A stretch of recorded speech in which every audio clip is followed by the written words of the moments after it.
Sunny stared at Luster for a few moments, then sighed. What is wrong with that guy? The young man seemed unsure where to look. His startled gaze jumped between Sunny and Saint, full of confusion. Then strange sparks ignited in his eyes. I see. So that is... Sunny did not let him finish. You're alive. Good. I take it that the swarm is dealt with. By that time, the other members of the cohort approached as well, so it seemed that all of them had survived. They looked relatively unscathed, which couldn't be said about Sunny and Saint. Both were in rough shape. The taciturn demon worse off than he was. Nightmare was severely wounded too, so Sunny had dismissed him. Now, the black steed was being nurtured back to health in the dark flames of Sunny's soul. He could not let Saint go, though. Not yet. He needed her strength to keep the convoy safe. If a shadow sustained serious damage, it would enter a slumber once dismissed. That slumber would last until the damage was sufficiently repaired, which meant that Sunny would not be able to summon the sleeping shadow for some time. Since Saint's wounds, while plentiful, were not life-threatening, he hoped to find a different solution, one that would keep her by his side in the coming days. Luster was not the only one who stared at the graceful knight with curiosity. The other irregulars seemed to have a lot of questions as well. Some of them had known that their captain possessed a hidden ace, but none of them had seen her before. Surprisingly, usually quiet Kim was the first one to ask. Captain, sir? Who is that? Oh, sorry, ma'am. It is nice to meet you. The saint remained silent and indifferent, like always. Her aloofness gave Kim pause. The timid girl looked at the demon awkwardly. Sunny tilted his head a little and glanced at her with confusion. Ma'am, what's up with that tone? And why do I feel like she's being more respectful to Saint than to me? Sunny thought to himself. Frowning slightly, he said, That is Saint. She is an echo of sorts. Luster's eyes turned into circles. What? A saint? Captain, you have a saint as an echo? Sunny grimaced as an especially strong pulse of pain rolled through his body, stifled a groan, and shook his head. What kind of idiot would believe something like that? Gods. No, she is merely an ascended demon. She is just called Saint. In any case, Saint had been warding off a lot of threats before they reached the convoy, but now she'll be traveling with us for a bit, so get used to it. The irregulars did not mind. His use of the world merely had not been entirely appropriate, and ascended demon was an ascended demon. Facing one would give most masters a lot of trouble. Having such a powerful creature fighting on their side was an incredible boon, as far as the members of the cohort were concerned. At that moment, Quentin suddenly spoke, his usually gallant voice sounding a bit haggard. Oh, I need to report something, Captain. We received a few memories after wiping out the swarm, as usual, but this time, there was something else. He looked at Samara, and then a whirlwind of sparks appeared around them. Sunny blinked. Is that what I think it is? Sunny asked himself. Soon, two shapes appeared from the storm of sparks. Both were monstrous in appearance, resembling nightmarish hounds. One was about the size of a large wolf, while the other was larger than a PTV. Black tongues hanging from their ferocious maws, dripping with venom. Quentin smiled brightly and patted the smaller monstrosity on the head. We also received two echoes. This one is Blackie, an awakened beast. The other is an ascended monster. And, I am not sure what Sam called it. He glanced at the giant abomination and then looked at Samara questioningly. Her face remained as deadpan as ever. She remained silent for a few moments and then uttered laconically, "Abomination." Quentin cleared his throat. And the other one is called Abomination. We were bound to get an echo sooner or later, of course, but two at the same time. Isn't this great news, Captain? Sonny tried very hard to appear calm.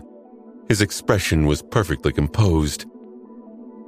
Are you goddamn kidding me? What the hell? How could they get 2 whole echoes while he had not received even one after Nightmare, despite slaughtering literal thousands of enemies? What rotten luck was that? Suddenly, the transcendent memory he had received and could not wait to study did not seem as that much of a jackpot anymore. A shaky smile appeared on Sonny's face. Yeah, great news indeed. He glanced at the 2 monstrous hounds, one small, the other one large, and swallowed his bitter envy. Then, Sonny turned to Quentin and said, In any case, I want you to see if you can use your ability to heal, repair, treat, Saint. I do not know if it will work, but do your best. We'll need her strength soon. Sonny had a good reason to believe that Quentin's healing aspect would be effective in helping Saint, at least to some degree. The graceful knight was a strange creature. Her body was different from that of a human, or most nightmare creatures for that matter. It was not exactly made of flesh, but it was also not stone.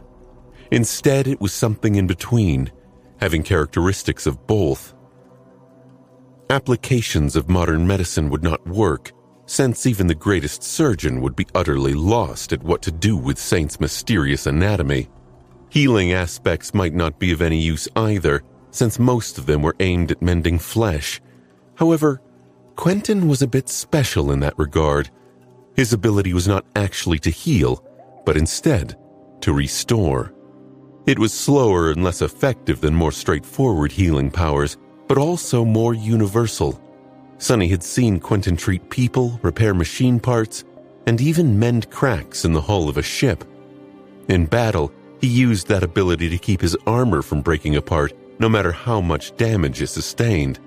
So since the chivalrous healer could restore both living organisms and inanimate objects, was there anyone better suited to treat Saint, who seemed to be a bit of both?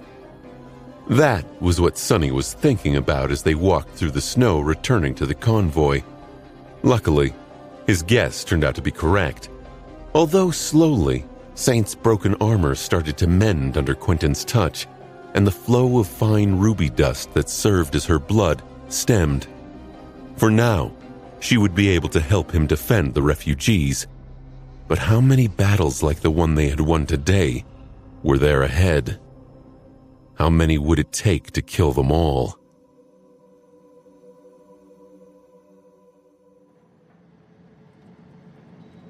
Back in the Rhino, Saint remained in the cargo hold, standing near the engineering workstation while Quentin continued the slow process of mending her armor and stone-like flesh. If people did not know better, they would have thought that she was an actual statue.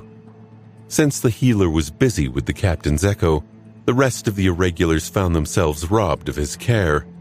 Although no one sustained serious wounds except for Sonny, there were still a few scrapes that had to be tended to. Unexpectedly, Beth volunteered to administer first aid. As it turned out, she had some medical knowledge. The members of the cohort did not care too much about who treated their wounds, really. Well, except for Luster. The fool seemed very excited for some reason. Sonny himself had long ago dismissed his battered armor and was sitting in the lounge area, looking at his black bodysuit with some regret. The uniform was truly the result of a magnificent design. Among other features, it was even able to repair itself. However, everything had its limits. With how much abuse he had put it through, the bodysuit was a goner. It was full of holes, looking like a set of rags. His body beneath hurt all over, too. Well, figures. At least there was good news as well. The convoy was already moving forward. After reaching the valley, the mundane soldiers and the civilians were shocked to see the scene of slaughter there. They were even more disturbed after witnessing the narrow ravine where Sunny, Saint, and Nightmare had fought the Voiceless. Even the members of the cohort seemed a bit pale. Regardless, the battle had gone surprisingly well for the convoy. Not only had they survived without suffering any losses, but the irregulars even managed to acquire 2 echoes. The monstrous hounds were going to be of great help in their long journey. Sunny's list of assets was slowly growing. He made use of the echoes right there and then, commanding his soldiers to send them to recover soul shards from the corpses of the fallen and corrupted abominations of the Voiceless Swarm. Fishing out the black tongues from the water was too much trouble, so he had just left them there. Soon, the lake would freeze again, encasing the mangled corpses of the nightmare creatures in ice. That would probably be a macabre sight. Sunny had kept the soul shards of the corrupted to himself, while sending the rest to the lone sleeper, whatever his name was. Just like that, the lucky bastard got even closer to fully saturating his core without ever lifting a finger. At least he was getting stronger. Sunny needed all the strength he could get. Still, he was a bit infuriated by how easily his subordinates were getting the good stuff. Was there no justice in the world? At least there were the memories he had received. Before Sunny could summon the runes, however, Beth approached him, carrying one of the unreasonably expensive medkits he had outfitted the rhino with. He looked at her in confusion. What? The young woman frowned. What do you mean, what? I'm here to treat you. Come on, get out of that raggedy uniform. I don't have all day, you know. Sunny stared at her for a bit. No need. Beth let out a heavy sigh. Let's not do the whole bravado thing, okay? Even if you are a master, you are still going to bleed to death if I don't administer the clotting agent with all these wounds. I need to clean them too, unless you desire to risk going into septic shock, of course. In that case, be my guest. Stay where you are. Sunny remained silent for a few moments, then shook his head. I don't bleed. The young woman blinked a couple of times. Huh? He waved his hand and pointed to his body. Indeed, although there were plenty of holes in the bodysuit, there was very little blood. Bleeding is too pedestrian, so I do not bleed. He shoved his hands and pointed to his body. Indeed, although there were plenty of holes in the bodysuit, there was very little blood. Beth stared at him, lost for words. He shrugged. If that's all, go away. I'm busy. She gritted her teeth and glowered at him. Oh yeah? What are you so busy with? Sunny silently studied his bodysuit for a few moments and then answered in a somber tone. Being miserable. Beth flung her arms up, turned around, and walked away. Finally. Left alone, Sunny summoned the runes, looking up his shadow fragments first. Shadow fragments, 1,601 out of 4,000. His progress had slowed after being dispatched to LO-49, but now its speed was picking up again. Still, he had a long way to go. Next, Sunny checked on Saint and Nightmare. Shadow fragments, 146 out of 200. Nightmares acquired, 333 out of 1,000.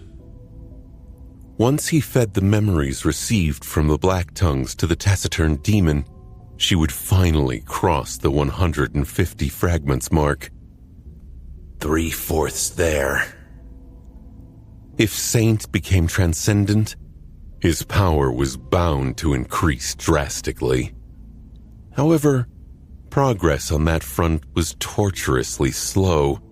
With how many soul shards he now had access to, Sonny could have tried to create a few memories himself, but weaving memories required a lot of time and even more essence. And while the former was scarce, it was the latter that was truly precious. Essence was the most valuable thing in Antarctica. There was never enough of it, and since Sonny did not know when the next battle would come, he could not allow himself to waste it on weaving ethereal strings. Making Saint a transcendent in the future was not going to help him if he died today, starved for essence and unable to fight well. On the other hand, his steed was collecting nightmares with an extraordinary speed. It was probably because the Dark Destrider was harvesting the seeds that he had planted into the souls of abominations during the last 2 months. That was good too. Sonny could not wait to learn what Nightmare's terror ability was like. Lastly, he studied the runes describing the mantle of the underworld. Vanquished foes, 5,732 out of 6,000. So close. If things did not go well, he would probably fill the counter of the Prince of the Underworld enchantment before arriving at Erebus Field, or very soon after. Good. Bad? Good. I do hope that we won't have to fight battles like the last one often on the way to safety. But if we do, at least I'll get something from it. The problem was that the mantle was currently damaged and needed some time to restore itself. He could have summoned it and activated the Living Stone enchantment, but once again, that would consume a lot of essence, and Sonny was already dangerously short on it after slaughtering 2 entire swarms of abominations. Let's see the main prize then. He inhaled deeply and then looked at the list of his memories. Among them, 2 new ones especially attracted his attention. One was called Bitter Cusp. The other was called Stifled Scream.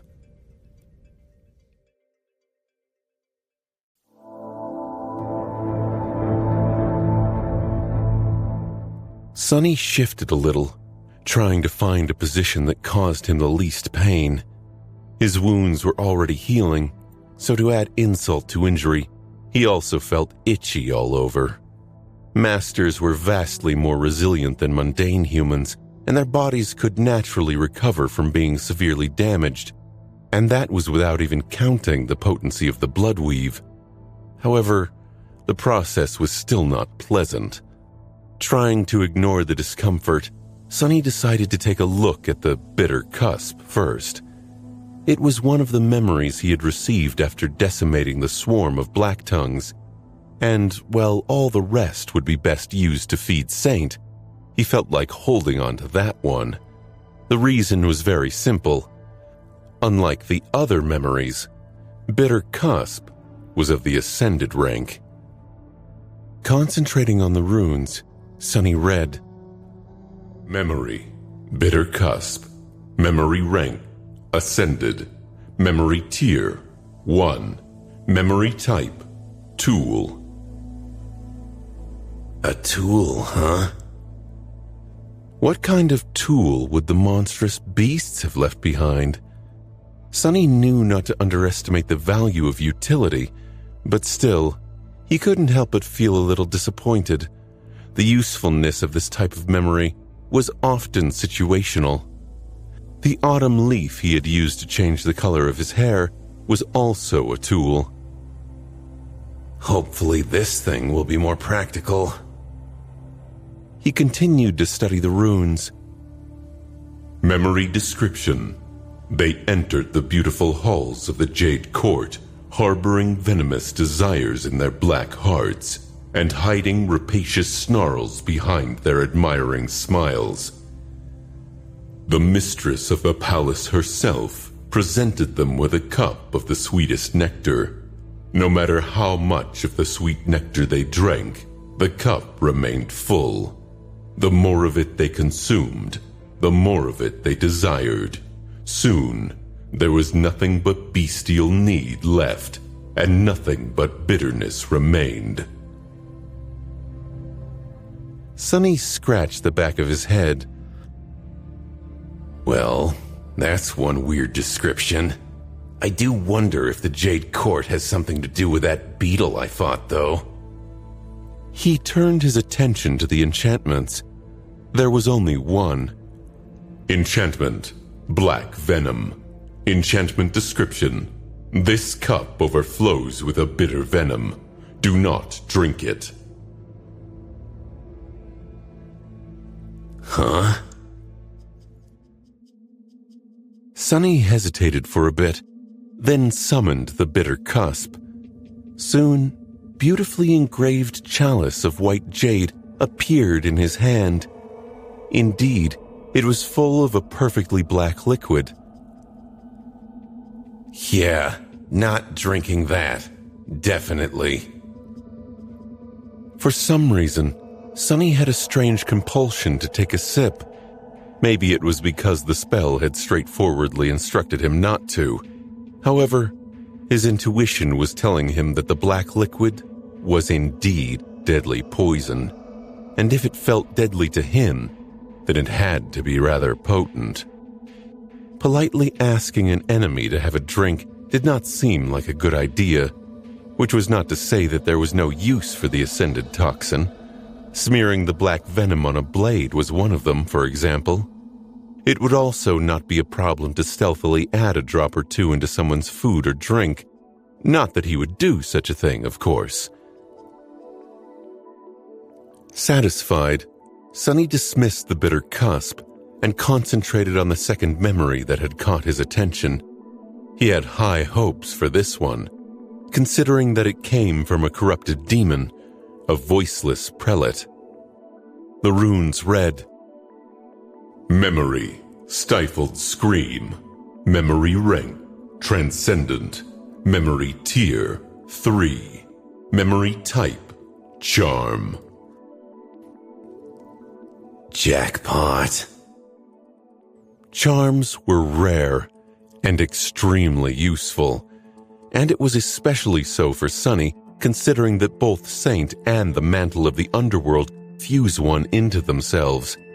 He already had one transcendent charm, but a second one was most welcome. He continued to study the runes. Memory description: a great river was contained within it, flowing endlessly from the future into the past. When doom came, many entered to seek shelter from it, and many came to seek the truth. That was because the great river existed outside of time, and so it was said that a dreadful secret was hidden in its estuary. Few of those capable dared to approach it, and none of those who had returned. Mysterious. That description had not told Sonny much. Perplexed, he remained motionless for a few moments, then shook his head and continued to read the runes. Enchantments, echoing silence, word of power. Echoing silence, enchantment description. When wearing this charm, the physical power of its master is augmented, but only as long as they remain silent. The longer their silence lasts uninterrupted, the greater the boon of power they'll receive. Sonny tilted his head. Interesting. So, it was a comprehensive physical boost.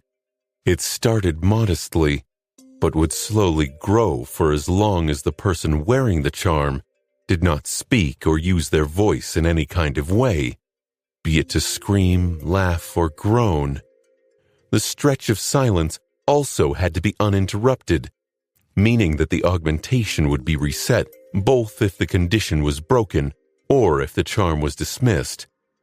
Of course, there was a ceiling to this augmentation, but considering the transcendent rank of the stifled scream, that ceiling had to be a rather high one.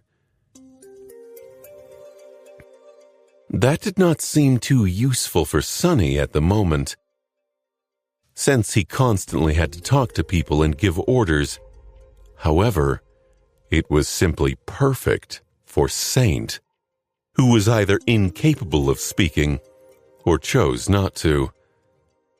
Even after all this time, Sonny still did not know whether it was the former or the latter. Thoughtful, he glanced at the second enchantment. Word of power. Enchantment description.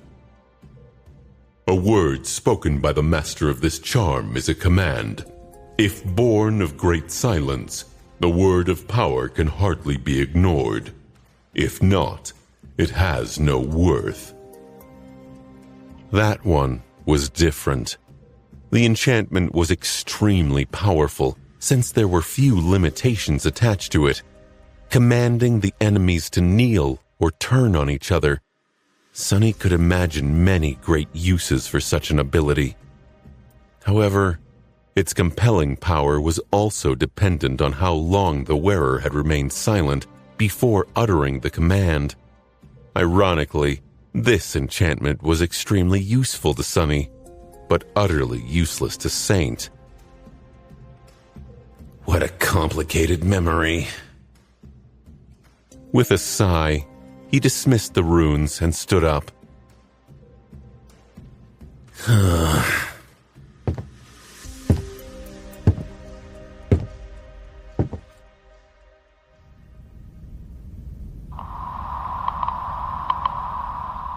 Walking to the communication suite of the Rhino, he then hailed Sergeant Gear on the radio. A few seconds later, Sonny heard a response. Yes, Captain? Sonny summoned the bitter cusp, placed it on the surface of the terminal, and stared at it with a pondering look. He had a great idea now to use it. Yes, Sergeant Gear. Listen. When we reach our next stop, I'll give you a very pretty cup. Be sure to have all our ammunition be treated with the black liquid from that cup. A tiny bit of an ascended poison smeared across the blade of the Sin of Solace or the Cruel Sight would have very little effect on his performance in battle, considering that the only nightmare creatures that gave him enough trouble to require additional solutions would be all but immune to a negligent dose of the black venom. The only abomination such a small dose would kill were of the lower ranks, and he could already dispatch those easily. That was not the case for the mundane soldiers, however. To them, even dormant nightmare creatures were a great challenge, not to mention the awakened ones. The bitter cusp could potentially change that situation entirely. Grinning ominously, Sonny lingered for a bit, and then added, Oh, but make sure not to touch the liquid.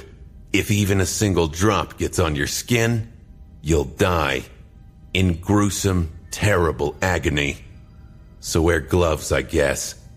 Better yet, use a long stick.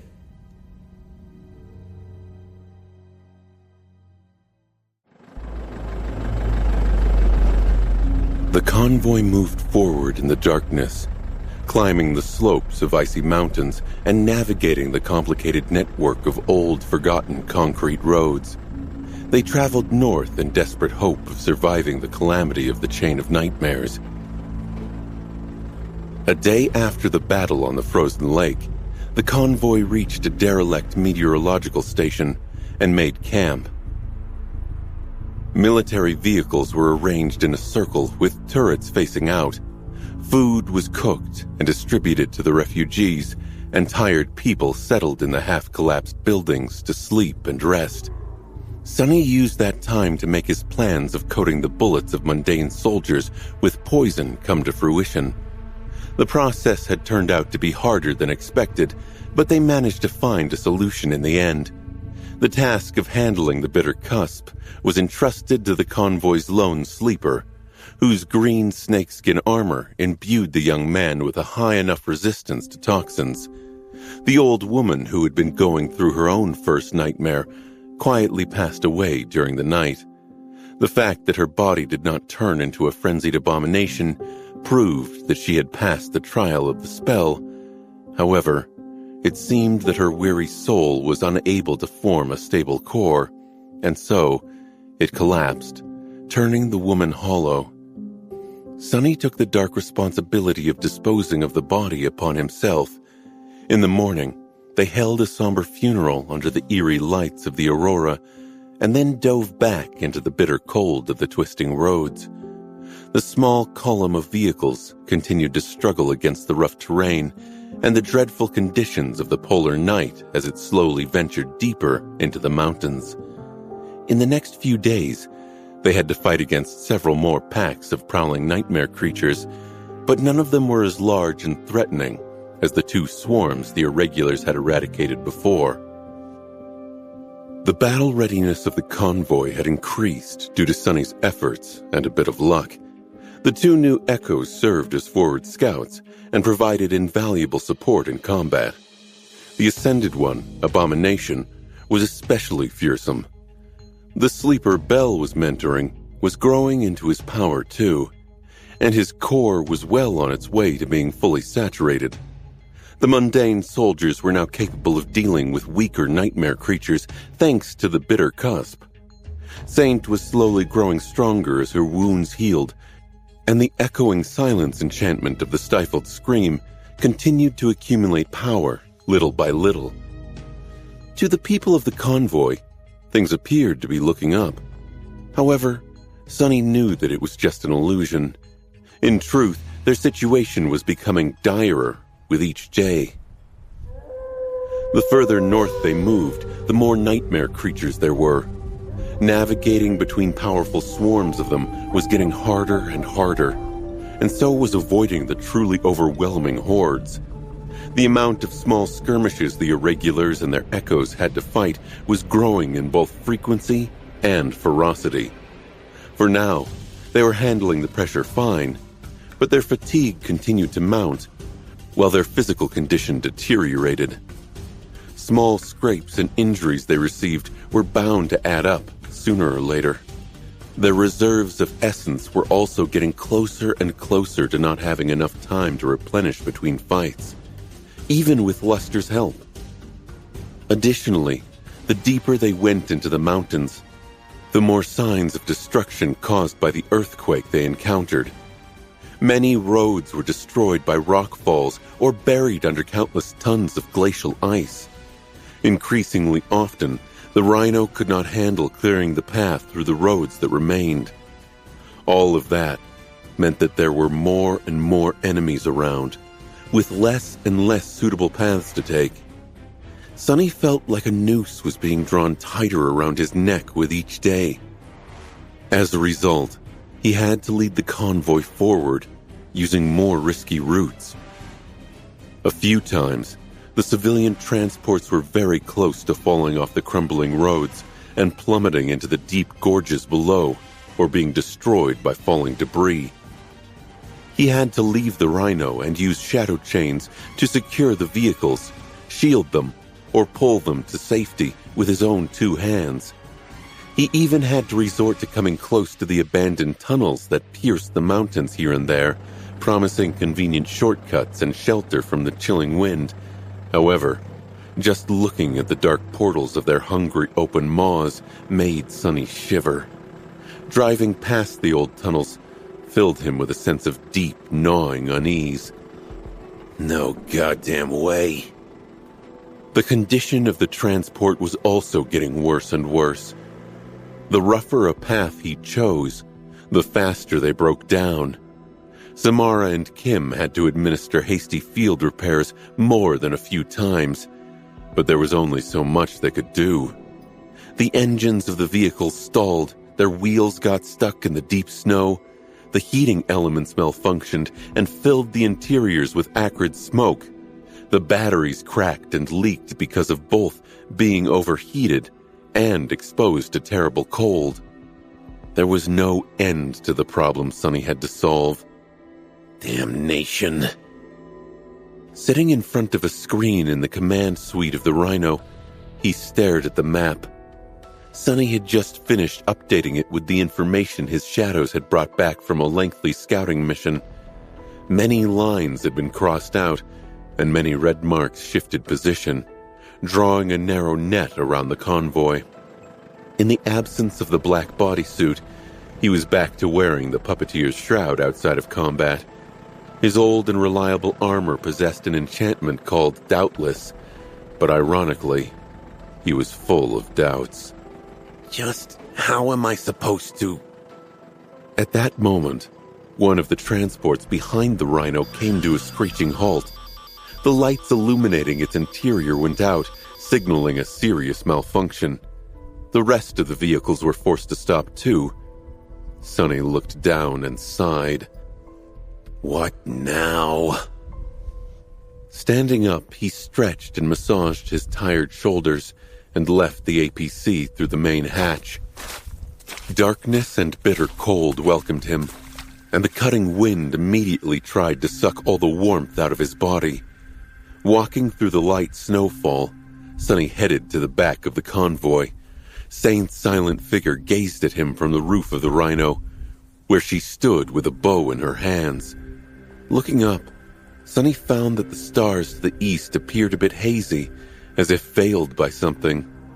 A resentful frown appeared on his face. Don't tell me. Is the blizzard picking up again? This was grave news. Walking toward the broken transport, Sonny was deep in thought. If the blizzard was returning, things were going to get ugly for the convoy. Sure, the snowstorm would hide their location from the roaming swarms of nightmare creatures, but it would also all but destroy his ability to track the abominations and keep his map up to date. Sonny and his shadows could see through the darkness of the polar night, but they could not see through the impenetrable wall of billowing snow. Additionally, the mundane drivers were going to have even more trouble with keeping their vehicles on the road. The vehicles themselves would suffer more stress as well. Should he insist on continuing to drive through the blizzard, or find a place for the convoy to wait it out? Sonny did not like the thought of traveling across treacherous old roads in such hazardous conditions, but neither did he like the idea of being stationary, holed up in some cave like a blind rat with no way to escape should things go south. Damned blizzard, damned rust buckets, why can't they all be like the Rhino? Of course, that was not a fair comparison to make. His Rhino was a state-of-the-art military carrier, while the civilian transports were just that. Some of them could barely be used to carry people even, since they had been hastily refitted from industrial cargo vehicles in preparation for the evacuation campaign. It was a miracle that they were able to move, honestly. Approaching the cause of the current setback, Sonny had to walk around the massive body of Abomination, who was laying on the road and staring east. The massive beast seemed to have sensed the approaching blizzard as well, considering how intently it was looking at the sky. Snowflakes were falling on its rugged fur. The smaller Echo, Blackie, or whatever the awakened beast was called, was there as well, leaning against the larger one. It had a habit of following the stronger monster everywhere, while Abomination mostly ignored its existence. Damned mongrels, would it kill you to make way for me? I am the master of your masters, you know. Show some respect. Shaking his head, Sonny reached the transport. Samara, Kim, and Quentin were already there, running diagnostics with grim expressions on their faces. He did not like the look of that. What's the situation? Samara glanced at him with a deep frown. Captain, seriously, this time there was a charge overload in the hub relay, causing the main battery to be cut off from the rest of the systems. Usually that wouldn't be too debilitating, but this transport already lost both the support battery and the backup accumulator. That's a lot of melted wiring. Quentin can restore some, but other parts will need to be replaced. Sonny did not understand much of what she had said, but then again, he did not need to. That was the whole reason for employing specialists. He had become a big fan of delegation. So, how long is it going to take to get this transport moving again? Samara looked at Kim and Quentin, then hesitated for a bit. About 2 hours if we move fast. Sonny closed his eyes for a moment. 2 hours. That was not impossible, although cutting it close. Their window of opportunity to drive past the nearest horde allowed for such a delay, but not much more. If he let the convoy stall for 2 hours, there would be no space for mistakes in the next day or so. Could he afford that? Or should he abandon the transport and relocate people to the remaining ones, thus overloading the struggling vehicles even further and increasing the risk that they might break down in turn? Curse it. Did Nephis have to deal with this amount of nonsense during her short stint as the Bright Lord? Leading 1,000 crazed sleepers through a bloody revolt and a suicidal crusade might have been a bit harder than he had thought. Being in charge of hundreds of people was not at all fun. Sonny was slowly starting to understand why the Sovereigns were all suffering from some sort of lunacy. He sighed. I can give you 110 minutes. If it's not done until then, though, we'll load the refugees on other transports and abandon this one. For now, do what you can. Greer will make sure that the passengers aren't cold. With nothing much to do after that, Sonny walked aside and stood in the shadows as his subordinates got busy with their tasks. He thought about returning to the warm interior of the Rhino, but decided against it. He had been cooped up inside it for a while, so some fresh air, even if it was bitterly cold, was a welcomed change. The refugees inside the dead transport did not seem too discouraged, especially after soldiers brought a portable heater. The sleeper was there too. His lantern memory chased away the darkness, helping the civilians cope with their fear. And speaking of the sleeper, currently we do not have any more infected. This means that the infirmary transport is empty. If things don't go well with the repairs, I can just reassign the passengers there. That could be a good stopgap solution. There'll be trouble when someone does catch the spell, of course. His thoughts were interrupted by Abomination, who suddenly let out a low growl. Considering the size of the massive monster, its growls reverberated through one's very bones and were not easy to ignore. Sonny turned and looked at the Echo with a frown. What's up with him? Or whatever. What's up with that thing?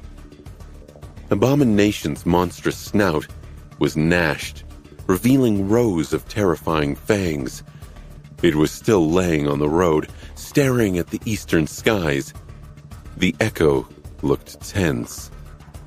The other beast by its side was also acting nervous. However, it seemed to be simply repeating after the larger one, without understanding the reason. Sonny's frown deepened, turning into a scowl. That cannot be good. He walked over to Abomination and tried to climb on it to get a good vantage point. Don't move, you bastard. Reaching the creature's withers, he looked east, seeing the same thing that it saw. The veil of the blizzard had grown closer, and a large part of the horizon. Little of it could be seen between the towering mountain peaks, was now hidden by it. Sonny did not notice anything else, though. Does it not like snow? Then again, that blizzard was not of natural origin. It was caused by a titan called Winter Beast. From what Sonny knew, the titan was currently being suppressed by St. Tyrus, somewhere far to the north. That was why the snowstorm came and went, hinting at who was prevailing in the clash at the moment. Skytide's aspect also had to do with controlling winds and storms. So while it did not directly counter the Titan's powers, she could at least challenge its authority. In any case, Winter Beast could not be anywhere near the convoy. Then why? Suddenly, Sunny's eyes narrowed. Looking closer at the distant haze obscuring the cold, dark sky, he suddenly had a very disturbing idea. Was it the blizzard? Sunny stared at the distant haze for a few moments, then glanced at Kim, who was busy with repairs. The evil eye memory he had given her was supposed to make one capable of seeing things at a greater distance. However, there was an easier way. He called out to Sergeant Gear, who happened to be hurrying past at that exact moment. Hey, Sergeant! The man stopped and looked at the captain, who was standing on top of the terrifying monster the Irregulars had recently received from the nightmare spell for some reason. Already accustomed to their leader's eccentric behavior, the soldier did not even bother to try and guess the reason. Yes, Captain? Sunny lingered for a moment. Do you have what are called binoculars? Gear nodded. Of course, sir. We have several pairs, one per vehicle. Standard military issue. Sunny gave him a tense look, then said quietly, Go bring me the best ones. Slightly disturbed by that tone, Gear glanced at the bundle of blankets he was carrying, then dropped them into the snow and dashed toward the tail of the convoy. Very soon he returned with a pair of modern binoculars and, not daring to approach the monster, threw them to the captain. Sunny caught them, brought the unfamiliar device to his eyes, and looked east. At first, the image was blurry and unclear, but then something hummed softly, and it came into focus on its own. Suddenly, it felt as though he was standing much, much closer to the slope of a distant mountain. Sunny could even see the individual boulders, as well as mounds of snow between them. Moving the binoculars, he searched for a stretch of open sky. A few seconds later, he finally laid his eyes on the haze that obscured it. Sunny remained motionless for around a minute after that, and then silently lowered his hands. His face remained still, but his eyes were suddenly terribly bleak. Feeling something, Sergeant Gear cleared his throat. Sir? What is it? The captain looked at him with those bleak eyes, making the soldier shiver. What is it? Sunny repeated the question in his mind. What he had seen was not a wall of swirling snow. Instead, it was a ghastly creature that resembled a mix between a bat and a leech, with leathery wings, a long neck, and a head that seemed to be one giant fleshy circular maw. In fact, he saw thousands and thousands and thousands of them. The hazy veil that obscured the sky was not caused by the returning blizzard. It was a horde of flying abominations that was so vast that it resembled a rolling storm front from a distance. The vast horde of horrid abominations was swiftly moving in their direction. Suddenly, Sunny's mouth was terribly dry. He glanced at the convoy that stretched along the narrow road. A few vehicles blocked from moving any further by the broken transport. Sir? Sergeant Gear's tense voice caught his attention. Sunny forced himself to focus on it, pulling his mind back to reality. Dead. Dead. They are all dead. Throwing the binoculars back to Gear, he threw all unnecessary thoughts out of his mind and issued an order. Get these people out and load them into the infirmary transport. Do it as fast as possible. No, faster than that. Gear blinked.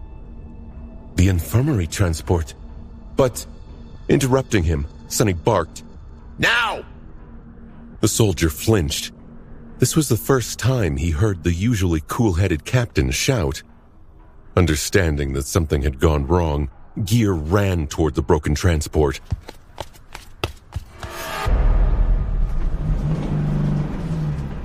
Move! Move! Move! A few minutes later, the frightened refugees were being hastily loaded into the infirmary vehicle. The soldiers were running around preparing for a swift departure. The irregulars were getting ready for a fight. Sonny was in the middle of all this havoc, giving orders. Load the poisoned ammunition immediately. All of it. Empty the reserves. Throw all non-essential cargo out. We need as much speed as we can get. Samara, you have 3 minutes to charge as many bullets as you can. Luster, prepare the Rhino for an all-out charge. We're never going to make it. There's no chance. Simply none. The enormous horde of flying horrors was traveling too fast. The fleet would never be able to outrun it, even if they were moving on a flat and well-maintained road. Of course, fighting it was not an option either. If the appalling creatures descended upon the convoy, everyone would be devoured in seconds. Sonny might be able to survive by turning into a shadow, but the rest... everyone would die a gruesome death. The horde seemed to be traveling from east to west, while the fleet was heading north. If, by some miracle, they managed to escape from the path of the abominations, maybe there still was a sliver of hope for them. Perhaps there even was some shelter ahead, one that Sonny had missed when he was compiling the map. In any case, he could not bring himself to just give up. No matter how small the possibility, he owed it to these people to make an effort to save them. He had taken them under his command, after all. They were his responsibility. Move! Finally, the broken transport was cleared of civilians. Sergeant Gear ran up to Sonny. "It's done, Captain. What do you desire to do with..." Before he could finish the sentence, Sonny grabbed the massive vehicle by the front bumper, strained his muscles a little, and then tossed it over the edge of the road with his bare hands. The transport plummeted into the deep, dark gorge with thunderous clangor. It was so heavy that the road under them quaked from the violent force of the first impact. Sonny glanced at the stunned soldier. "Get everyone inside and start the engines. Hurry!" As everyone ran to their vehicles, Sonny stepped through the shadows and appeared inside the Rhino. Sparing a glance at Professor Obel and Beth, he lingered for a moment and said, "Strap yourselves in. It's going to be a bumpy ride." They listened without asking questions. Since most of the irregulars were assigned to the civilian transports, the only other person there was Luster. He was already in the pilot's seat, ready to send the APC forward at Sonny's command. Sonny did not make him wait long. "What are you waiting for? Go!" The Rhino shot forward, plowing through snow as it cleared the way for the other vehicles. The fleet followed as they moved across the mountain road with reckless speed, but not enough of it. On the roof of the APC, Saint was effortlessly holding her balance. Standing there like a statue, she slowly turned her head east. Then, the taciturn demon lingered for a moment and silently raised her bow. The Rhino flew forward, somehow navigating the twists and turns of the narrow mountain road without plummeting off its crumbling edge. There was nothing but darkness ahead, with snow swirling as it melted in the powerful beams of light that shot from the roof of the heavy vehicle. For once, Luster seemed serious and completely concentrated, his fingers wrapped around the yoke so tight that they had turned white. The convoy did its best to keep up. The civilian transports were sandwiched between the APC and the military vehicles, shaking precariously as they rolled forward at high speed. Sergeant Gear and his soldiers were hastily loading the poisoned ammunition into the feeding mechanisms of the turrets, turning their barrels east and aiming spotlights at the sky. The veil obscuring the horizon was getting closer and closer. Damn, damn, damn! Sonny was standing behind Luster, perceiving the world through the eyes of his shadows. They were gliding far ahead, scouting the path in search of serious obstacles and possible shelter. Shelter was nowhere to be found, and the devouring swarm was too fast to outrun. Suddenly, his head jerked sideways. A dozen or so meters ahead, a swift silhouette lunged at the approaching rhino from a deep crack in the cliff's face. All Sonny had time to see was a powerful body, a glint of madness burning in a pair of frenzied eyes, and dozens of sharp claws that shimmered as if made of metal. Before the attacking nightmare creature that had laid in ambush received a chance to collide with the APC, a black arrow pierced its neck, throwing the abomination back and nailing it to the stone slope. Standing on the roof of the rhino, Saint drew the string of Morgan's warbow again as the pinned corpse flashed by. Luster flinched, but kept the vehicle steady. That was a close one, sir. Sonny had nothing to answer. They had to move with as much speed as they could muster, but advancing in such a reckless manner brought its risks. Not being able to discover ambushes in advance was one of them, and even then, it would most likely not be enough. Go faster. By now, everyone could tell that the approaching haze was strange and unnatural. They would not be able to see the flying horrors with their own eyes for a few more minutes, but fear was already spreading through the convoy. Sonny did not need to tell anyone to hurry, but staying silent was too nerve-wracking, even for him. Curse it. In his mind was the image of the map of the mountains. Studying it, Sonny was feverishly trying to find a way to escape. He already knew the optimal route to take, but had a sinking feeling that it was already too late. He did not know the speed of the approaching horde, but judging by how fast the distant sky was being devoured by it, their chances were slim. Up ahead, a stray nightmare creature appeared on the road. Before it could react, a massive shape lunged at it from the darkness. Abomination's powerful jaws closed on the monster's throat, and then the echo threw it into the abyssal darkness of the gorge with a powerful twist of its neck. Then the ascended monster dashed forward, followed by the smaller echo. Soon they reached a fork in the road and stopped, unsure of where to go. Sonny knew, however, his shadows had already explored both roads, confirming the information reflected on the map. A few moments before the rhino reached the fork, he leaned forward and spoke to Luster. Take the right path. The right path was the only acceptable choice if they wanted to have even the tiniest hope of getting out of the path of the flying swarm. There was one problem, however. A few hundred meters ahead, it was blocked by the bodies of a pack of prowling nightmare creatures. Soon, Luster saw them too. Captain, what do we do? Sonny gripped the back of the pilot's seat and leaned forward. Just plow through them. What else could they do? The wedge-shaped ram of the rhino was already lowered. The abominations were awakened.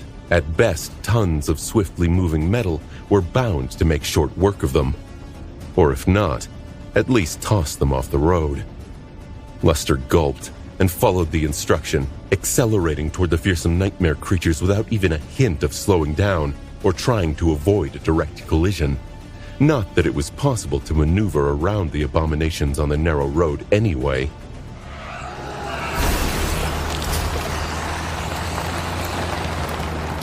Before the creatures had time to properly react, the rhino shuddered.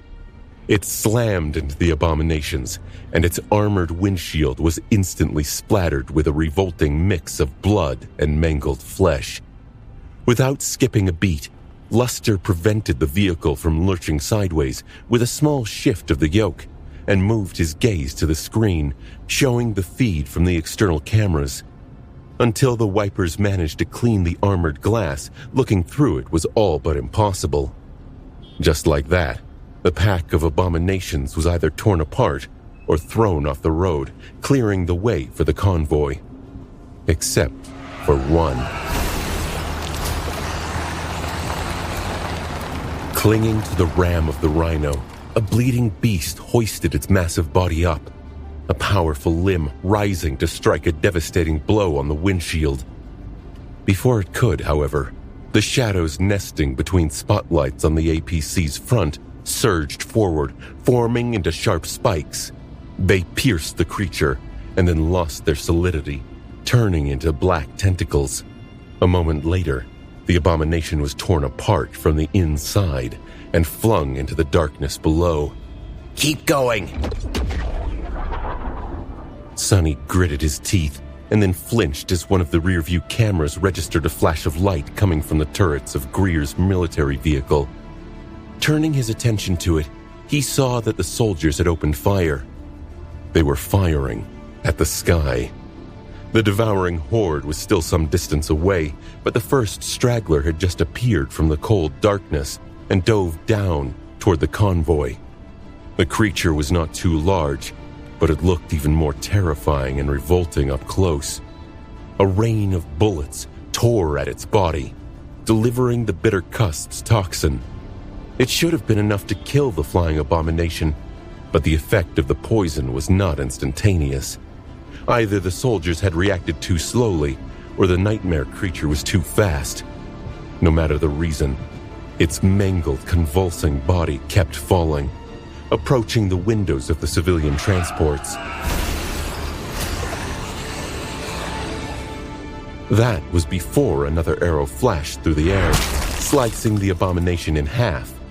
The severed parts struck the slope and then rolled down, soon disappearing under the wheels of the speeding vehicles with a repulsive crunch. Sonny let out a shaky breath, relieved.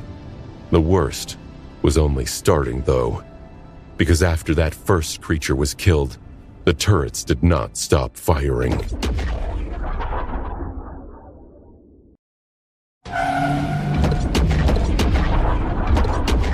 You have slain an awakened beast, brood of the devouring cloud.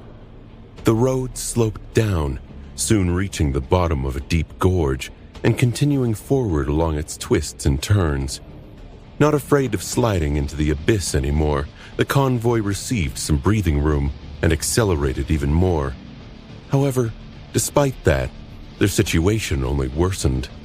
By now, the distant mountains had already disappeared, swallowed entirely by the veil of the approaching swarm. Only a few nearest peaks remained visible, but even they were already turning hazy. More and more flying abominations that had traveled ahead of the horde were diving at the convoy, their fleshy circular maws opening wide to bite at the speeding transports and the soldiers operating the turrets. At first, they came one after another. Then, a few appeared at the same time. At some point, the rumble of the firing turrets turned into one continuous rolling cannonade. The soldiers fought with desperate determination, relying on their spotters to find the targets in time. The murderous darkness of the polar night was cut and torn by the stark beams of powerful spotlights, and tracer bullets painted it with red streaks. High above, the ghostly aurora glimmered among the stars, slowly turning crimson. Sonny was cursing the world. Tired of waiting powerlessly inside the Rhino, he climbed to its roof through the upper hatch and swayed as a furious wind assaulted him with cutting cold.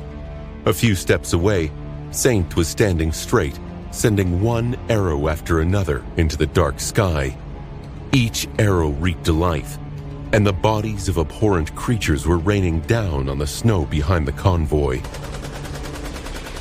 In a gun nest on the roof of one of the civilian transports, Samara was discharging her rifle time after time, and somewhere high above, bloody explosions of charged essence bloomed with each shot.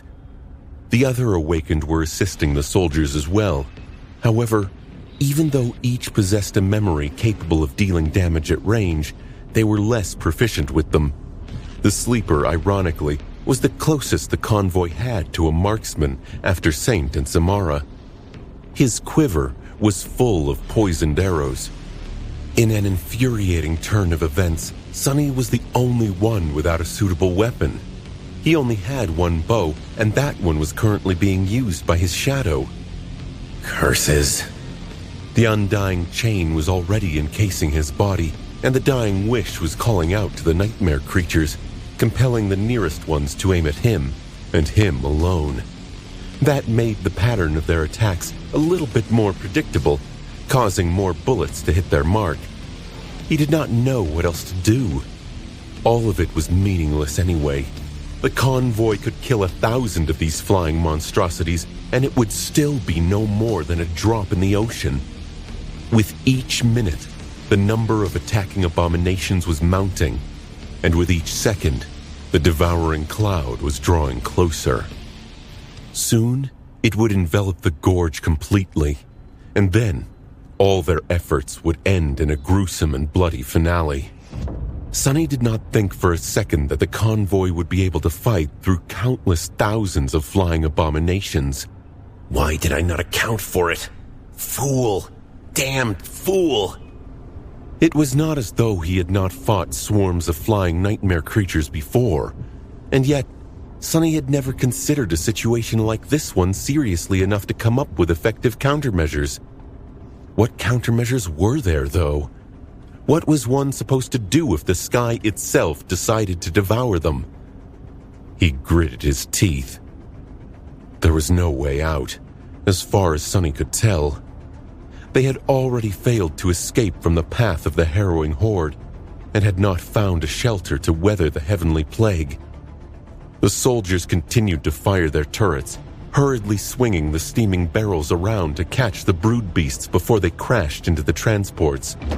Saint and Samara continued their slaughter, but there was no point. Feeling a bitter taste in his mouth, Sonny looked up. The mountains had disappeared completely, swallowed by the seething haze of the devouring cloud. Numerous abominations blotted out the sky, making it seem as though the crimson lights of the aurora itself were spawning the all-consuming deluge of them. A minute or two later, the horde would flood the gorge and descend upon the convoy. His only solace was that not even a fraction of the nightmare creatures would be able to satiate themselves with human flesh. There were too few humans in the convoy to fill their stomachs. Starve, the rest of you bastards! Lacking a suitable weapon, Sonny could not even help his people in their last stand. But that was not his job. His most important job as a leader was to think. And yet, Sonny could not think of anything either. The image of the map was still fresh in his mind, almost burned into it. All the potential campsites and shelters he had marked in advance were too far away. And all the convenient roads he had scouted were useless. Saint suddenly stepped back, and in the next moment, the corpse of one of the brood beasts crashed into the roof of the Rhino. The APC shuddered, but continued to speed forward. A drop of fetid blood hit the visor of Sonny's helmet. He inhaled deeply and stared at the ugly maw of the dead abomination, none to its repulsive appearance. All these ghastly, hungry maws would soon be feasting on the flesh of his people. Suddenly, a grim expression appeared on his face, hidden by the helmet. Turning around, Sonny dove back into the hatch, noiselessly landed on the APC's floor, and dashed toward Luster. Where is it? Where is it? Soon, one of his shadows noticed an old, almost entirely crumbled road that forked away from the main one, 100 or so meters ahead. The Rhino was just about to reach it. Turn left! Luster's hands reacted faster than his mind, sending the Rhino into a sharp turn. The vehicle trembled as its wheels left the somewhat intact surface of the better paved road and entered the more dilapidated one. The young man spared a glance at his captain. Sir, where are we going? Sonny paled a little. Into a hungry maw. He did not need to explain further. Now that they had entered the derelict road, there was only one way. Forward. And there, Ahead of them waited something that he had hoped to avoid at all costs. The dark portal of an old abandoned tunnel. Not too long ago, Sonny had sworn that he would never enter one. But now, he could only pray that they would reach it. As the convoy desperately drove toward the distant entrance of an old tunnel, the devouring cloud finally reached the gorge. The sky disappeared, blotted out by a slithering mass of the winged abominations, and submerged the world into impenetrable darkness. Even the dim glint of the shimmering stars was extinguished. The swarm flowed down the slopes of the mountains like a tidal wave.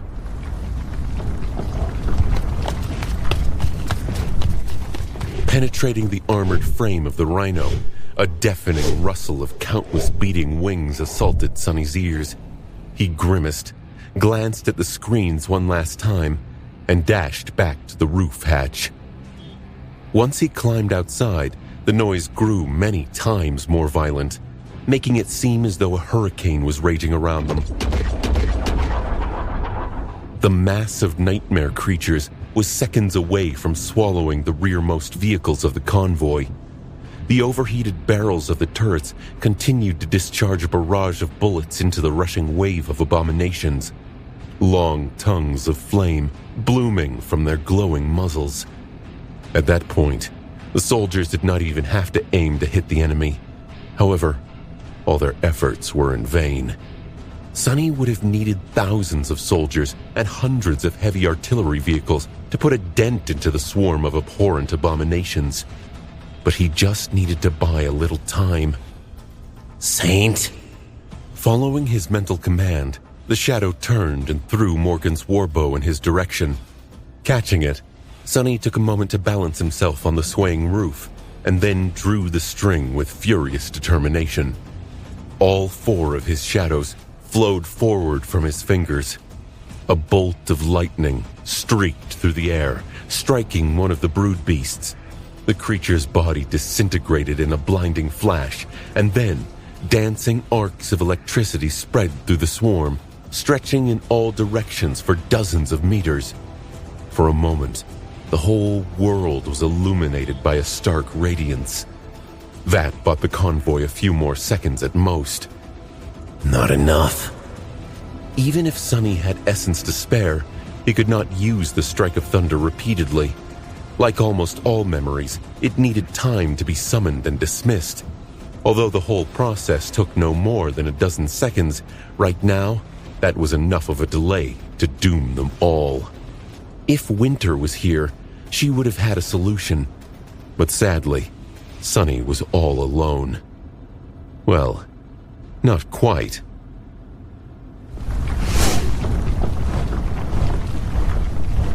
On the roof of one of the civilian transports, Samara overcharged her powerful rifle, causing some of the circuitry inside of it to melt in a rain of sparks. The usual electric whine of the activating coil was devoured by the cacophony of thousands of beating wings, but the thunderous roar of the resulting shot was not. A brilliant particle of light traveled toward the swarm at a tremendous speed, and then detonated with staggering violence. A huge explosion shook the ground, swallowing a whole swath of attacking abominations. Samara swayed and spat a mouthful of blood, showing signs of severe essence depletion. But the rest of the irregulars were not remaining idle either. The deluge of poisoned bullets and their memories were doing their job, buying the fleet precious time. The tunnel was getting closer and closer.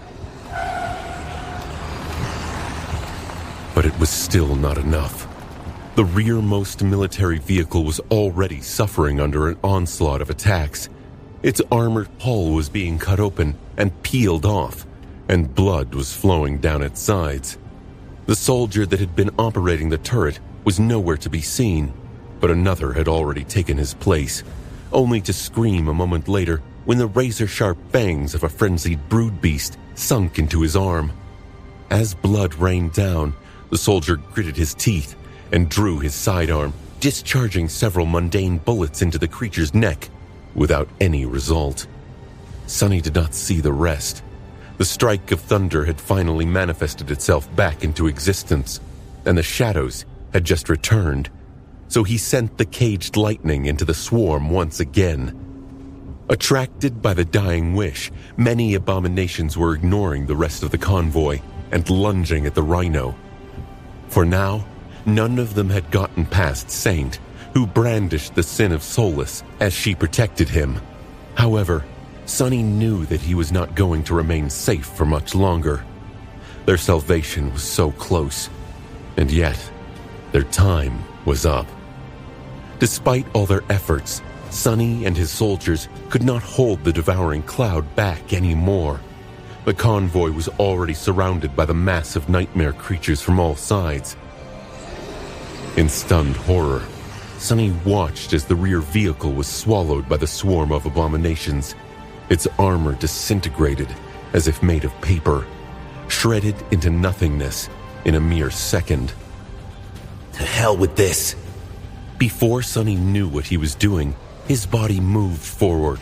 Dashing to the back of the rhino, he flooded his muscles with essence and jumped. I must have gone crazy. Sonny soared into the air above the convoy, sensing sharp fangs scraping against the bleak steel of the undying chain. On his belt, an attractive lantern cut of black stone suddenly opened, letting out a surge of darkness. Wreathed in that darkness, he plummeted down and landed on the roof of the damaged vehicle. Dozens of tentacles exploded from the kneeling figure that was shrouded in shadows, tearing countless brood beasts apart. More shadows flowed down like water, covering the breaches in the vehicle's hull and solidifying into impenetrable armor. At the same time, black walls rose from the ground, surrounding the convoy. Hundreds of brood beasts furiously crashed into them, causing the walls to shudder. However, at least for the moment, they held. Ahead of the column, the rhino finally reached the tunnel and drove through its entrance, disappearing into the lightless emptiness within. One after another, the other vehicles as well as a few nightmare creatures followed. The abominations were swiftly gunned down or killed by the irregulars. The damaged vehicle that Sonny had landed on entered the old tunnel last, rolled forward for a few seconds, and then came to a screeching halt. He fell from its roof and hit the ground hard, then stood up with a stagger. Another wall of shadows rose, blocking the mouth of the tunnel behind them, this one much thicker than the previous ones. Instantly, it came under a savage attack. Its black surface trembled, not cracking yet, but also visibly struggling to withstand the never-ending rain of blows. In the echoing silence of the tunnel, Sonny bent over, spat blood, and then tiredly looked up. His voice sounded stifled. Someone better blow up that entrance fast.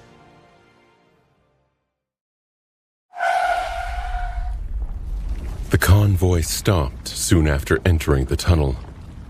For a few moments, nothing apart from the muffled blows that continued to rain on the wall of shadows could be heard.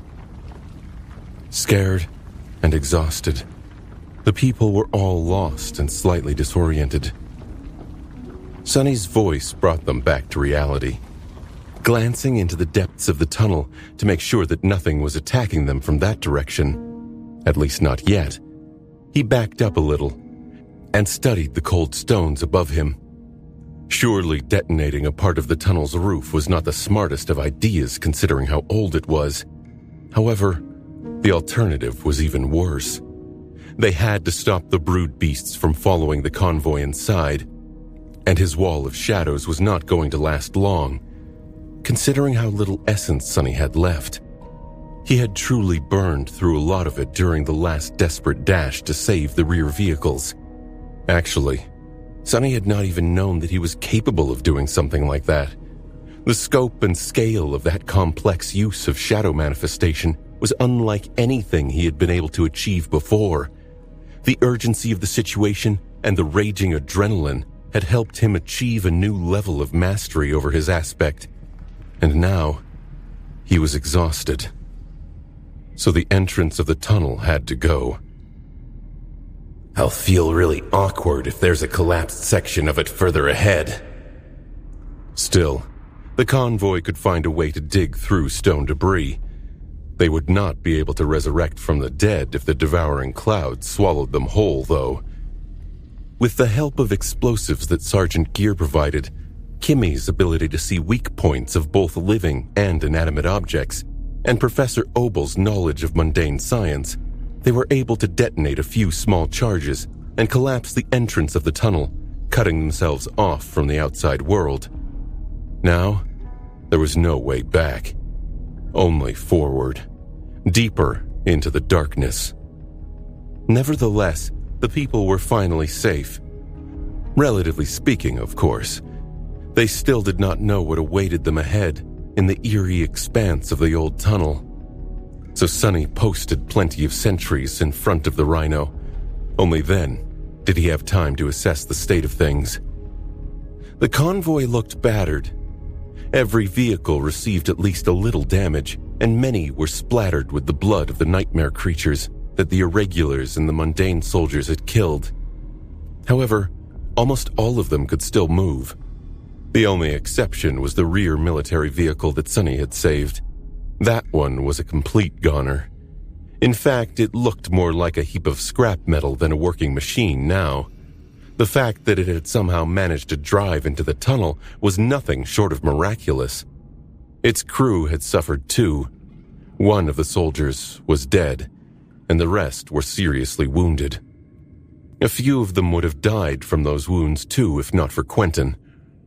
Currently, he was trying to stem the bleeding of a turret operator, whose arm was terribly mangled. Even with the healer's abilities, the man's limb was too damaged to preserve. After taking one glance at the terrible mess of torn flesh and splintered bones, Sonny knew that it would have to be amputated. He had already been in a somber mood because of the exhaustion, but now it turned even darker. Perhaps he should be thanking the dead gods that only one of his men had been killed during the desperate escape from the devouring cloud. But Sonny did not feel thankful. Instead, he remembered the brazen claim he had made to Professor Obel not too long ago, a promise to try and save everyone who had entrusted their lives to him. Sonny had already failed that promise twice. The death of the old refugee woman had been outside his control, but the fallen soldier was a direct result of his decisions. Sonny had killed many people in the past, but he had never been responsible for someone's death, or rather, had never experienced the death of someone whom he was responsible for. It was a bitter, scathing feeling. Why did he have to bear the burden of some stranger's death? Who asked that soldier to be so weak? Sonny clenched his fists. So annoying. He remained motionless for a while, then winced. In any case, the loss of a military vehicle was painful, but not impactful. Losing another civilian transport would have been much more damaging, not to mention lethal. The wounded soldiers would be out of commission for a few days or longer, depending on the severity of their injuries. But in the end, they're going to survive. All in all, they had gotten off easy. Sonny had fully expected to watch the whole fleet be destroyed after finding out about the approaching horde of flying abominations. Losing just a single soldier, no matter how resentful he felt about it, was incredible luck. Of course, they were not out of the woods yet. He did not know anything about the old tunnel, but suspected that traveling through it would not be very safe. In fact, his decision to seek shelter inside could potentially result in a fate similar, or even far worse, than being quickly gobbled up by the devouring cloud. Brimming with optimism, am I? Any kind of nightmare creatures could have built a nest here after the chain of nightmares came. More disturbingly, the tunnel could be home to something that had entered the waking world much earlier. Humans did a good job of either closing or containing those gates that opened within the borders or in the vicinity of population centers out of necessity, but no one bothered or had the resources to do the same in the wilderness.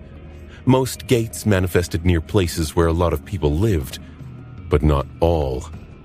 Somewhere inside the tunnel, they could potentially meet an abomination that had been dwelling here for decades, or maybe even half a century. Surely there was also a possibility that there were no nightmare creatures inside, and they were completely safe. Honestly speaking, the chances of that were equally high. Unconvinced, Sonny walked to the front of the convoy, past the massive form of the rhino, and stopped near the sentries. Up ahead, a long stretch of the tunnel was illuminated by the headlights of the APC. He stared into the darkness beyond. After a while, Sonny looked down and let out a heavy sigh. That does not bode well. He could not see anything. Not in the sense that there was nothing ahead, but rather that he could not see through the gloom that enveloped the tunnel, which could mean only one thing: that this place was not shrouded in shadows, but instead drowned by true, pure, elemental darkness. True darkness was different from light and shadows. Shadows existed in places where light was obscured or could not reach. If the shadow was vast and deep enough, people mistook it for darkness.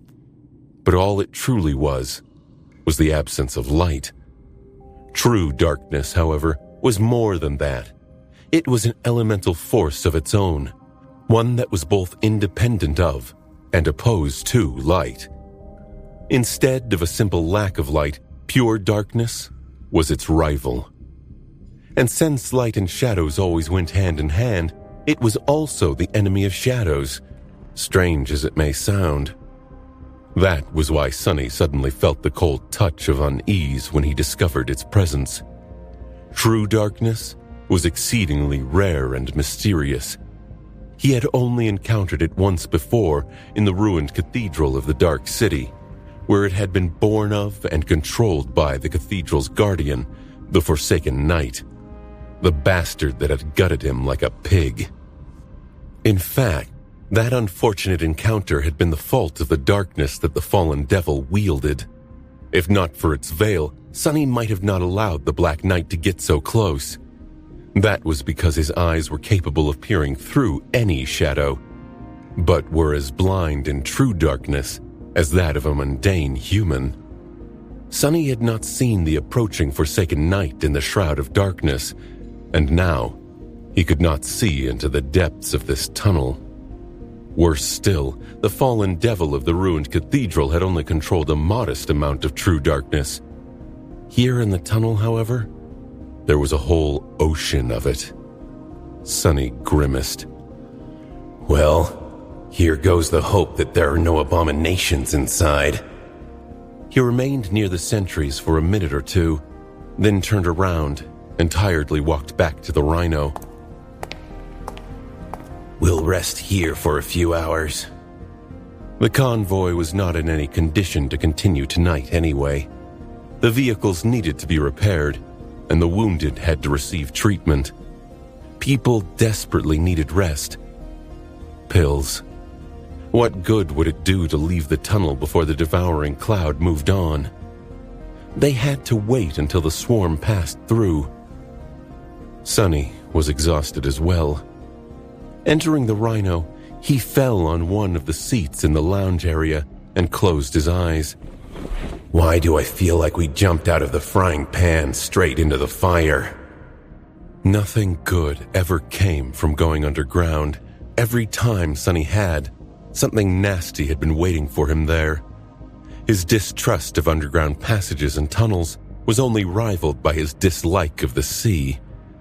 At least the tunnel seemed dry. Scowling, Sonny tried to empty his mind and concentrate on circulating what little essence he had left through his body.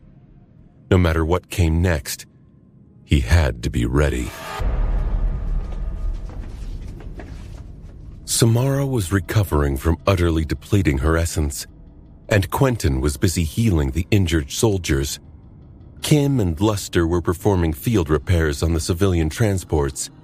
The Sleeper was creating a new batch of poisoned bullets to replace those expended during the flight from the devouring cloud. Sergeant Gear's ammunition reserves were at a point where each round had to count. Only Bell and Dorn had nothing to do, which was why Sonny chose them to accompany him on a scouting mission. He wanted to find out how far the exit from the tunnel was, or, if not, then at least explore a long stretch of it before leading the convoy forward. Nobody knew how long the tunnel was. There were a lot of them cut through the mountains in the Antarctic center, where the terrain was too uneven to build straight roads.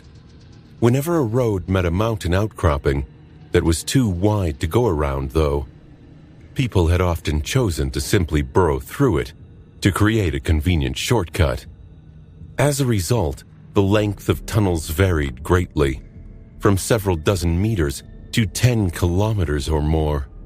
Most of them had been created during the dark times.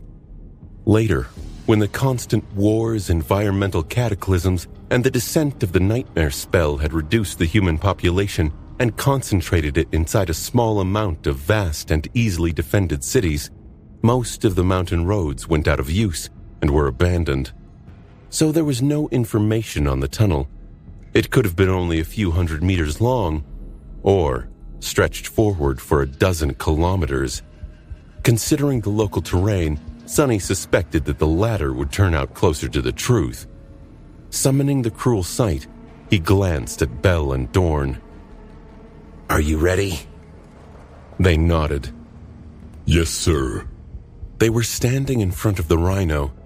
A few people were looking at the three irregulars, but only Professor Obel approached to see them off. Be careful, young people. Places such as these can be quite dangerous. Don't use any memories or abilities that have to do with fire, too. Now that we are underground, it would be all too easy to burn all the oxygen away. Sonny looked at the old man with a bit of tension hidden behind his outwardly confident expression. Anything else we should know? Professor Obel thought for a moment, then shrugged. Many of these tunnels went through several rounds of additional excavation to serve as bomb shelters during the later stages of the war between but those names probably won't tell you much. Suffice it to say, you might find that the structure of the tunnel is not as straightforward as one might expect. Sonny sighed. All right, we're going then. If we aren't back after 2 hours, well, I'm not going to lie. If something manages to kill me, then all of you will probably die soon too. So, there's nothing much you'll be able to do at that point. He tried to force out an encouraging smile, failed, and simply turned around. Carrying luminous memories, Sonny and his people walked past the nervous sentries and dove into the darkness without looking back.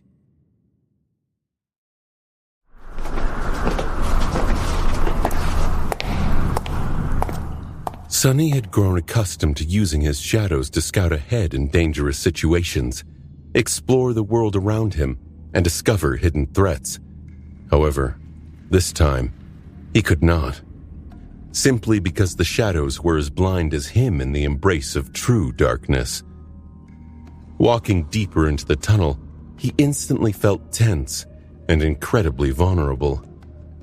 Things were even worse than Sonny had thought. Not only was his sight suddenly limited to a mere single point of view, not only could he not see anything outside the narrow circle of light created by the luminous memories like a mere human, even his ability to sense the shapes and movements of shadows was crippled. Because, of course, no shadow existed within darkness. That unique part of his perception had become so ingrained into him that now that it was gone, Sonny felt blinded. It was as though he suddenly lost his eyes and ears.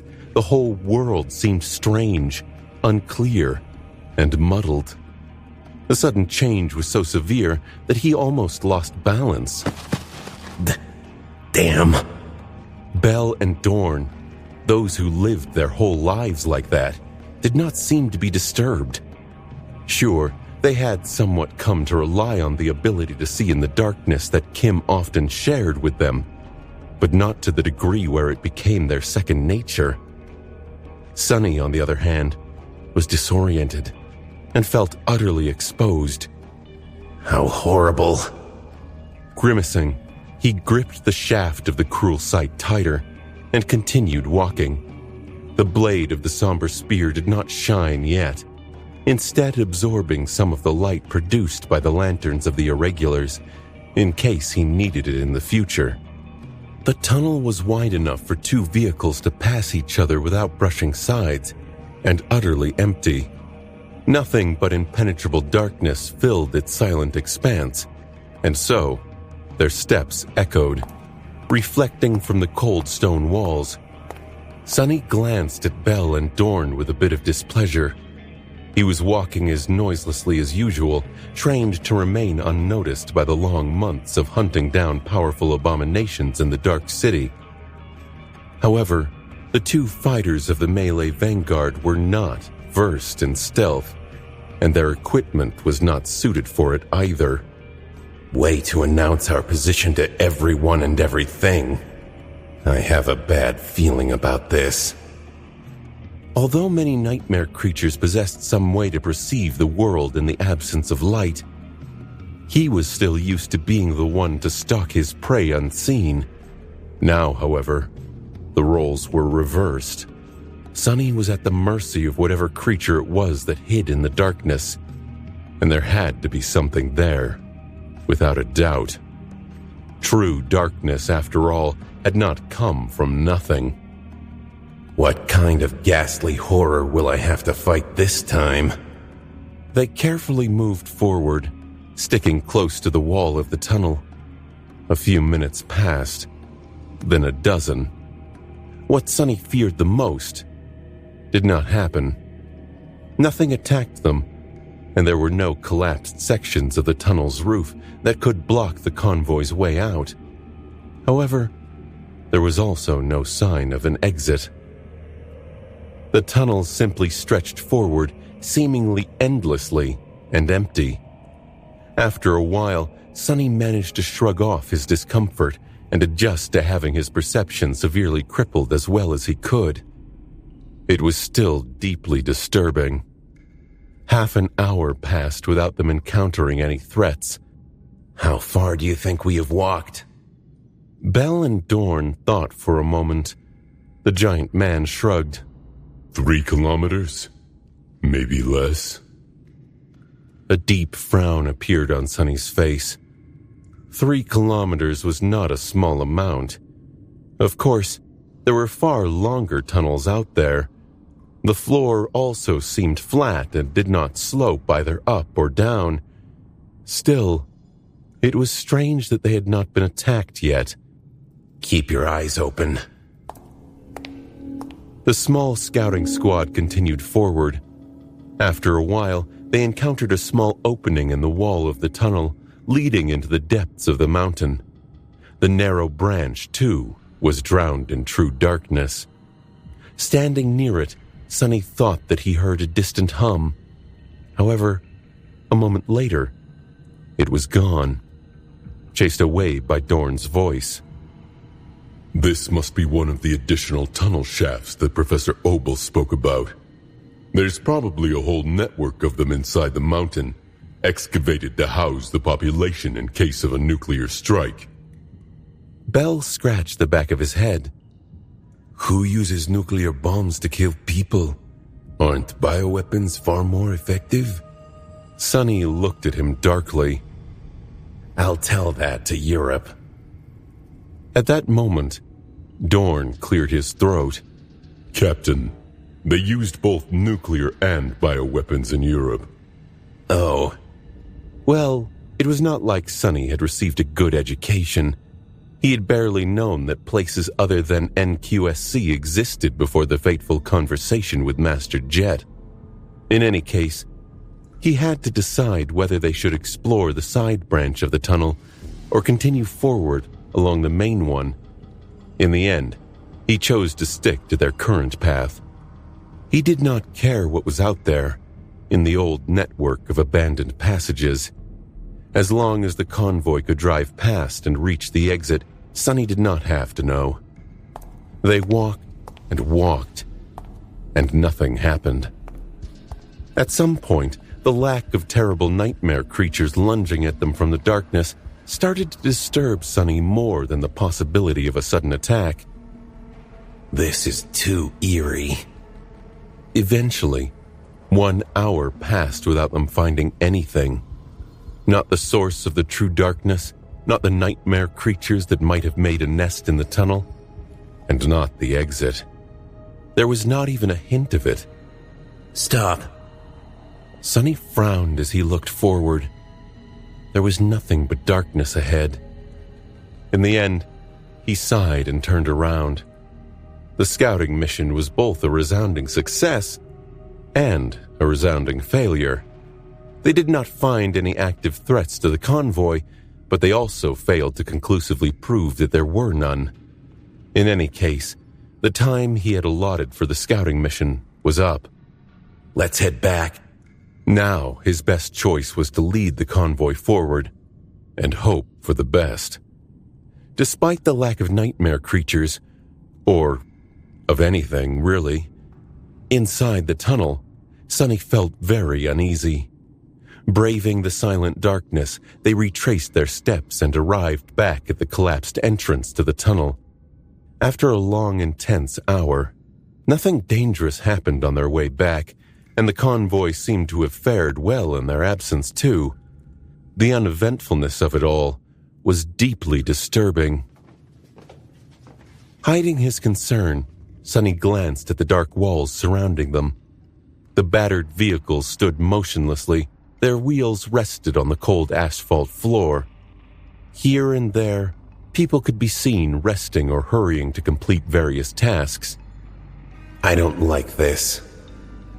Frowning, he headed toward the hatch of the Rhino.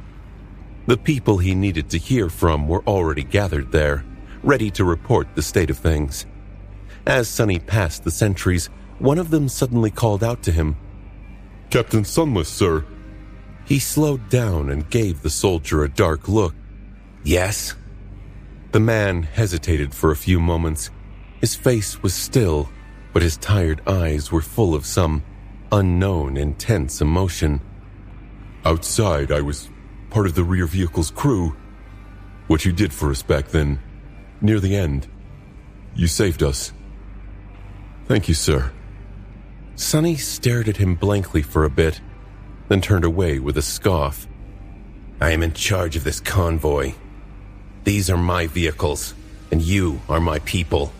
No one takes what's mine, especially without paying a price. Do you even know how much a vehicle like that costs? With that, he shook his head and walked away.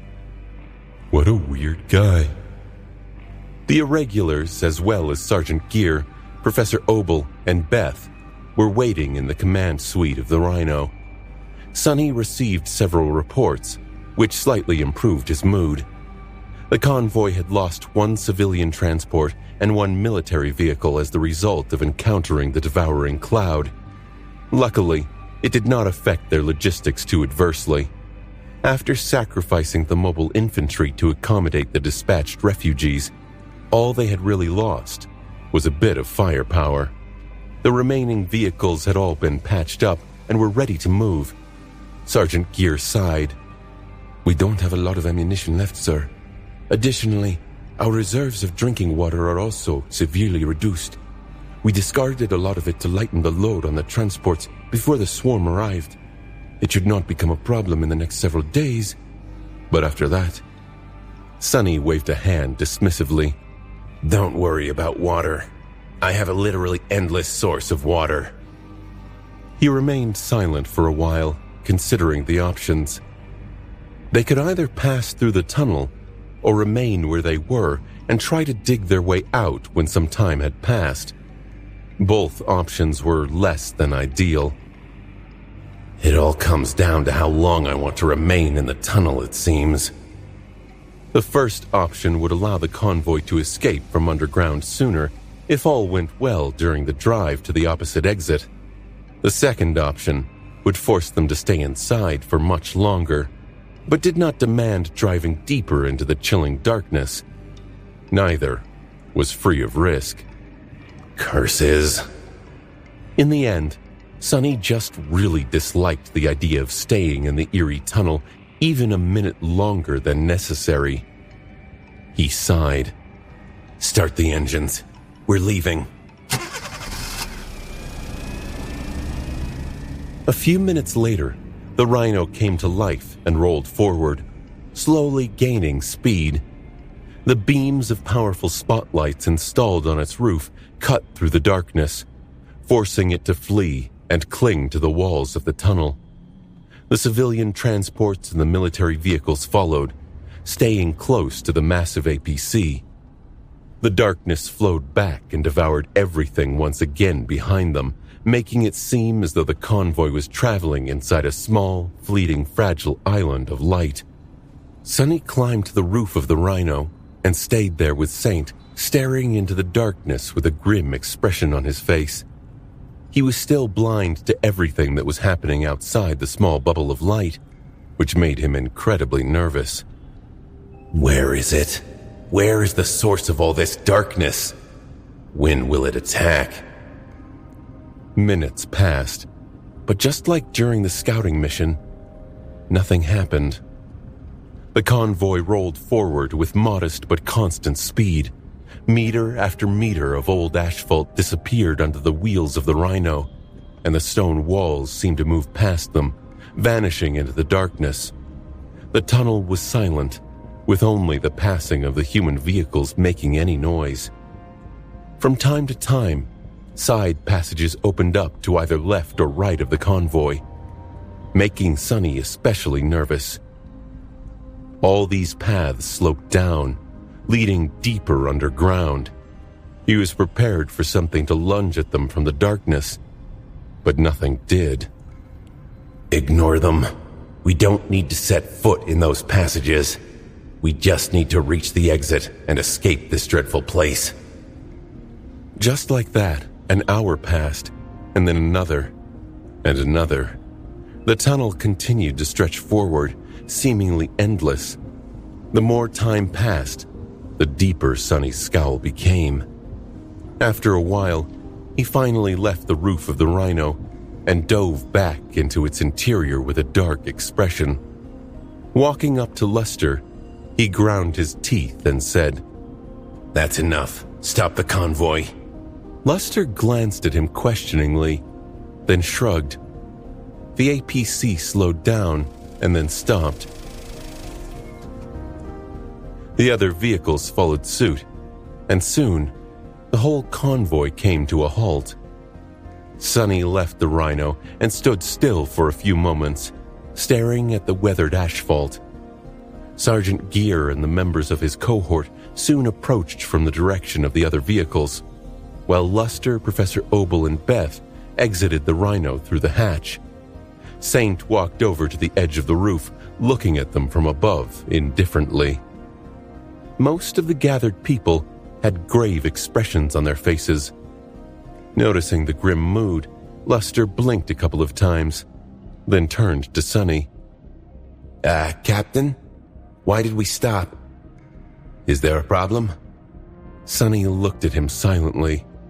"Yes, there is a problem, you fool. Can't you tell?" Luster scratched the back of his head. "What? Is there a nightmare creature ahead?" Sonny sighed, then looked up. "No, there's nothing ahead. That's the problem. We've been driving for about 7 hours, correct? What was our average speed?" The young man hesitated for a moment. 30 kilometers per hour, sir." They had not rushed, and kept a modest speed to be able to react in case danger appeared from ahead. Sonny nodded.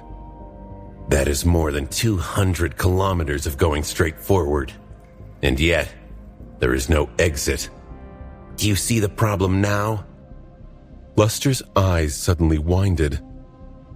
Oh, well, if you put it like that, it is weird. Sonny gritted his teeth. It's not just weird. If there was a tunnel of that length in Antarctica, it would have been the longest one in the world by far. Everyone would have known about it. Luster paled a little, then studied everyone's faces. How come no one did then, sir? Sonny looked down and shook his head. There is only one possible answer. This tunnel has something very, very wrong with it. There could not have been a tunnel that stretched under the Antarctic center for hundreds of kilometers. Not only would a structure like that be a miraculous feat of engineering, but far too many people, especially the Army strategist and someone as knowledgeable as Professor Obel, would be aware of its existence. However, no one had been. Sonny remained silent for a while, then looked at the old man. Professor Obel simply shook his head.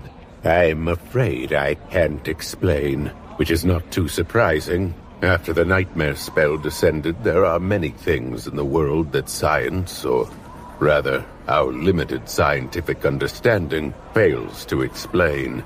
Sonny sighed. Great. What was he supposed to do now? It was clear that the laws of nature were either broken or worked differently inside the tunnel. Space was not behaving as it was supposed to behave, or maybe they had simply traveled to some strange pocket dimension that was filled with nothing but true darkness. Maybe they were all under the influence of another mind hex. Maybe they had all been devoured by the swarm of brood beasts and were now condemned to eternal purgatory. Who could tell?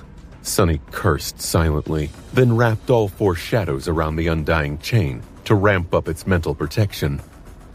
Nothing changed. The oppressive darkness did not disappear. If anything, it seemed even more foreboding now. He closed his eyes for a moment.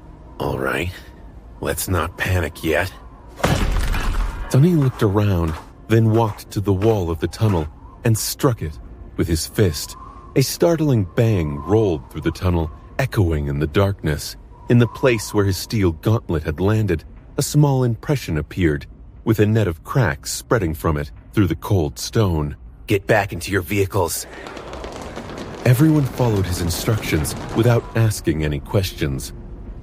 The convoy continued to move forward. However, this time, Sonny made it stop after 10 minutes and left the rhino alone. Wrapping the shadows around his body, he activated the Light Eater enchantment of the Cruel Sight to illuminate the path and ran back into the darkness, moving much faster than the vehicles had. He soon reached the point of the previous stop and studied the cracked section of the wall, then made his way back. The convoy moved for another 10 minutes. After that, Sonny commanded them to put the vehicles in reverse. The tunnel was not wide enough for the Rhino and the civilian transports to turn around and drive back. After a while, he gave the order to stop. This is bad. His seemingly erratic actions, of course, had not been without a reason. Sonny already knew that it was possible to go back to a previously visited spot inside the tunnel. Bell, Dorn, and himself had walked for around 6 kilometers during the initial scouting, and then safely returned to the convoy. The first stop he had ordered was to make sure that the same principle still applied. Indeed, he had been able to return to the marked portion of the wall from 5 kilometers away. The second stop was to test if something would change with more distance, and it was bad. They should have long seen the imprint of his fist and the net of cracks around it, but there was none. At some point in time, somewhere between 5 and 10 kilometers of separation, the mark had disappeared without a trace, which was very, very bad news for Sonny. It meant that they could not return to the collapsed exit from the tunnel. The way back, and the second option he had of escaping to the surface, did not exist anymore. Staring into the darkness, Sonny felt a cold shiver run down his spine. If he had led the scouting party a few kilometers further, would they have been separated from the convoy forever? Would they be doomed to wander the darkness alone for the rest of their lives? He had come close to disaster without even knowing it. I was lucky. One of his worst fears had become reality. Sonny was more than capable of fighting against enemies that he could strike down, even if their strength seemed overwhelming. However, he was as powerless as the rest against circumstances like the one they had found themselves in right now, against threats that were both unseen and unexplainable, dooming those who encountered them silently and without warning, simply by existing. Against threats like that, he needed someone like Cassia. Sadly, she was far away, probably preparing for the war between Valor and Song with the rest of the Firekeepers. Damnation.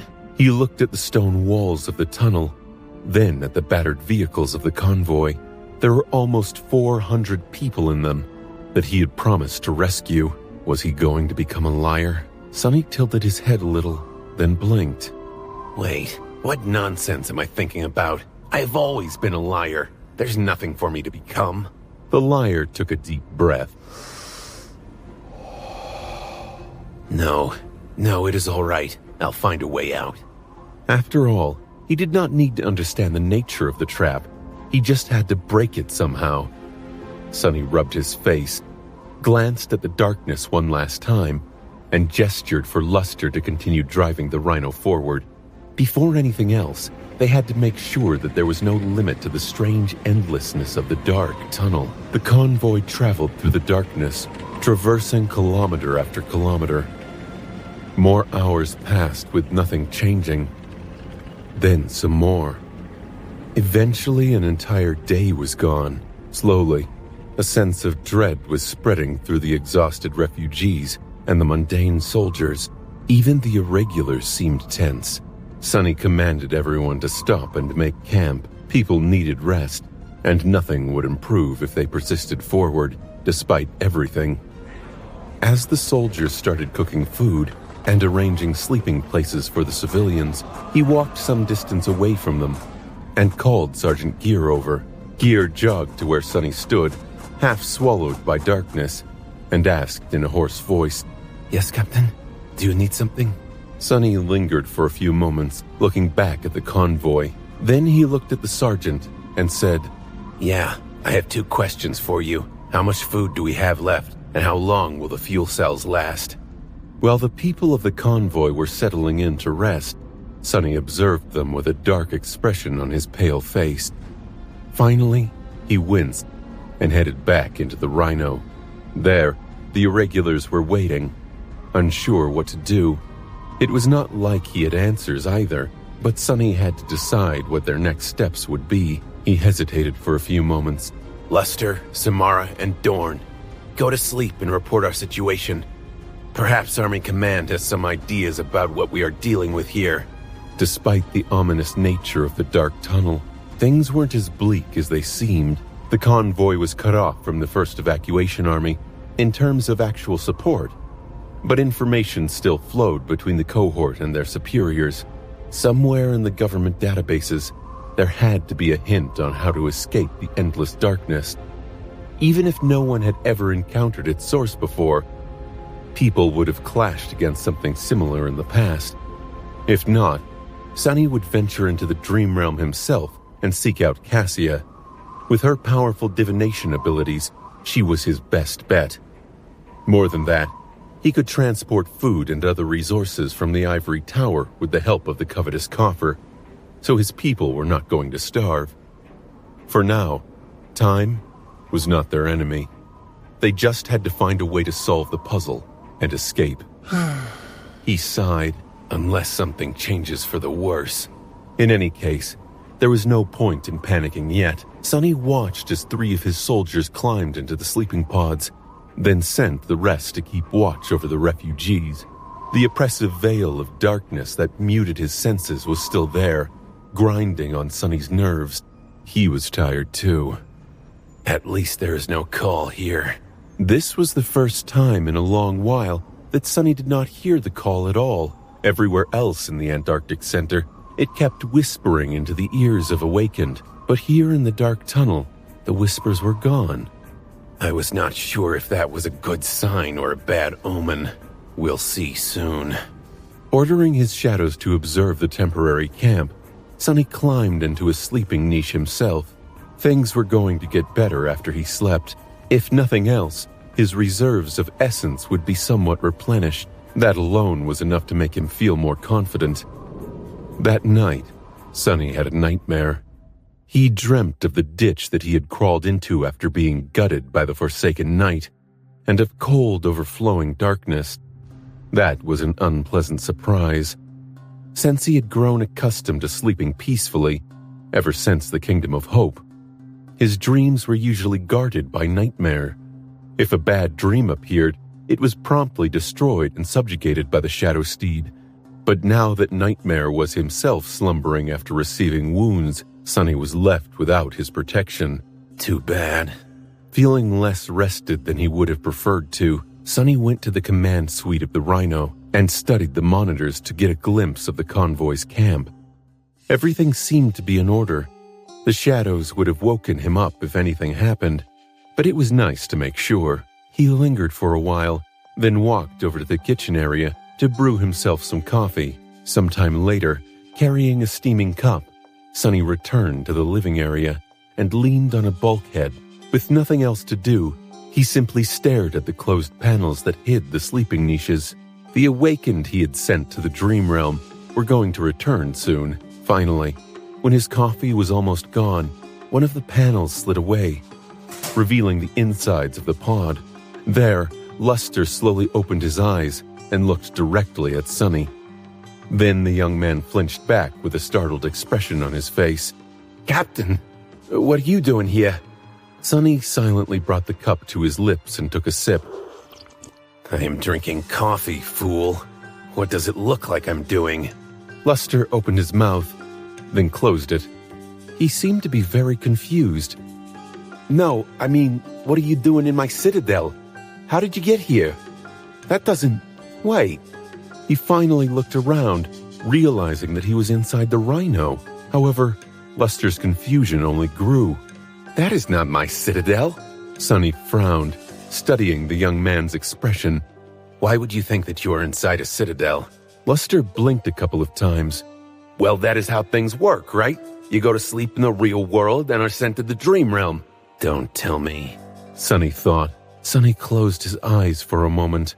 "So, what you are trying to say is that you did not return from the dream realm. You fell asleep in the waking world and woke up in the real world." Luster let out a nervous laugh. "Haha, that's impossible. Awakened don't stay in the real world when we sleep, but... Also, yes, the last thing I remember is settling inside the pod, sir." The corner of Sonny's mouth twitched. It seemed that the impossible had just happened. An awakened fell asleep without being transported to the dream realm. Luster's soul had remained in the dark tunnel. So did the souls of Kim and Samara when they woke up shortly after. The result was the same. They had been confused and startled. None of the three had managed to reach a citadel. "That is not good. Not good at all." Without saying much, Sonny reached within himself and tried to sense the familiar pull. The pull of his anchor in the dream realm. Usually, as long as he concentrated on the anchor, he would initiate the process of traveling across worlds. However, this time, there was nothing. No matter how hard he searched, his soul sense was devoid of the dream realm's pull. His connection to the ivory tower was gone. Just like the call, suddenly cold. Sonny glanced at the sea of darkness surrounding the fragile island of light, where hundreds of refugees were trapped, shivering as they slept. What the hell is this place?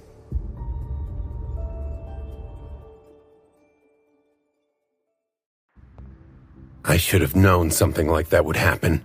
During one of his conversations with Professor Obel, Sonny had learned of a thing called Murphy's Law. Anything that can go wrong will go wrong. He did not know who Murphy was and why that person had been in a position to establish world-governing laws, but their veracity was hard to dispute. Perhaps that Murphy had been a bit of a tenacious cockroach himself to come up with such an undeniable rule. In any case, that was exactly what had happened. Everything had gone wrong. Sonny had hoped to receive information and resources through the dream realm, but now that hope was destroyed. The strange nature of the endless tunnel prevented Awakened from traveling across worlds. He had not even known that something like that was possible. Damnation. Instructing the members of the cohort to keep the news to themselves, Sonny hesitated for a bit, and then gave the convoy an order to break camp. They had to continue moving forward. At that point, he did not expect to reach an exit. However, Sonny still needed information. The tunnel was not looping on itself as yesterday's experiments had proved, so there had to be some other type of magic involved. He suspected that it was spatial, but had to observe more to come to a reliable conclusion. The Rhino rolled forward, and the civilian transports followed. Once again, they waded through the silent darkness, cutting it with beams of light. Stone walls flew by, and since their surface always looked the same, it was easy to imagine that the convoy was not moving at all, and was instead stuck in place, cursed to repeat the same moment in time, over and over again. The only thing that broke the monotony was the foreboding entrances to the side passages that occasionally appeared from either left or right. Sonny knew that the most logical solution would be to try and explore them instead of stubbornly trying to reach the exit of the main tunnel. However, he felt reluctant to do so, at least for now. It was as though everything was forcing him to make that decision, which was exactly what sent his paranoia into overdrive. It's almost like something is trying to lure us deeper underground. Curse it. The side passages were too narrow for the Rhino to pass anyway, and he was not going to abandon the APC unless absolutely necessary. Sonny did pay the side passages a lot of attention, though, as he studied the entrances and the darkness that shrouded them. A small hint of suspicion appeared in his mind. Apart from that, he was not remaining idle, even if it might have looked like that to the rest of the people riding inside the Rhino. Throughout the next day, Sonny remained in his chair in the command suite. He did glance at the screens from time to time, but rarely. Mostly, he just strangely moved his fingers, making it seem as though they were performing a complicated dance. At some point, Beth couldn't stay quiet anymore and asked in an irritated tone, "What on earth are you doing? Are you trying to cast a magic spell or something?" There was a deep unease and fear hidden behind that annoyance, though. Sonny smiled. "Actually, that is exactly what I'm trying to do. I am an amateur sorcerer, you see." The young woman scoffed. "Fine, don't tell me. I guess you finally lost your mind." But Sonny had told her the truth. Although she could not see them, he was weaving strings of essence between his fingers. At that point, Sonny was proficient enough to not cut off any of his fingers in the process, like he had in the Red Colosseum. There was not even a single cut on them.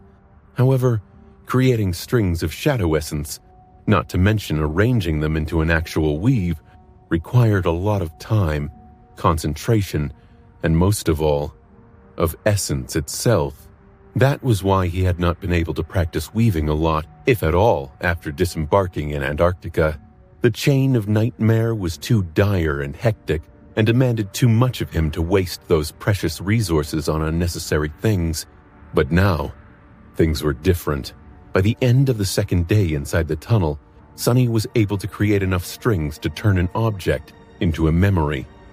He needed a bit more for what he wanted to achieve, though, so he continued with the task through the night. On the third day of traveling through the darkness, when people turned quiet and fear spread through the convoy like a plague, he produced Weaver's needle from the covetous coffer, as well as one of the transcendent soul shards he had stored there before.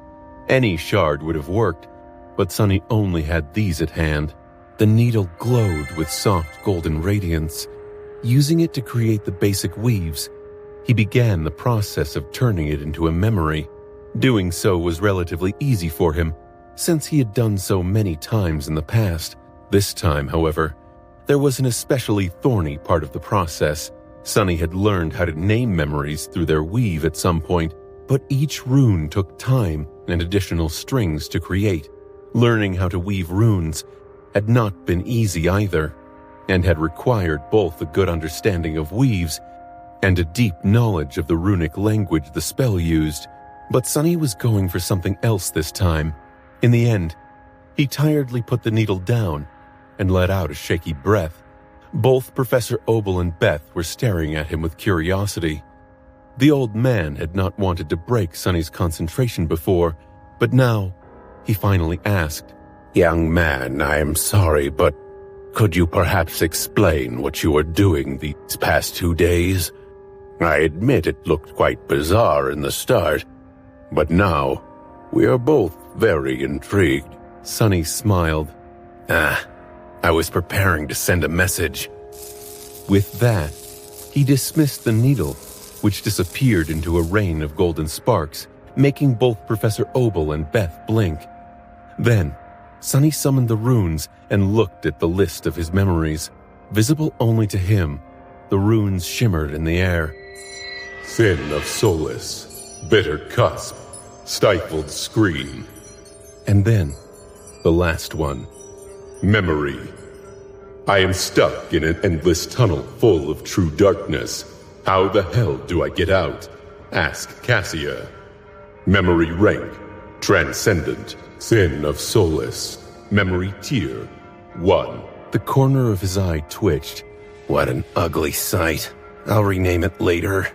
The memory Sonny had created was, of course, a message to Nephis.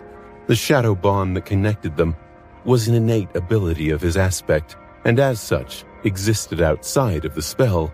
It did not matter that the convoy was isolated from the dream realm. Their tenuous link remained active. Sonny knew it because he was still able to see Neph's runes, so she should have been able to see his as well. Well, that's done. The only question was, how soon would Nephis see the message? And how long would it take for her to come up with a response? Sonny suspected that he was going to have to wait for a while. Morgan's warbow proved that Forge Masters of Clan Valor were capable of naming the memories they created. However, he did not know how high Changing Star's standing in the Great Clan was at the moment, and if she could charge them with forging a specific memory for her, let alone do it quickly. In any case, he was sure that she would come up with something. Nephis was a frighteningly resourceful person when she needed to be. Kind of like Sonny himself. It won't be fast, though. With a sigh, he glanced at Professor Obel and Beth. The message is sent. Now we just need to wait for a response. The convoy continued its meaningless march. Hour after hour, the small column of vehicles drove through the overflowing darkness, their sense of time and direction slowly disappearing. The dark tunnel was just too eerie, inexorable, and unchanging. Everything there seemed like a strange, foreboding dream. From time to time, one of the vehicles would break down, forcing them to stop for quick repairs. The Rhino was operating on an advanced Spelltech engine, which meant that its fuel was soul essence. Luster was more than capable of keeping the APC moving indefinitely. The military vehicles had primitive Spelltech batteries, serving as a backup energy source for their hybrid systems, so he was able to help the soldiers too. The civilian transports, however, were entirely mundane. Their fuel cells were immaculately designed and possessed a vast charge capacity, but were going to get exhausted sooner or later.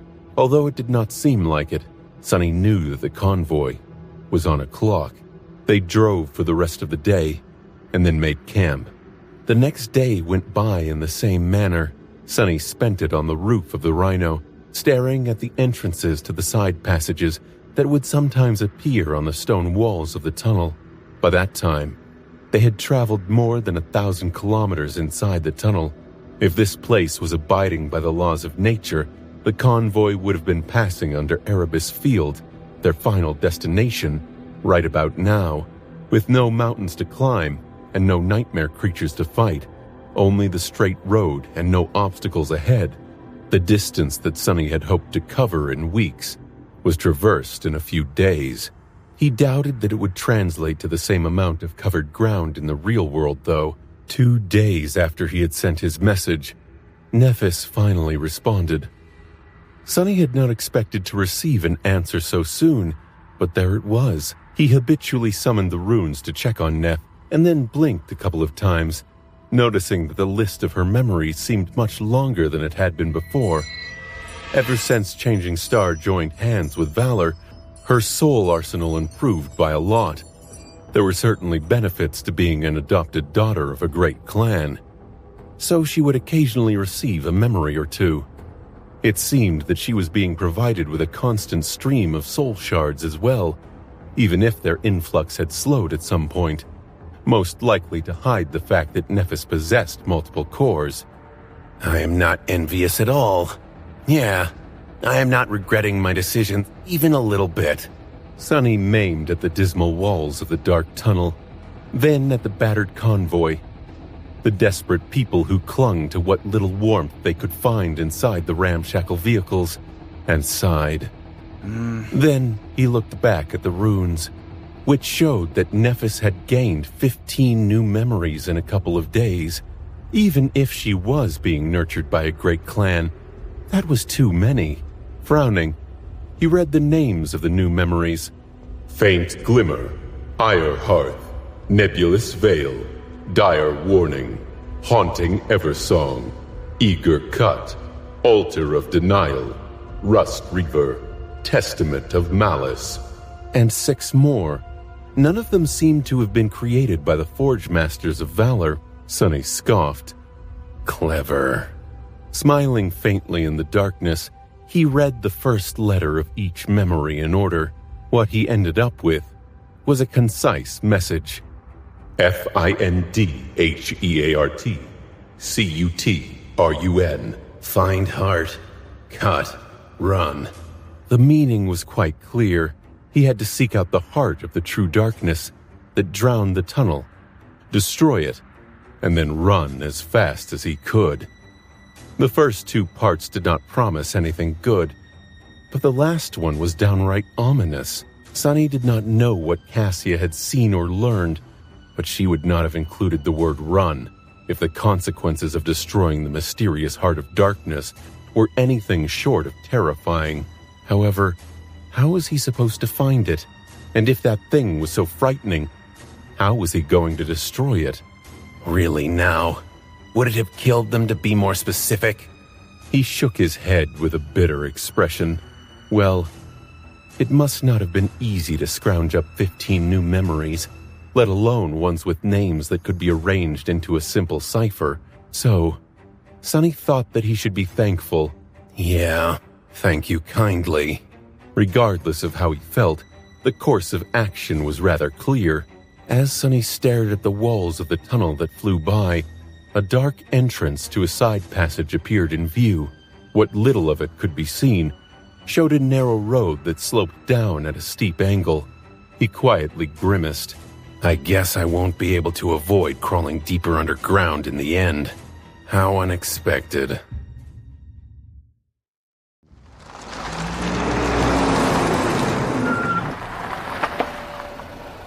The convoy had stopped once again. This time, however, there was one significant difference to the place Sunny had chosen to set camp. It was situated near one of the side passages, which they had avoided at all costs in the past. Currently, the irregulars were gathered around the dark entrance, staring at it with gloomy expressions on their faces. Sunny did not look too enthused either. After a while, he sighed and glanced at his subordinates. Have any of you noticed it? They looked at each other, not sure what to say. After a while, Dorn spoke in a somber voice. What exactly were we supposed to notice, Captain? Sunny silently shook his head. In the past few days, he had been observing the side passages as the convoy passed them, trying to see if there was a pattern to when and where they appeared. The tunnel looked to be endless after all, so it seemed that there was an endless amount of these branching paths too, which was a bit weird. In the process of observing the side passages, a sinking sense of suspicion took hold of his heart, and by now, that suspicion was all but confirmed. He frowned. Well, I don't blame you. It's pretty hard to notice. Then Sunny pointed at a particular spot on the stone wall of the tunnel, right where it made way for the open chasm of the entrance to the side passage. There's a small protrusion there, and on the opposite side, the stone is chipped near the floor. There's also that crack over there. They stared at the spots he showed, not quite sure of the meaning of these small, barely noticeable features. What about them? Sonny lingered for a moment. Nothing, really, in and of itself. But if you watched closely, you would have seen that these exact imperfections are present at each of the entrances we passed in the last couple of days. The first one we saw during the initial scouting had them too. With how rough the walls of the tunnel are, it is only expected that there would be nothing smooth about the side passages. But still, exact cracks at exactly the same spots, at hundreds of entrances? Don't you think it's strange? Luster stared at the chipped portion of the wall, then scratched the back of his head. I don't get it. Did someone leave these marks on purpose? Sonny shook his head. No. What I am trying to say is that there are no hundreds of entrances. There's just one entrance and one side passage, repeating over and over across the tunnel. All these entrances we saw were the same and lead to the same place. The irregulars paled. After a long stretch of grim silence, Bell finally spoke. So we are being invited somewhere. Noticing his carefree smile, Kim shivered. More like being lured somewhere, don't you think? The swordsman just shrugged. Well, an invitation has to be alluring, right? Otherwise no one will come. Kim stared at him with a deadpan expression for a few moments, then turned to Sonny. So, what are we going to do, Captain? Sonny echoed Bell's smile, making her eyes widen slightly. What else? We are going to answer the invitation, of course. Sure, it all seems like a dreadful trap. After all, the damn tunnel more or less left us no choice but to try and explore the side passage. It's an ingenious food delivery system. If you think about it, the food delivers itself. We are the food in this metaphor, of course, and we are going to deliver ourselves to whatever it is that's waiting underground. Bell's eyes glinted. And then we eat it instead of it eating us? Sonny cleared his throat. Right. That's the plan. We are going to try to only be eaten a little, at the very least. Something told him that his plan did not sound too encouraging to the irregulars. He coughed. Also, I have it on good authority that we will have to get the hell out of the tunnel as soon as the thing trapping us inside is found and destroyed. So, we will split into 2 teams. One team will go down. The other will remain with the convoy and make sure that all vehicles get to the surface. The irregulars looked at each other, trying to guess who would be assigned to which team. Luster was their best pilot, so he would have to remain with the Rhino. Samara's aspect was less useful in narrow spaces, so there was no point in taking her deeper underground either. For the rest of them, that was the question. Quentin looked into the darkness and then asked calmly, So, who is going to accept the invitation, Captain? Sonny glanced at him with a dour face. That's easy. I am going to take a look underground, while all of you will stay with the convoy. The members of his cohort immediately protested. It's too dangerous to go alone. Captain, someone has to watch your back. Please, reconsider. Sonny listened to them for a while, then waved a hand. Shut up, you idiots. Do I look like a hero to you? If I could take you with me, I would. Hell, I'd take the whole army. However, none of you can traverse the distance fast enough to return to the convoy in time. I can, though. He sighed, remembering one of the recruits he had decided to pass on. The guy who could create rifts in space. That aspect would have come really in handy right now. However, there was no time to regret past choices. He was very happy with his cohort, too. Plus, I'm not going alone. I am taking Saint with me. What? Did you think that I'd risk my hide if she wasn't close enough to save it? The irregulars grumbled for a bit, but eventually accepted his decision. Captain's echo was truly powerful. If a master and an ascended demon couldn't handle the source of the unnatural darkness, then the members of the cohort would not be of much use there anyway. They were not an ordinary master and an average echo either. Sonny gave a few more orders, making sure that the convoy would be fine in his absence, then called Saint and returned to the mouth of the side passage. The two of them faced the darkness, remained still for a while, and then silently dove into its cold embrace. Damnation. The side passage was full of impenetrable darkness, too, flowing around Sonny as it turned him blind and deaf. The blade of the cruel sight was shining with a soft radiance, creating a small circle of light around him. That light seemed to be struggling against the tide of chilling blackness, making it appear more absolute. The walls of the passage were much closer to each other than that of the main tunnel, its roof lower, and the circle of light was even narrower still. All of that made Sonny feel extremely claustrophobic.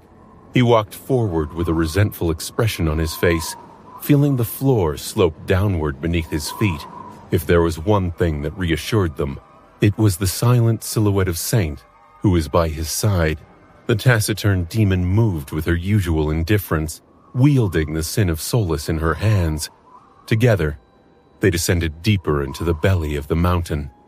Curse it. Damn it. This is such crap. Sonny was, unsurprisingly, very nervous. There were a lot of things for him to be nervous about. Not only was he willingly walking into a trap of an unknown but immensely powerful nightmare creature, he was also surrounded by true darkness, the element that directly countered most of his abilities. Not only that, but he also found himself in a strange situation. Most awakened possessed at least one luminous memory. Those were usually both cheap and easy to get, so everyone had some sort of enchanted item to serve as a lantern in their arsenal. However, Sonny had never needed one, so he only had the cruel sight.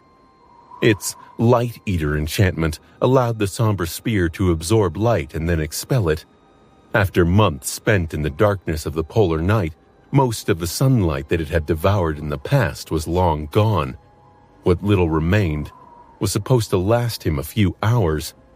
But what if he failed to complete his mission by then? Sonny brought several chemical flares with him, just in case, but he really hoped to not get a chance to use them. Additionally, he had to leave one of his shadows with the convoy. Surrounded by true darkness, he could not turn into one to swiftly travel across the network of tunnels, but he could still shadow step back to one of his invaluable helpers. That was why Sonny had ventured into the depths of the mountain alone, hoping to escape whatever disaster waited ahead in an instant. So, a quarter of his power was gone as well. Right now, the gloomy shadow was with Saint, the creepy shadow was augmenting the cruel sight, and the haughty one was wrapped around his body. The five of them were a fearsome quintet. Nevertheless, Sonny did not feel confident. The odds were just stacked against him too much. Whatever. What's the big deal anyway? It's just a creepy, inescapable mountain full of true elemental darkness, which apparently has a heart, a piece of cake. Saint turned her head a little and stared at him, the ruby jewels of her eyes glowing with cold crimson light. It was only then that Sonny noticed that his teeth were chattering. He forced out a weak smile. What? It's really cold here, you know? Indeed it was. Smoke escaped from his lips, and his voice echoed off the stone walls, traveling far into the narrow passage. Sonny grew quiet, not wishing to announce his position to anything that might have been hiding in the darkness. They continued to descend, soon arriving at an intersection which was drowning in darkness. It was the first one of many. Just as Professor Opal had said, there was a whole network of tunnels excavated during the dark times here, meant to serve as a bomb shelter in case of an all-out war. The tunnels cut deep into the mountain, creating a strange labyrinth. Sonny was sure that there was some logic to how they were arranged, but the intent of the engineers that had built this place escaped him. If anything, the system of passages and chambers cut roughly in the stone seemed random and disorderly, almost organic. And of course, each was consumed by darkness. At this depth, Sonny started to feel as though the darkness was moving around him, flowing through the tunnels like blood rushing through colossal veins. He shivered. Calm down, damn it. Find the heart and destroy it. What if it was not a metaphorical heart, but a quite literal one? Gritting his teeth, Sonny continued forward. Faced with the complicated maze of passages, he navigated through it. A simple principle.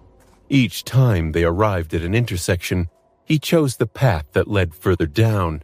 For now, this method seemed to be working, since the surrounding darkness seemed to have become thicker and flowed faster.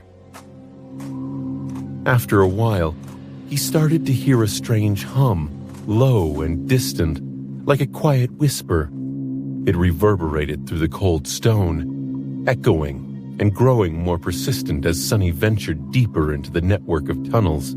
Struggling against a sense of vast primordial fear, he glanced at Saint, and then stubbornly continued walking. Soon, Sonny arrived at a dead end, or rather, what should have been a dead end. The tunnel he was following came to an abrupt stop, but the wall in front of him had collapsed, or had been shattered at some point in the past, revealing an entrance to something that looked like a natural cave. He hesitated for a few moments, then climbed over the pile of rubble and entered the cave. It stretched forward, twisting and turning, growing so narrow that Saint had to fall back and now walked behind. The dark passages had changed from those cut through the stone by human tools to being rough and uneven. The floor rose and fell too, making moving forward hard. If Sonny had felt as though he was in a maze before, now he had completely lost his sense of direction. All he knew was that he was still moving down, and that the darkness was flowing past him with increasing speed. The nuclear hum was growing louder and louder. By then, Sonny had been completely overcome by an irrational feeling that he was not traveling through a network of caves, but instead crawling through the veins of a bizarre, colossal, terrifying creature. If it really is alive, then I don't want to know what kind of creature it is. Just as that thought flashed through Sonny's mind, the radiance of the cruel sight's blade suddenly flickered and was instantly extinguished. All that was left was utter darkness. I damned knew that this would happen. There was a scratching sound in the utter darkness, and then a stream of bright scarlet flame shot out of a chemical flare. Rising above his head, Sonny looked at the narrow cave, now flooded with dim, ominous red light.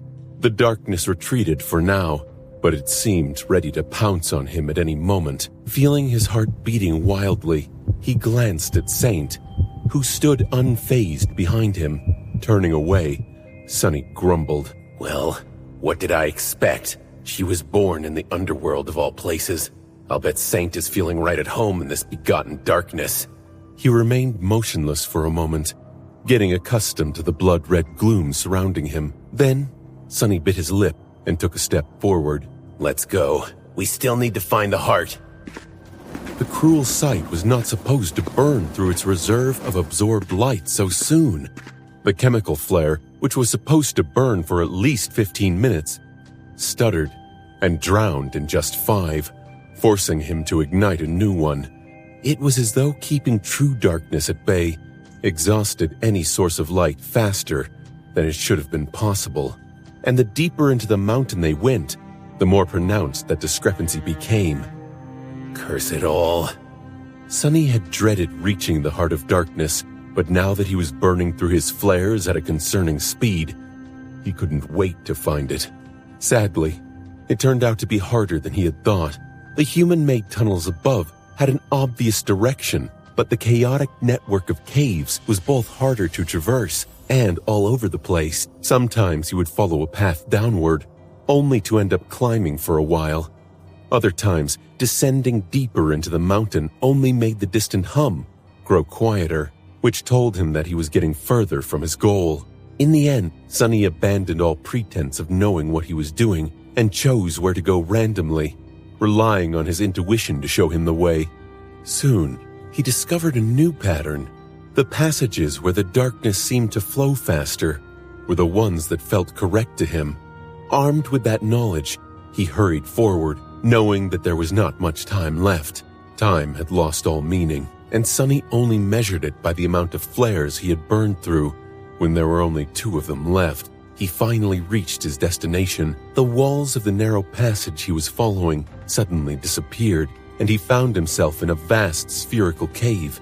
In the dim red light, he could see dozens of similar dark holes opening into it, each leading to a different natural tunnel. However, Sonny did not pay them any attention. All he could look at was a giant orb of jet black stone that floated in the center of the cave, burning darkly with the crimson reflections of the flare's fire. The darkness flowed through it, or maybe was born from it. The hum he had heard came from the orb, like a rustle of waves that were imprisoned within it. Suddenly, he felt a terrible chill spread through his body. Whatever that black sphere was, he knew that it was not something any human was supposed to see. Cut. Run. Sonny gulped. He couldn't believe that no one was guarding that thing. Then again, nothing was guarding his own heart either. If something managed to crawl into his chest, it would find his ribcage empty of defenders as well. Maybe not, if Bloodweave had to say anything about it. Sonny stretched his senses outward, checking if his connection with the fourth shadow remained. It was there, albeit strangely muddled. Nevertheless, he knew that he would be able to use Shadow Step to get the hell out of the dark cave after destroying the Heart of Darkness. No time to waste then. His second-to-last flare was about to burn out. Stepping forward, Sonny chased all hesitation away from his mind and thrust the blade of the cruel sight forward. It struck the side of the black orb and slid off its surface without leaving a scratch. Sonny froze. The sound of the spear hitting the polished stone seemed deafening, and when it died down, was it just him, or did the tune coming from the sphere grow a little louder? Glancing at Saint, he felt cold sweat rolling down his face and whispered, "Help me with it, will you?" The taciturn knight remained motionless for a moment, staring at the sphere with a hint of subdued emotion. Then, her eyes suddenly flared, the flames inside them turning darker. Saint did something strange. She took a step forward and handed him the Sin of Solace. Confused, Sonny grabbed the hilt of the Jade Jian, feeling the infuriating whispers assaulting his mind. Pathetic. He frowned, surprised at the sudden thought. Was it a thought? At that moment, Saint took another step forward and unsheathed her broken stone sword. The jagged line of its shattered blade flashed through the darkness and sunk into the black surface of the sphere to the hilt. A small crack snaked its way up and down through the surface of the orb. Suddenly, the hum became almost deafening. What? Then, the giant orb suddenly burst open, releasing a tide of darkness that washed over Sonny and Saint, throwing him back. He fell on the cold stone, feeling something rustling against the steel of the undying chain. The flare was swiftly extinguished. In the last split second that it burned, Sonny saw what the darkness released from the sphere was, and understood what the hum he had heard represented. It was not the rustle of waves. Instead, it was the rustle of countless tiny feet scraping against the shell of the black sphere from within. The flood of darkness that had escaped from the cracked orb was actually myriads of tiny beetle-like creatures that were now swarming over him like a river, already shredding the transcendent metal of his armor. Worse still, the tide of them was still flowing out of the broken sphere, rushing into the dozens of passages leading out of the cave like a flood. The sight of it was both terrifying and bizarre. No matter how large the shell of the black stone had been, the mass of beetles it released and was continuing to disgorge was many times larger than what could possibly fit inside. At this rate, The whole mountain was going to be filled with them in mere minutes. Ah! So that's why she told me to run! Feeling a sharp pain suddenly pierce his side, Sonny belatedly realized a dreadful fact. He needed to enter a shadow to use Shadow Step, and with all light gone, there were no shadows left in the true darkness of the flooded cave. Sonny was buried under a moving carpet of dark beetles. His armor was being chewed through, and a few of them had already gotten inside somehow, their razor-sharp mandibles sinking into his flesh. Crap! For a moment, his thoughts were scattered, but the sudden pulse of pain cleared them. Blinded, Sonny shuddered and tried to move his hand to cover the eye slits of his helmet's featureless mask. It was too late. One of the insects had already crawled through. Since Sonny could not see anything, he only realized it when something cold and slithering brushed against his nose. He instantly closed his eyes, and a split second later, a sharp pain pierced his face as one of his cheeks was torn open. A repulsed hiss escaped through Sonny's lips. Jerking his head, he felt the beetle fall down, and then caught it with his mouth, crushing the bastard between his teeth. It felt like chewing on steel, but the resilient shell broke with an appalling crunch, filling his mouth with sharp fragments and an indescribably bitter taste. Ah! Finally, he managed to free his hand from underneath the mass of beetles and covered his eye slits with it, then struggled to stand up. Sonny managed to rise to his knees, but at that moment, a new wave of beetles smashed into his chest, throwing him back down. It felt as though he was drowning. A crushing weight of the endless river of creatures pressed him down, making it hard to breathe. With each second, there were more and more of them, and the weight grew more unbearable. In the dark cave, the seething darkness that consisted of countless myriads of tiny insects was rising like a tidal wave, already flooding most of the tunnels. The uninterrupted surface of wriggling black insects was slowly crawling higher and higher, the shards of the broken sphere already disappearing beneath them. The rustling hum of tiny feet scraping against stone turned into a rumbling roar. Then, a hand in an armored gauntlet broke through the surface. The chemical fire grasped by it, igniting with intense scarlet flame. Growling, Sonny pushed himself through the squirming mass of dark beetles and managed to rise to his feet with a stagger. Even standing, he was waist-deep in the rushing river of the black shells. As several of them continued to bite into his flesh, he briefly looked around. It took him a split second to take in the sight of the underground cave, which was painted crimson by his last flare, and swiftly drowning in the tide of darkness. He had already dismissed Saint, so now all that was left for him was to run. Damned bugs. Why did it have to be bugs? The flare in his hand stuttered, the stream of red flame it was spewing, rapidly growing shorter, but before it died, he already dove into the shadows, disappearing from view. The fluttering flare fell into the mass of dark beetles and was instantly swallowed by it, the last hint of light disappearing from the hidden cave, perhaps forever. Back in the main tunnel, the convoy was nervously waiting for something to change. Everyone was already loaded into the vehicles and waiting for the captain to return. Minute passed after minute, with no news or hint. The ever-present darkness remained the same. Inside the Rhino, Luster was sitting quietly in the pilot's seat. Professor Obel and Beth were in the lounge area, discussing something among themselves.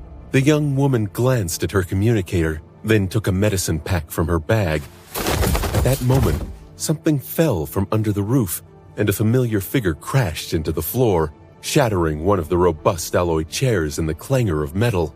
All they saw was the battered surface of the bleak armor and a mess of limbs.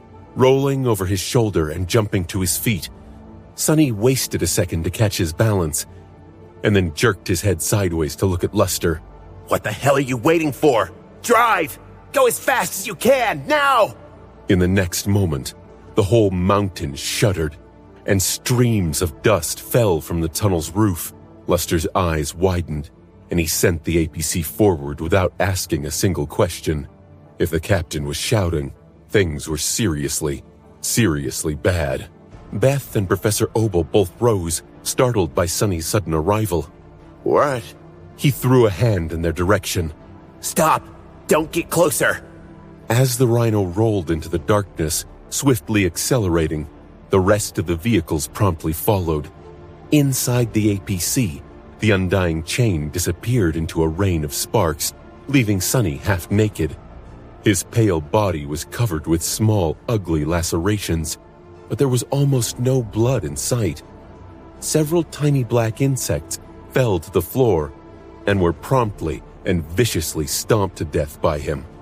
Nevertheless, even after disposing of the beetles, Sonny did not look relieved. Instead, he paled even more and then bent over, vomiting a mouthful of dark blood. Beth took a step forward, looking around in search of a medkit with a worried expression on her face. What is going on?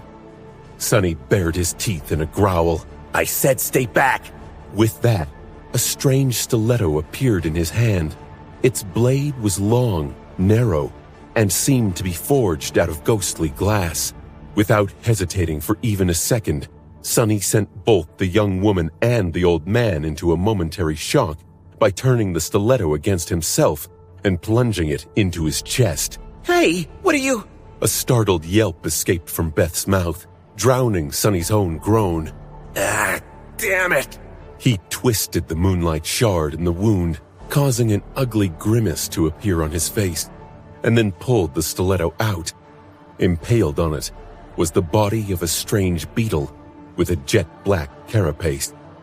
Its shell broken, crushed, and smeared with blood. The tiny creature had almost reached his heart. A few moments later, Sonny would have been in a sea of trouble. He stared at the dead insects for a few moments and then shivered. The mountain quaked again, and a net of cracks appeared on the roof of the tunnel just ahead. Sonny looked through the windshield of the speeding APC and inhaled deeply, not paying attention to the pain. Time to run. It hurts. Sonny had escaped the dark cave fast enough to not be eaten alive, or even to a serious degree. Just as he had joked, he ended up only being eaten a little. There were a few bites on his body and one on his cheek. The most serious wound by far was the one he had inflicted on himself to get the last beetle from under his skin. The moonlight shard had cut deep, but guided by his steady hand, missed both his heart and anything else that was important. Still, it stung. Not that Sonny had time to pay it any attention. The Rhino was speeding forward, almost flying through the shuddering tunnel. All around it, the darkness was rippling and shifting, as if out of control. It felt like the thing they were inside of, whatever it might have been, was convulsing. Not exactly in the throes of death, but maybe in agony. Sonny was pretty sure that the blow Saint had delivered to the Black Sphere was not fatal to an unknown being, since he never heard the spell announcing a kill. The source of the true darkness was not destroyed, just damaged, or maybe set free. Captain, that is new. Hearing Luster call out to him, Sonny looked forward and saw an unfamiliar shape appear from the darkness. It was the rusted frame of an old personnel vehicle, which they had never seen before. The implication made a pale smile appear on his face. It's broken. The strange anomaly that had been keeping them inside the tunnel seemed to be no more. They were actually moving forward instead of traveling endlessly through a never-ending sea of darkness. Destroying the Black Sphere had really broken the binding. He let out a shaky breath. If he had not received a message from the outside, things might have turned out differently. Sonny would have ventured into the side passages eventually, but probably without leaving one of his shadows behind. Even if he did, he would have definitely taken the rest of the irregulars with him. Then, they would have died. He still struggled to believe that everyone survived. For now, we're not out of the tunnel yet. Suddenly cold, he looked at Luster and said, Top speed. Get us out of here. The Rhino flashed past the rusted vehicle, pushing it aside with its ram. The rest of the convoy followed, and soon they could feel the floor of the tunnel starting to slope up. That had not happened before, so Sonny took it as a good sign. Sadly, good things had ended after that. The mountains seemed to be coming to life around them. It shook and trembled, more and more cracks appearing on the walls and the roof of the tunnel. At some point, one of the walls collapsed, just as the vehicle passed it, and a flood of something dark and seething flowed into the underground passage. Sonny shuddered, realizing that it was the beetles. The tide of them rushed into the tunnel like a river of black liquid. However, that liquid was behaving as if it possessed a maleficent sentience. Instead of spreading in every direction like water would, it seemed to deliberately rush in pursuit of the convoy. Up ahead, a deep crack appeared on another section of the wall, and a few tiny bodies fell from it on the road. Crap! All Sonny could do was pray that they would pass the swiftly growing crack before the stone wall shattered. Somehow, they did. At that point, it seemed like the whole tunnel was ready to collapse. The civilian transport struggled to keep up with the Rhino, climbing up the quaking road. Behind them, the endless flood of dark beetles was gaining speed, swelling as new streams of them poured in. Dust and pieces of stone were raining from above. But ahead of them, in the distance, a circle of dim light appeared. It was still night outside, but at least there were the stars, the ghostly flames of the aurora, and maybe even the moon. Although small, the difference between the true darkness of the underground tunnel and the mundane darkness of the outside world was apparent. They almost made it. No, they're going to make it. Sonny gritted his teeth as he watched the distant exit approach while the tunnel was breaking down around them. Just a bit more. Just a little bit, he muttered. Finally, the Rhino shot through the round opening, escaping into the chilling cold of the polar night. The vast expanse of the black sky appeared above, looking more beautiful than ever. Sonny grinned triumphantly. Then, his grin disappeared. Finally able to see, he sent his shadows to take a look outside and studied their surroundings. The tunnel had led them quite high into the mountains. Behind them, the stone slopes were cracking and breaking, with giant boulders rolling down into deep gorges with deafening noise. Rivers of darkness were flowing out of the mountain, all twisting to aim at the escaping convoy. The damned beetles were continuing to pursue them even now. The wide streams of black insects seemed more like limbs of a colossal being than swarms of tiny creatures. They stretched and slithered, looking like giant tentacles, very much like those that Sonny could create himself, but on a much, much larger scale. He felt a sudden chill spread through his wounded chest and belatedly summoned the undying chain back. Their battle might not have ended just yet, but how could he fight something like that? No. Their only chance of survival was to run. Even Cassia had said that he had to run. So, that was what Sonny planned to do. Luckily, the fleet appeared to be a little bit faster than the flood of darkness. Oh, crap! Hearing Luster's shout, Sonny felt the Rhino come to an abrupt stop. It was so violent and sudden that he was thrown off his feet, while Beth and Professor Obel grimaced in their seats, secured in place by durable straps. What is he doing? Has that bastard lost his mind? Before even standing up, Sonny commanded his shadows to look away from the approaching tide of black beetles and try to see what had made Luster stop. What they found made him utter a curse. Damn it all. Right in front of them, there was a vast canyon that seemed so deep that it might as well have been bottomless. There was a long, wide vehicle bridge connecting the two sides of the canyon. Sadly, the bridge had collapsed at some point in the past, maybe decades ago. Now, all that remained of it was a piece of broken road that hung over a dark abyss, and Rhino had stopped. precariously. Just a few meters away from the edge, Sonny stared at the dark abyss of the canyon, his mind empty. A second passed in stunned silence, then another. Finally, he turned around and looked back, as though capable of gazing through the armored hull of the Rhino, which he was in a way. There, behind the heavy APC, the other vehicles of the convoy had hit the brakes, barely avoiding slamming into each other.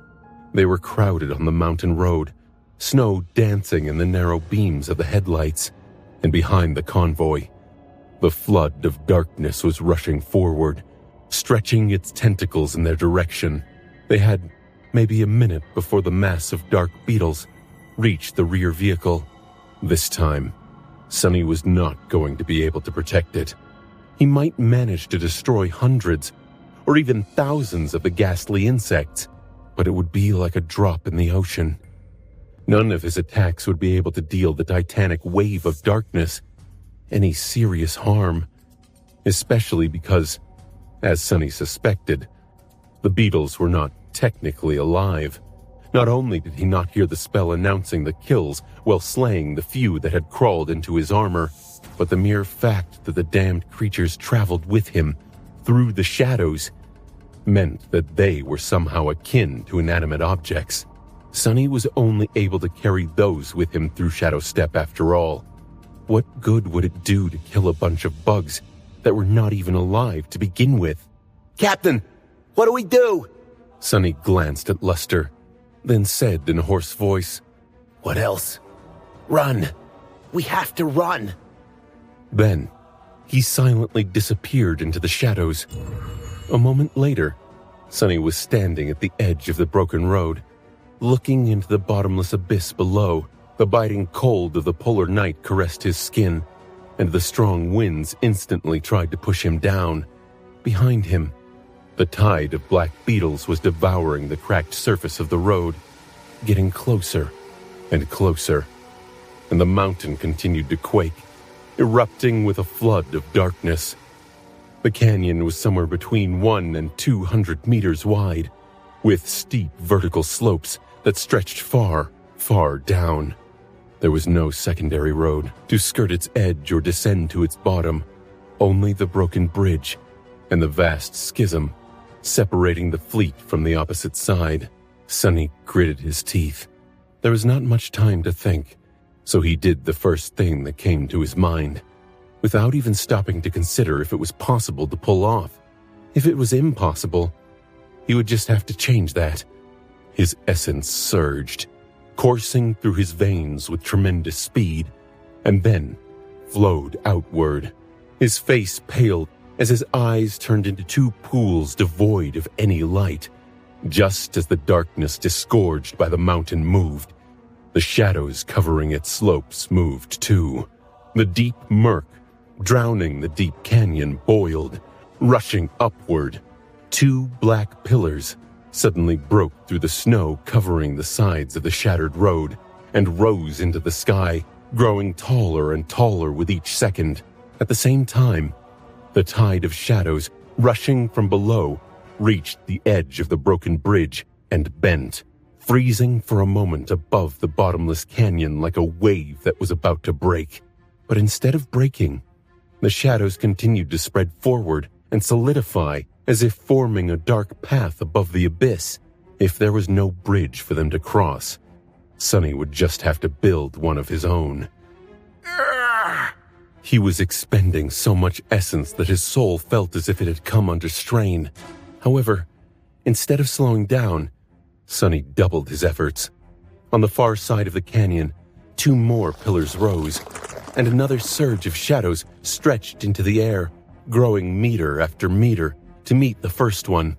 Long tentacles of darkness shot from the tops of the pillars, turning into unbreakable chains. From them, dozens of smaller chains fell, fusing into the black surface of the growing bridge. Sonny was not concerned with how much essence. He had, however, been worried about the structural integrity of the hurried construct and the speed with which he would be able to connect the two parts of it. There was not much time left, but there were very few people in the world who knew more about forming connections out of chains. After all, he had spent so much time in the ruined Kingdom of Hope, traveling from one island to another across the heavenly chains that bound them together, chained together, inseparable, and stronger for it. There was probably some philosophical lesson to learn from it all, but Sonny was too preoccupied to care. With a groan, he stepped aside and waved to Lester, who was staring at him through the windshield of the Rhino. Drive! The young man looked at him with wide eyes, then glanced at the eerie black road that hung above the abyss, connected to nothing, and only supported by dozens of swinging chains. Then, with trembling hands, he sent the APC rolling forward. Its massive wheels soon abandoned the cracked asphalt of the broken road and touched the black surface of the Shadow Bridge. The manifested path of shadows shook slightly, but held. It bore the full weight of the Rhino, and then that of the next vehicles that drove onto it, and then the next.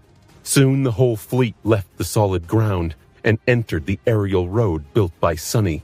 He grabbed the metal handle on the hatch of the last vehicle and allowed its momentum to pull him with it, then climbed onto its roof and crashed down on the cold alloy.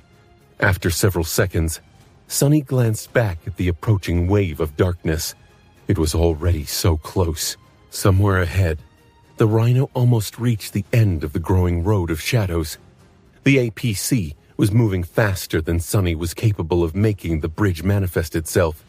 But luckily, the second part of the path was already close. The two sides of the Black Bridge connected and fused with each other just a few seconds before the massive Rhino rolled over the invisible seam and continued to speed forward without pause. Soon after that, Lester let out a shaky breath as the wheels of the Rhino touched solid ground on the other side of the canyon. Sonny was feeling like he was on the verge of fainting, but forced himself to remain absolutely focused.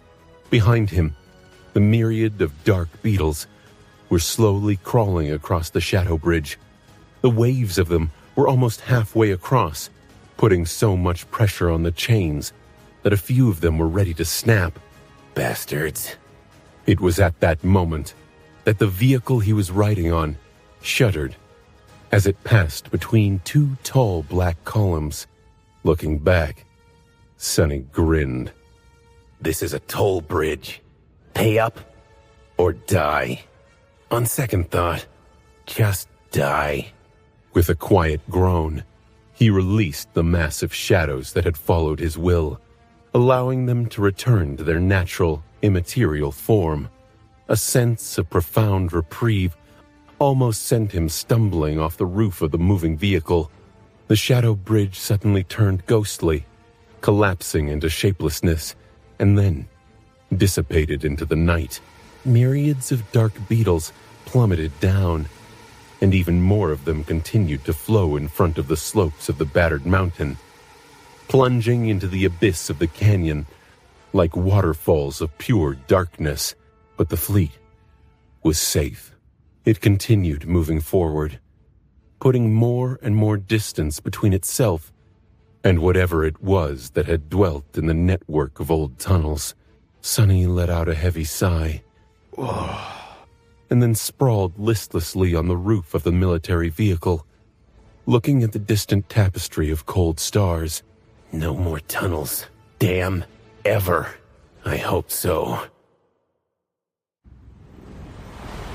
After the ominous mountain disappeared from view, hidden by the snowy slopes and darkness, the mundane darkness of the polar night, not the unfathomable true darkness that they had just barely escaped from, the convoy finally came to a stop.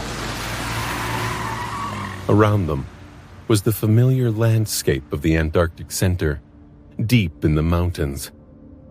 They were temporarily protected from the wind by an overhanging cliff, and had reached a wide area that was somewhat fit to serve as a campsite. The vehicles needed to be checked after the recent mad dash, and the people needed time to come to their senses. They had no idea where they were. Sonny had to scout the area determine their location on the map, and come up with a route forward. He also needed to make sure that there were no swarms of nightmare creatures close by or heading in their direction, and do 1,000 other things.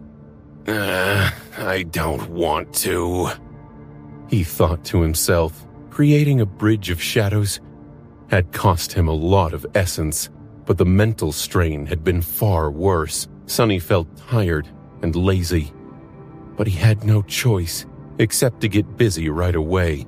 Rolling off the roof of the military vehicle, he landed on the snow, sighed, and sent his shadows to explore. By then, the members of his cohort and the other people had already emerged from their transports. Some went about establishing a camp and searching for good watch posts, while some headed toward him with complicated faces. Pretty soon, he was surrounded by the irregulars. A few of them looked relieved to find him safe and relatively sound. Others were mostly full of questions. Luster, who'd witnessed more than the rest, was the first one to speak. Captain, sir, that was something else. Sonny simply nodded, in agreement with the young man for a change. Luster hesitated for a few moments, then asked cautiously, But, what was it exactly? He stared at Sonny and added in a suddenly hoarse voice, I don't mean that amazing bridge you made. I mean the other thing. That one that almost gobbled it up. Sonny did not answer for a while. Eventually, he shook his head and looked south with a dark expression. I do not know. He had a few ideas, though. The being that had dwelt in the old tunnels was too vast and powerful to be a simple nightmare creature. It reminded him a lot of the Crimson Terror of the Forgotten Shore. So, perhaps, it was also a terror. One that had gone into a slumber to evolve into a titan, or maybe a titan that was in the process of evolving to a higher rank, or maybe it was a creature that had entered the process of evolution only to be devoured from the inside by a different, more insidious abomination. In any case, Sonny was certain that he and Saint had messed the whole process up somehow, and even lived to tell the tale. Speaking of Saint, he wondered if the site was all right. The damned beetles had not seriously wounded him, but she had been standing much closer to the eerie black dimension, whether it was a heart, a harrowing egg, or a chrysalis. When it burst open, Sonny had not seen his shadow since. He was also curious why her broken stone sword had managed to harm the sphere when the cruel sight failed. Sonny knew that Saint was not destroyed, since he had felt her return back into his lightless soul after being dismissed, but she might have sustained severe damage. Sonny gave several orders to the irregulars, checked on Professor Obel, and then found a quiet place to find out. Somewhat nervous, he summoned Saint, but nothing happened. Damnation. Just as I thought, huh? Something was not right. The taciturn demon's absence felt different from how it usually was when wounded shadows slept in the nurturing black flames, repairing themselves. He almost could not feel her at all. Concerned, Sonny dove into the Soul Sea, stared at the 4 dark suns of his shadow cores for a few moments, and then summoned the runes. Shadows, Marble Saint, Soul Serpent, Nightmare. The runes describing the serpent were lifeless, indicating that it was outside his control. Saint's, however, appeared normal.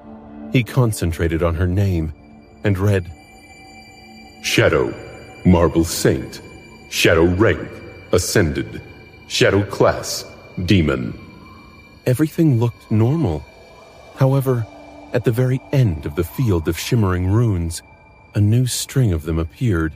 Sonny's heart skipped a beat. Marble Saint is evolving. What? He remained motionless for a while, then sighed.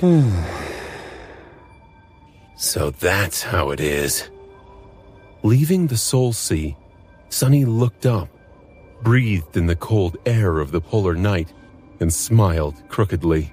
He was both happy And despondent, Saint had risen to a higher class once before, after slaying the Forsaken Knight. Back then, she had ripped a strange dark jewel from his chest and eaten it. Then, his shadow, who had been an awakened monster at the time, disappeared back into his soul to enter the process of evolution. Saint must have gotten something from the Dark Sphere as well. Sunny was elated to know that she was evolving once again, wondering what form his Shadow Knight would assume and what powers she would gain. However, he also remembered that last time, her evolution to a higher class had lasted for more than a month, robbing him of her support throughout the Civil War in the Bright Castle. This time, too, he would be left without his strongest aid for a while. Saint must have known that too. So this time, she did not return to his soul core of her own free will, instead choosing to remain in the waking world to assist him. However, Sunny had dismissed her himself, not knowing what that would entail. He sighed. Well, there was no other choice anyway. That was the only way to get her safely back to the convoy. And now, the safety of the fleet was laid squarely on his shoulders, and his alone. Rest well, Saint. You deserved it. When she returned, her powers would undoubtedly be much greater.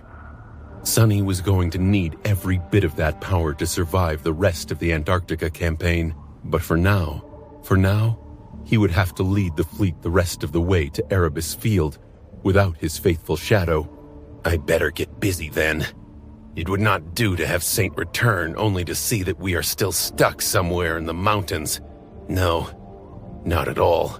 We're both going to be ascended devils, so I'll have to work hard to, not be overshadowed by my own shadow. He looked down and let out a bitter sigh. Again? Somehow, almost everyone in the convoy was still alive. Looking at it from the roof of the Rhino, Sunny felt both burdened and surprised. He had not expected to get this far into the mountains without suffering severe casualties. Was he supposed to feel proud of himself? Let's try to keep it this way then. By now, his shadows had already climbed the nearest peaks, allowing him to observe the surrounding area. The tunnel they had escaped from might not have been endless, but as it turned out, it was quite long. More than that, it cut straight through the mountains instead of meandering its way around the gorges and canyons. As a result, and due to the previous days of travel, the convoy had managed to cover a lot of ground and was more than a third of the way to Erebus Field. Sadly, the good news ended there. That is troubling. Sunny glanced at the screen of his communicator, then climbed back into the interior of the APC and opened the map of the Antarctic Center as a projection in the command suite. They had reached the edges of the section that he had marked back in the abandoned bunker. From here onward, all Sunny had to go on was the stock map, which was not very detailed, and outdated on top of that. The battle between the Saints and the Titans had changed the topography of the entire region, and there were the effects of the Chain of Nightmares itself to consider too. Of course, he could always repeat the process and update the map with the help of his shadows again, which was exactly what he had been planning to do. Why his mood was currently so foul. With a sigh, Sunny started to put new marks on the projection.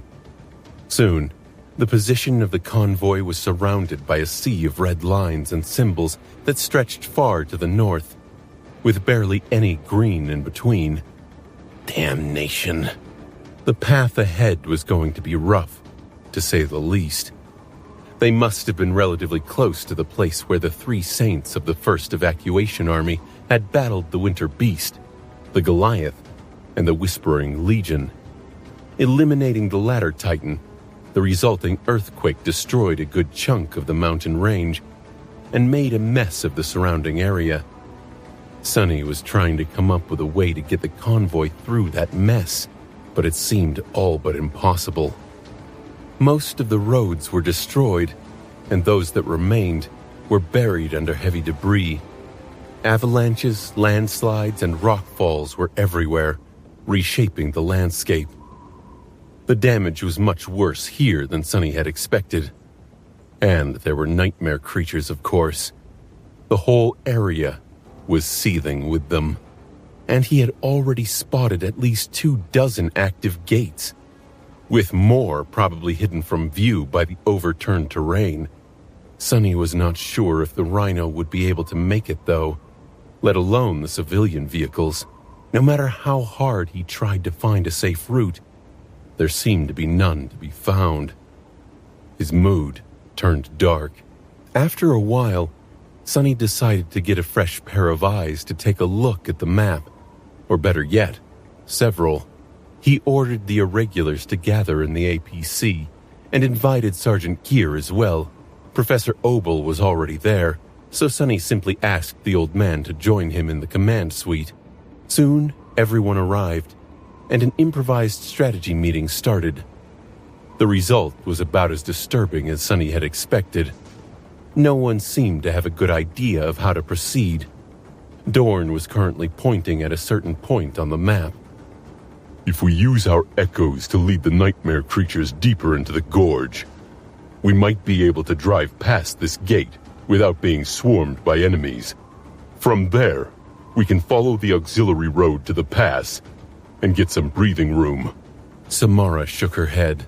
Even if we manage to avoid the nightmare creatures, you're overestimating the civilian transports. Most of them won't make it on this extremely rough terrain. We are already struggling to keep them from falling apart. And this whole stretch of the mountains is a high-intensity obstacle course. She sighed, then looked at Sonny with a somber expression. There is one more thing everyone is forgetting about too. Fuel cells. They are not exhausted yet, but going through a gauntlet like that will put them under strain, which I don't think we can afford. Driving through the mountains is one thing. Driving through this disaster zone is another. Sonny frowned, then glanced at Sergeant Gear. Can't we improvise something to charge the transports up? The soldier hesitated for a few moments. Eventually, he sighed.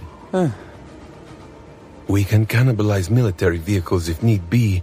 The power systems are not exactly compatible, but with the help of awakened Kim and Samara, some sort of converter can be rigged.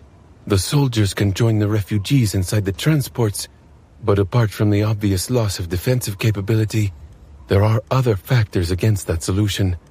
We are not too high on energy reserves ourselves, and the transports are much more power-hungry. So it won't be a drastic change, maybe a difference of another 100 kilometers or so in this cold. Sonny let out a heavy sigh, thinking of other solutions. There were all kinds of wild ideas in his head, like hitching one of the transports to Nightmare and letting the Black Steed pull it like a mundane drudge. The Rhino could manage one too. Hell, with the proper harness, Sonny would probably be able to pull one of the transports himself. That would be a sight to behold, he grimaced. Join the army, she said. You'll earn lots of contribution points. To hell with it all. He thought to himself in anger. Was that why he had become an officer? To be strapped into a damned yoke and pull a wagon like a glorified ox? The idea was ridiculous anyway. Sure, it was theoretically possible to pull the civilian transports in case they lost power, but what about heating? What about light? How would the civilians survive hundreds of kilometers of traveling through the mountains in the middle of a polar night without those things? At that moment, Luster suddenly spoke. There is an option that we are all overlooking, isn't there? One that is not only viable as far as terrain is concerned, but will also get us to Erebus Field within a day. The others looked at him with confusion, while Sonny's face darkened.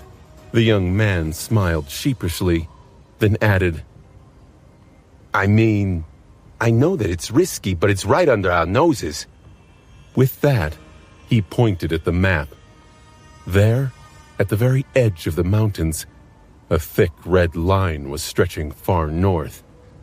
The coastal highway.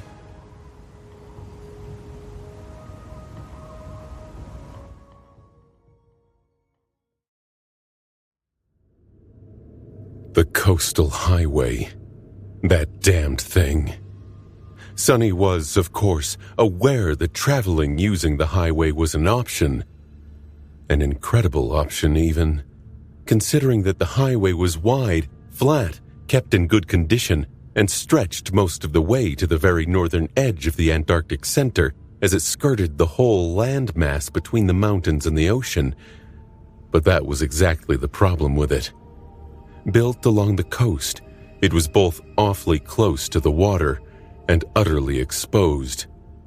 Here in the mountains, they were hidden from most of the prowling nightmare creatures by the terrain and could use it to their advantage.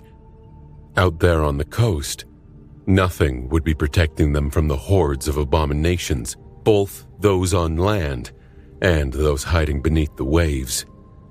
Sergeant Gear and the other survivors of the initial, much larger convoy could attest to the horrors of the coastal highway. They had barely escaped it once, losing most of the transports and every member of their awakened escort in the process. Indeed, the soldier looked incredibly tense at Luster's suggestion. "With all due respect, you don't know what you're talking about. That place is a death trap. A handful of us managed to survive a shorter journey across the highway than what you are proposing, and even that was by some miracle." Luster scratched the back of his head. "Yeah, but your situation back then was different." Gear frowned. "How so?" The young man looked at him with surprise. "I mean, isn't it obvious? You didn't have the captain with you." "What?" Sonny stared at Luster for a few moments, dumbfounded. Did the fool actually lose his mind? However, Sergeant Gear's reaction to the ridiculous response was out of his expectation. Instead of mocking Luster, the soldier looked down and cleared his throat in embarrassment. "Well, that is true indeed." Sonny blinked a couple of times. "Thanks for the vote of confidence, but I'm not a miracle worker. I am afraid of the coastal highway too." There was a reason why he had chosen a much longer, much more arduous journey through the mountains after all. Even if the highway offered a convenient path to their destination, it held a much higher risk of running into something that none of them was prepared to handle. From hordes of nightmare creatures akin to the devouring cloud, to the damned terror that had slaughtered every living soul at LO-49, to countless other horrors no one knew about. Even running into a Titan was not out of the question. The winter beast was being contained somewhere in the north by St. Tyrus, but the location of the monstrosity that Army Command had designated as Goliath was currently unknown. Nothing was stopping the bastard from showing up the moment the convoy got stuck in the open. Traveling through the mountains had turned out much more dangerous than Sonny had anticipated, despite his habit of always expecting the worst. By now, he had successfully managed to lead the convoy into pretty much every possible terrible situation that they had been supposed to avoid by not choosing the highway. With the path ahead so close to being impassable, and the civilian transports falling apart on the steep, unreliable mountain roads, the more dangerous route was starting to look more and more attractive. Kim sighed. "Sorry, I hate to agree with Luster, but there are about 600 kilometers between us and the Erebus field. That is if we go straight, of course. If we have to maneuver through the mountains and circle them in search of passable roads, fighting nightmare creatures as we go, I doubt that many of us will make it." She sighed, then threw a tentative glance at Sonny. "If we descend to the coastal highway, however, and go at full speed, we can cover these 600 kilometers in a matter of hours. Of course, there is a huge risk, But isn't it an even bigger risk to stubbornly push forward through the mountains if it means staying in the wild for days, maybe even weeks more? Sunny winced. Kim was somewhat right. The coastal highway was dangerous, but so were the mountains. They were teeming with nightmare creatures of all sorts and were too hard to navigate in the wake of the earthquake. There was also the matter of time, which no one except for Sunny and perhaps Professor Obel seemed to be aware of, since they were not looking at the bigger picture. And the bigger picture, from what he could tell, was not looking too swell. The First Army was not earning any victories against the tide of abominations. Instead, its position was gradually worsening. Those additional days and weeks Kim had mentioned were much more important than she knew, for more than one reason.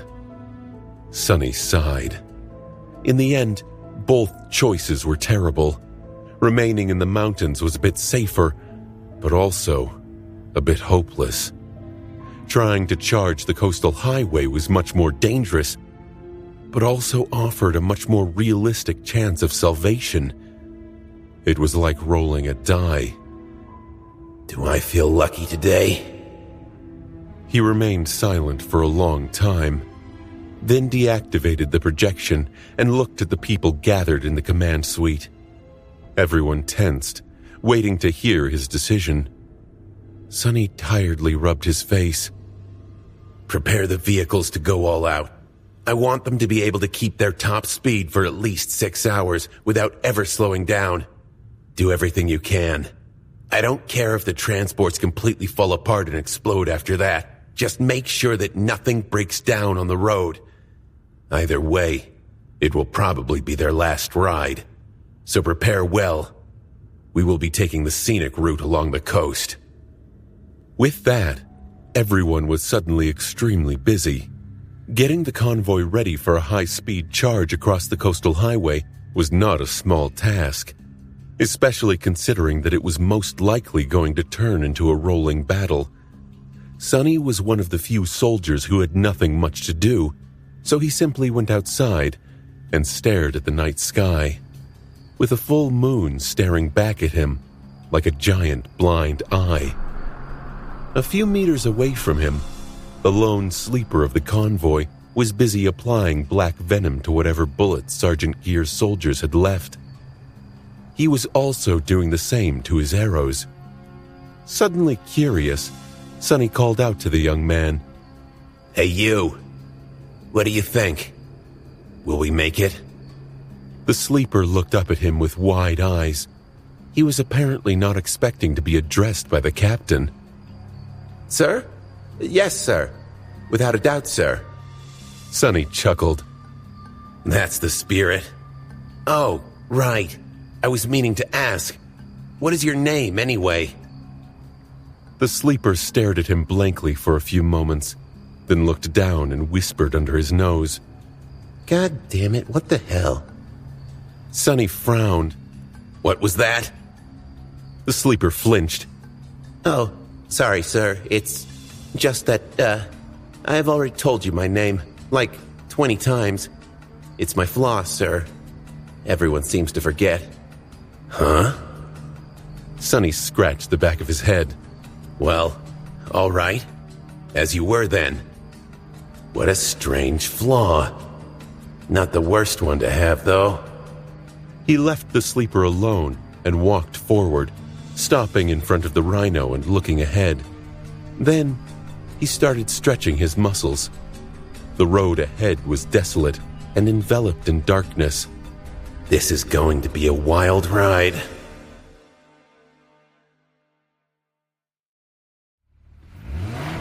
The small convoy turned west, rolling down a narrow road that descended from the mountains and eventually met the coastal highway.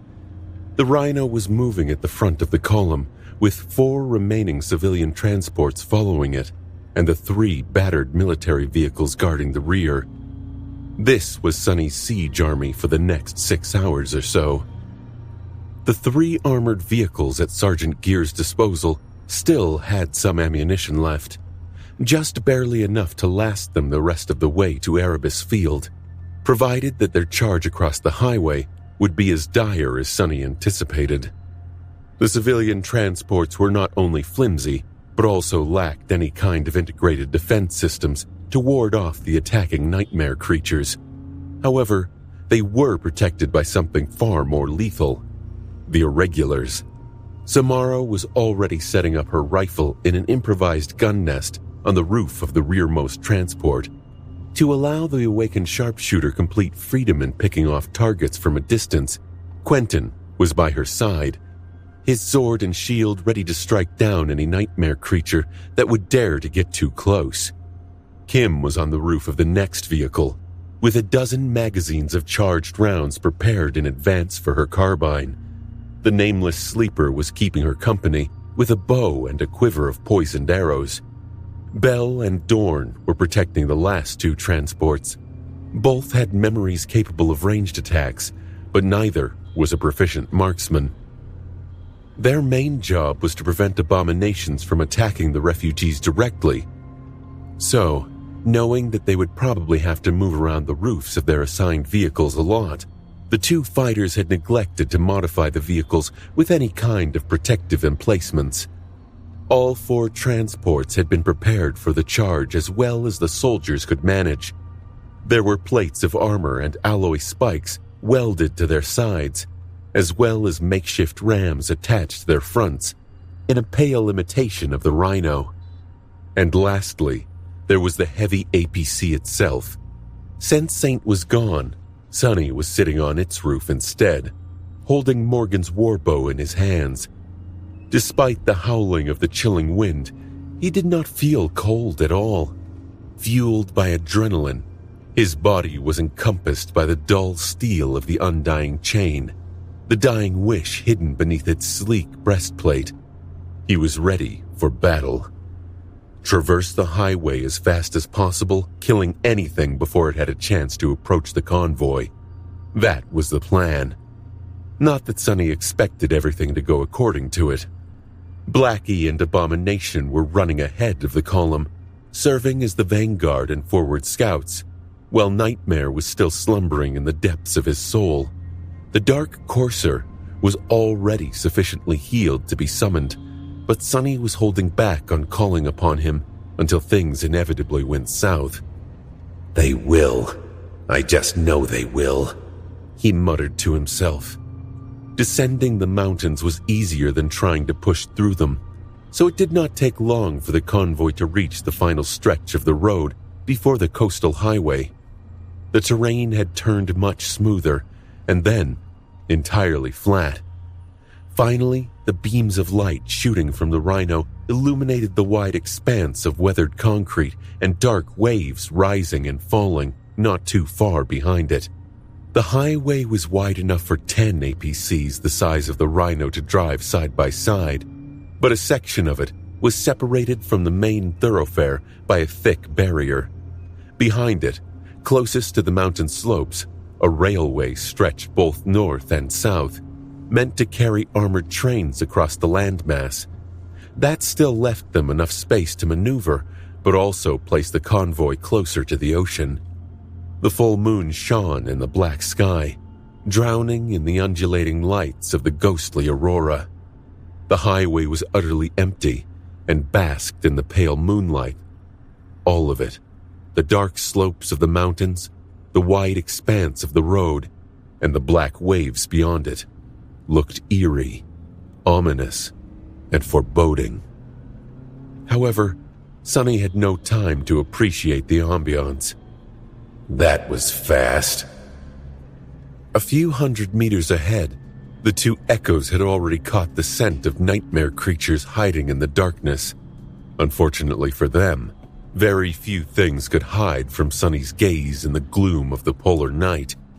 Even before Abomination had a chance to lunge at the dark shapes lying on the road, a black arrow fell from the sky, piercing the head, at least Sonny thought that it was the head, of a monstrous centipede that seemed to have been resting on the concrete. "You have slain an awakened beast."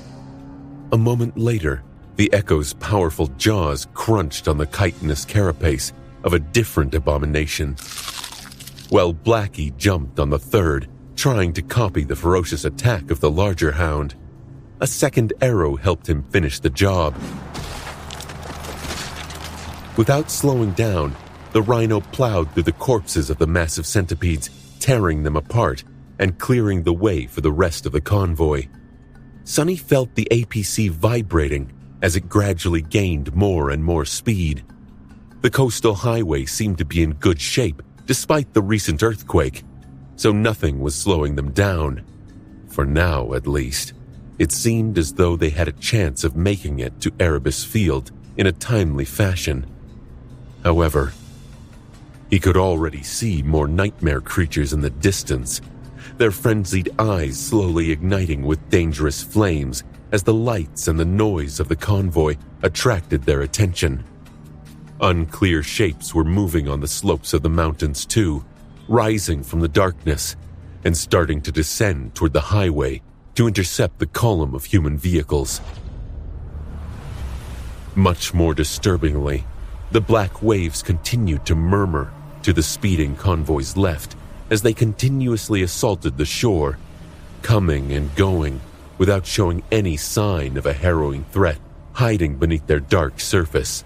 The lack of movement filled Sonny with much more unease than the swiftly approaching silhouettes of murderous abominations. Whatever it is that is going to show up, just show up already. There was no response. Gritting his teeth, Sonny turned away from the ocean and raised his bow. All kinds of nightmare creatures had decided to take a nap on the flat concrete surface of the coastal highway. Bestial maws opened in vicious snarls, sharp mandibles dripping with vicious saliva, jagged claws curving bone scythes, and various implements of death that Sonny did not even know how to describe. All of it was flying toward the convoy, drawing closer and closer with each second. The faster the vehicles moved, the faster the abominations converged on them. Damnation! Sonny was standing on the vibrating roof of the Rhino, drawing Morgan's warbow time and time again. In a short period, he had let loose a veritable rain of arrows, slaughtering at least a dozen of the approaching nightmare creatures. His muscles were already protesting the unforgiving pace, but augmented with all four shadows, Sonny knew that he could keep the same rate of fire for much longer. The battle was only starting anyway. Although the menagerie of monsters rushing toward the convoy seemed ghastly and dangerous, these were only the dregs of the chain of nightmares. They were the lone stragglers, or small packs of abominations that had broken away from larger swarms and hordes, and as such, did not pose a real threat. For now, they were also only attacking the column from the front. Very soon, Sonny and his people would be surrounded and forced to resist attacks from all directions. To postpone that, Samara finally opened fire. Most of the nightmare creatures on the highway were obscured from her by the other transports and the wide shape of the Rhino. But she had a clear shot of the mountain slopes and the abominations that were rushing down the treacherous surface of the icy stone to attack the convoy from the side. A shining slug flashed through the air, and one of the distant silhouettes ruptured, mangled remains sliding down the steep slope. Even before the echo of the first thunderous shot dissipated into the cold air, the powerful rifle was already humming with electrical whine once again, charging to spit another devastating round. I'm not fast enough to kill all of them, Sonny muttered to himself. For now, Sonny was conserving his essence. He was only using one of the active enchantments of the mighty bow, soul arrows, which did not demand a lot of it. The dying wish was also inactive for now, since there was no need to draw the attention of abominations away from the civilian transports yet. He considered summoning the strike of thunder for a moment, then decided against it. Their charge toward Erebus Field was going to be a marathon, not a sprint. They had to be frugal with how to spend their power and resources. Instead of laying waste to the approaching nightmare creatures with a strike of lightning, he picked the most threatening ones and concentrated on taking down these high-priority targets first. Abomination fearlessly dove into the mass of enemies, tearing them apart with ruthless determination. Since there were very few fallen creatures among the first wave, most were much weaker than the massive Echo. Blackie, however, was in danger of being slain if he was not careful.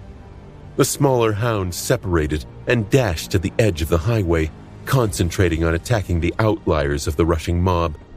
So far, so good. Sonny killed most of the nightmare creatures that could seriously threaten the Rhino, but at that point, the APC was already only meters away from the swiftest of the attackers. Moving at its top speed, the enormous bulk of the Rhino smashed into the lunging abomination, practically pulverizing it into a cloud of crimson haze. The second creature crashed on the concrete with an arrow in its eye, and then the convoy was in the thick of the disorganized crowd of nightmare creatures. Some of them were quick enough to change direction and dash toward the civilian transports.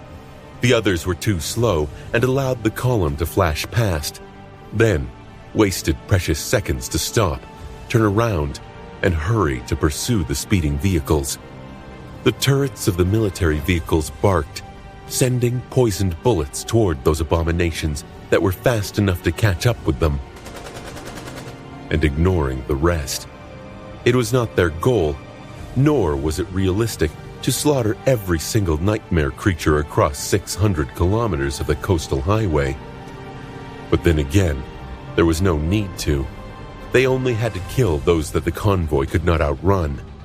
Samara continued to fire her rifle, choosing to concentrate on more powerful targets, just like Sonny had. On the next civilian transport, Kim was using her carbine to cut down those that managed to get close to the column, while the nameless sleeper was sending one arrow flying after another.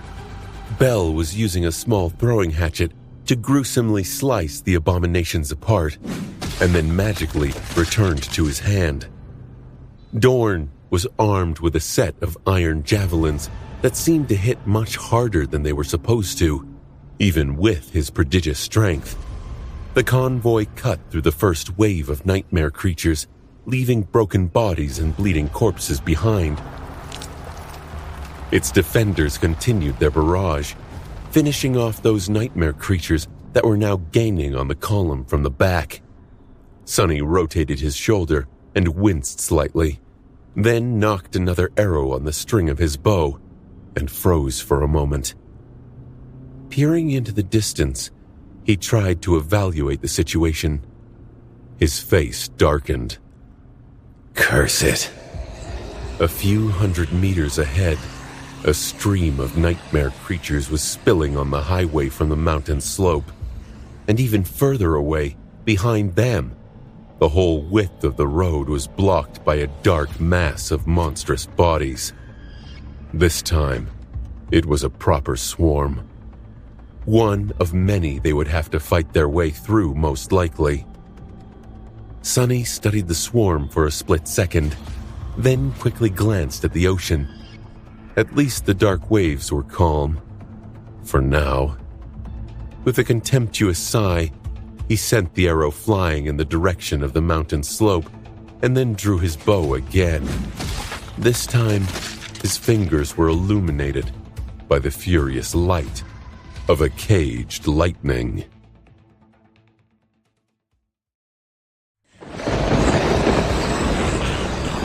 As soon as the strike of thunder flashed through the darkness of the polar night and burst into blinding arcs of electricity, decimating the center of the swarm, Sonny spoke into his communication device. Wedge formation! He had created a rift in the middle of the mass of nightmare creatures, but it was not enough to clear a path through the blockade. There was the flanking force spilling out from the mountains to worry about too. The abominations were already dashing toward the convoy. bits of broken cement flying from beneath their sharp claws. The fastest and strongest one, however, suddenly collapsed, a golden arrow piercing its throat. Behind the rhino, 2 military vehicles and 2 civilian transports accelerated and left the column, assuming positions on both sides of the convoy. From above, it would have looked like a wedge, with the APC taking the point, while the other 4 vehicles formed its wings.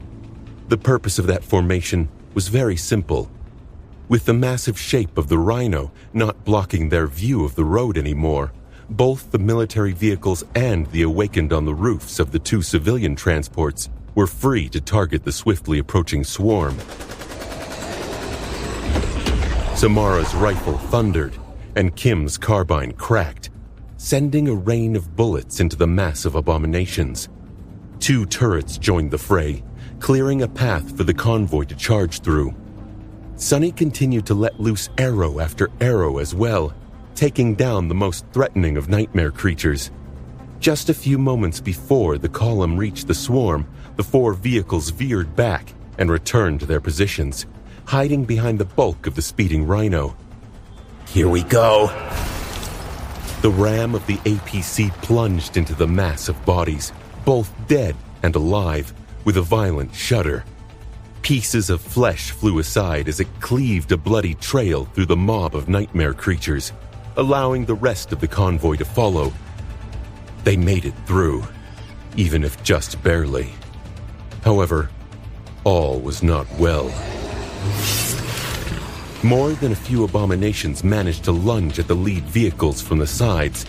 2 or 3 were clinging to the front of the rhino, and several more had crashed into Bell and Dorn's civilian transports. Their claws were already tearing into the alloy. The more heavily armored rhino received a few ugly scars, but was still holding. Sonny swiftly drew his bow, finishing off the unwanted passengers. Behind him, Bell dashed toward the edge of the transport's roof and struck down with his hatchet, severing the abomination's limb before it had a chance to rip through the makeshift plate of armor and allow the beast to climb inside. There was a nightmare creature on the other side of the transport, but its body had been caught by the spikes welded along the frame of the civilian vehicle, so it did not manage to rip through the hull before one of Dorn's javelins took it down. The giant man himself dealt with an abomination that had leapt at his transport by pulling it down mid-jump with his aspect ability.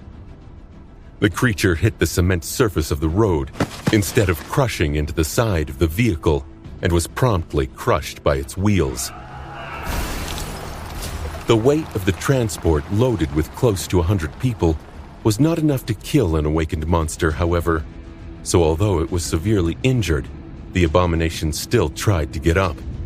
Before it could, the next transport rolled over it, and then the next, ending the creature's life in a string of sickening crunches. Just a few moments after crashing into the swarm, the convoy was through. The turrets of the military vehicles instantly turned around, unleashing a barrage of bullets at the fastest of pursuing nightmare creatures. Samara's tungsten rounds and Sonny's arrows took care of the most resilient of the enemies, while Kim was hurriedly reloading her carbine. The nameless sleeper had almost emptied his quiver, so he was busy summoning the spent arrows back. The thinned-out swarm was falling behind, but there were already new enemies appearing from the darkness ahead. Letting out a frustrated sigh, Sonny spun to face north again and drew his bow. This is going to get old fast. Surrounded by bloodshed, the convoy continued to devour kilometers as it sped across the wide highway. The battle never really stopped, instead stretching into one continuous moving slaughterhouse. Even if there had not been too many nightmare creatures near the coast at the start, the lights and noise of the charging column mixed with the smell of fresh blood, attracting more and more of them from the mountains. All that ever changed was the intensity of combat. Sometimes the defenders of the convoy only had to repel disorganized mobs of stragglers, killing them off before the abominations could launch an attack on the vehicles. Sometimes a true swarm would appear to block off the road, forcing them to fight their way through while sustaining minor damage and desperately trying to prevent anything from getting to the refugees. Despite it all, the vehicles were in good enough shape to remain operational for now. The Rhino was covered in scars, and its ram, as well as the whole front section, had turned slick with blood, making it look like an infernal machine of morbid carnage. The civilian transports had chunks of flesh stuck on their spikes, with deep grooves left behind by the claws of abominations decorating their sides. The barrels of the turrets on the military vehicles were glowing red, steaming as the chilling darkness of the polar night cooled them down. The people were starting to get tired, but prepared to give it their all to reach the destination, continued to perform their duties with stalwart determination. The highway itself was changing as well. The further north they moved, the more nightmare creatures and the more signs of sustained damage there were. Wide cracks appeared in the concrete, and the column had to maneuver around broken vehicles and carcasses of massive abominations from time to time, the latter picked clean to the bone by other monsters. Killing the enemies before they reached the column was getting harder and harder because of these obstacles. At some point, Sonny tensed as he noticed an especially troublesome obstruction blocking off the road ahead. His face darkened. What now? Still some distance from the convoy, the whole width of the highway was blocked off by something that looked like a tall wall of alloy. It was surrounded by a scene of pure mayhem, with torn pieces of metal and massive chunks of concrete laying on the road in a chaotic mess. Sonny scowled, trying to make sense of what he saw. After a second or two, he uttered a silent curse. Ahead of them, the barrier between the thoroughfare and the railroad was shattered to pieces. The object he had thought to be an alloy wall was actually the roof of a train carriage laying on its side. One of the armored behemoths must have been derailed here at some point in the past, turning a whole section of the highway into a nightmare of broken concrete and mangled alloy. Damnation! Sonny had ridden an armored train once before, so he knew how fearsome these moving fortresses were. What could have even destroyed an alloy beast like that? He wasn't sure that an earthquake would be enough to derail one of them, even though it was the most reasonable theory he had. In any case, Sonny had more pressing problems than guessing the fate of the crashed train. The convoy was not allowed to slow down. The fragile equilibrium they had been able to create was all dependent on the assumption that the column would keep moving. If they lost speed, or even worse, were forced to stop, there would be no escape from death. They would simply drown in nightmare creatures. Sam and Quentin, make the echoes fall back to the Rhino. Then he closed his eyes for a moment and reached forward with his senses. After becoming a master, and before coming to Antarctica, Sonny had received no opportunities to test the limits of shadow manifestation in combat.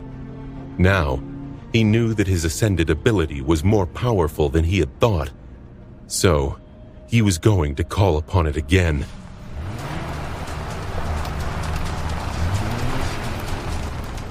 Before the convoy reached the wreckage, the shadows on the slope of the mountain came to life and flowed forward, forming long tentacles. These tentacles tore through the alloy of the overturned carriage, taking hold of it, and then pulled the massive structure aside. A deafening sound of metal scraping against concrete filled the air. Come on, come on! The carriage was moved just far enough to create an opening for the approaching Rhino. The APC pulverized several chunks of the concrete barrier with its ram, clearing the road, then maneuvered to the side and slid past the mangled alloy structure. Behind it, the highway was revealed to be in terrible condition. so it took a lot of skill to navigate the rhino past the mess of broken metal. Luster was just the man to do it, though. He masterfully avoided all the serious obstacles and rammed through those that could be destroyed without ever slowing down. The rest of the vehicles weren't as large as the APC, so it was not too hard for them to follow. Several abominations crawled from the wreckage to lunge at the convoy, but were swiftly pierced by arrows and poisoned bullets. Soon, the convoy left the field of debris, but instead of being relieved, Sonny only gritted his teeth. Obscured by the remains of the armored train, there was another swarm of nightmare creatures ahead of them.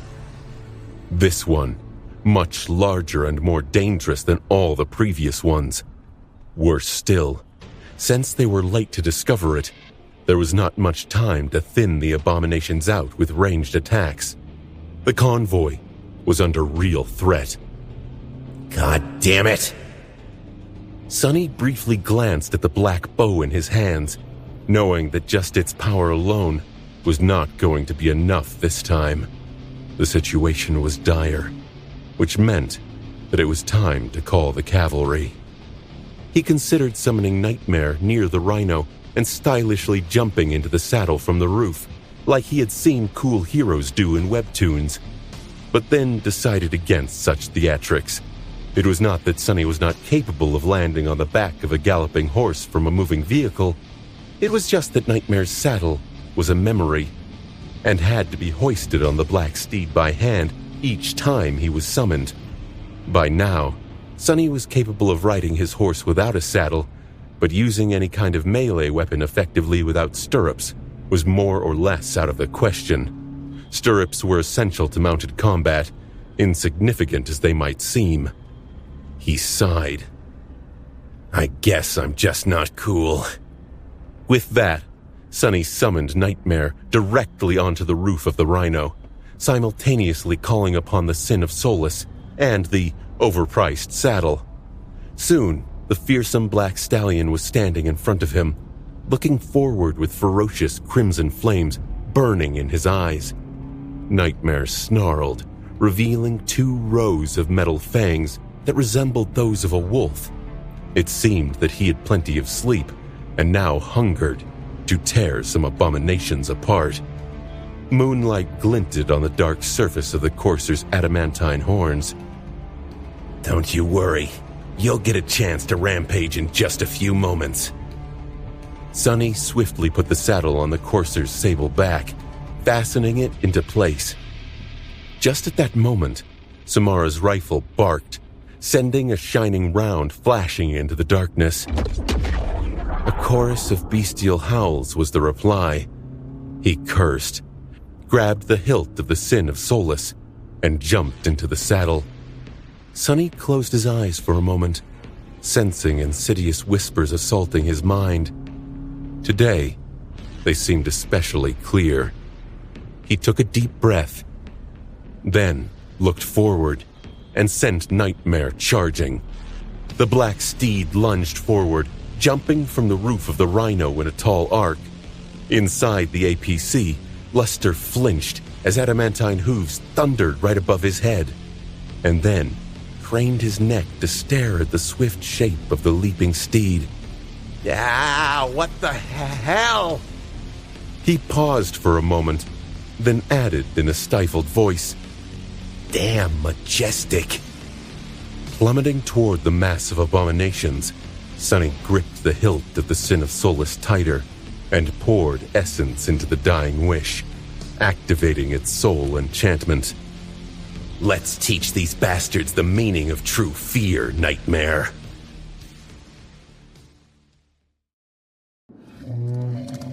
Nightmare landed on the surface of the highway less than 100 meters away from the rushing swarm and galloped forward. Without ever slowing down, the wind howled in Sonny's ears as the dark stallion's adamantine hooves rang sonorously on the cold concrete. A vicious grin somehow found its way to Sonny's face. I must have lost my mind. Diving headlong into a tide of hundreds of nightmare creatures was no cause for a smile, but for some reason, He felt exhilarated. Perhaps it was the sinister whispers of the cursed jade sword that were subtly influencing him. Perhaps Nightmare was simply not the only one who longed to go on a murderous rampage. Ever since LO-49, nothing had gone right for Sonny. The bitter pressure of it all fueled him with frustration and anger. And the anger wished for a way out. Now, he was going to unleash it on these damned abominations. Die! Driven into a mad frenzy by the call of the dying wish, the first of the nightmare creatures leapt into the air, its fangs glinting in the moonlight. Sonny leaned forward to cut it apart, but before he could, Nightmare's jaws snapped and tore the beast's throat open. With a violent twist of his neck, the black stallion sent the convulsing body flying into the mass of abominations. In the next moment, they plunged into the swarm. The sin of Solus sang, slicing creature after creature apart. Wrapped in shadows, Sonny fought with stunning speed and precision, obliterating any abominations that tried to get close. It was as though he was surrounded by a whirlwind of rending jade. The flesh of nightmare creatures parted before the white blade of the beautiful Jian like water. The nightmare was no less deadly. The dark steed galloped forward, slaughtering creatures with his fangs, his hooves, and his horns. Some were torn apart. Some were thrown to the ground and trampled to death. Some were simply tossed aside like broken dolls by a shattering crash with the Destroyer's wide chest. He rushed through the mass of abominations like a dark omen of dread, leaving a bloody trail in his wake. To Sonny, it seemed as though Nightmare was especially lethal today. Perhaps it had to do with the Black Steed's long slumber, or maybe it was just a powerful combination of enchantments, attributes, and abilities that made the spacious coastal highway a perfect battlefield for his shadow. Nightmare's speed, strength, and resilience were enhanced when surrounded by darkness and shadows, and the Polar Night provided plenty of both. The tenebrous stallion's might also grew the more he was feared, and currently, both his own Mantle of Fear ability and the Omen of Dread enchantment of the Sin of Solus were poisoning the rabid minds of hundreds of nightmare creatures with insidious terror. Maybe most importantly, the Nightmare ability made the Black Steed more powerful the more nightmares he had subjugated, and by now, there were hundreds of conquered dreams serving as his thralls. All of this meant that the large swarm of abominations blocking the convoy's path was in for a sea of suffering. However, that was not enough. Even while sundering one revolting body after another, Sonny saw that there were simply too many abominations ahead of them to slaughter them all. For now, Nightmare and he had been able to continue their bloody charge without slowing down. But as soon as enough abominations threw themselves into the carnage, that was bound to change. Once the rampaging stallion was stopped, the swarm could potentially overwhelm them by burying both under a mountain of bodies. Sonny and Nightmare could escape such a trap by turning into shadows, of course.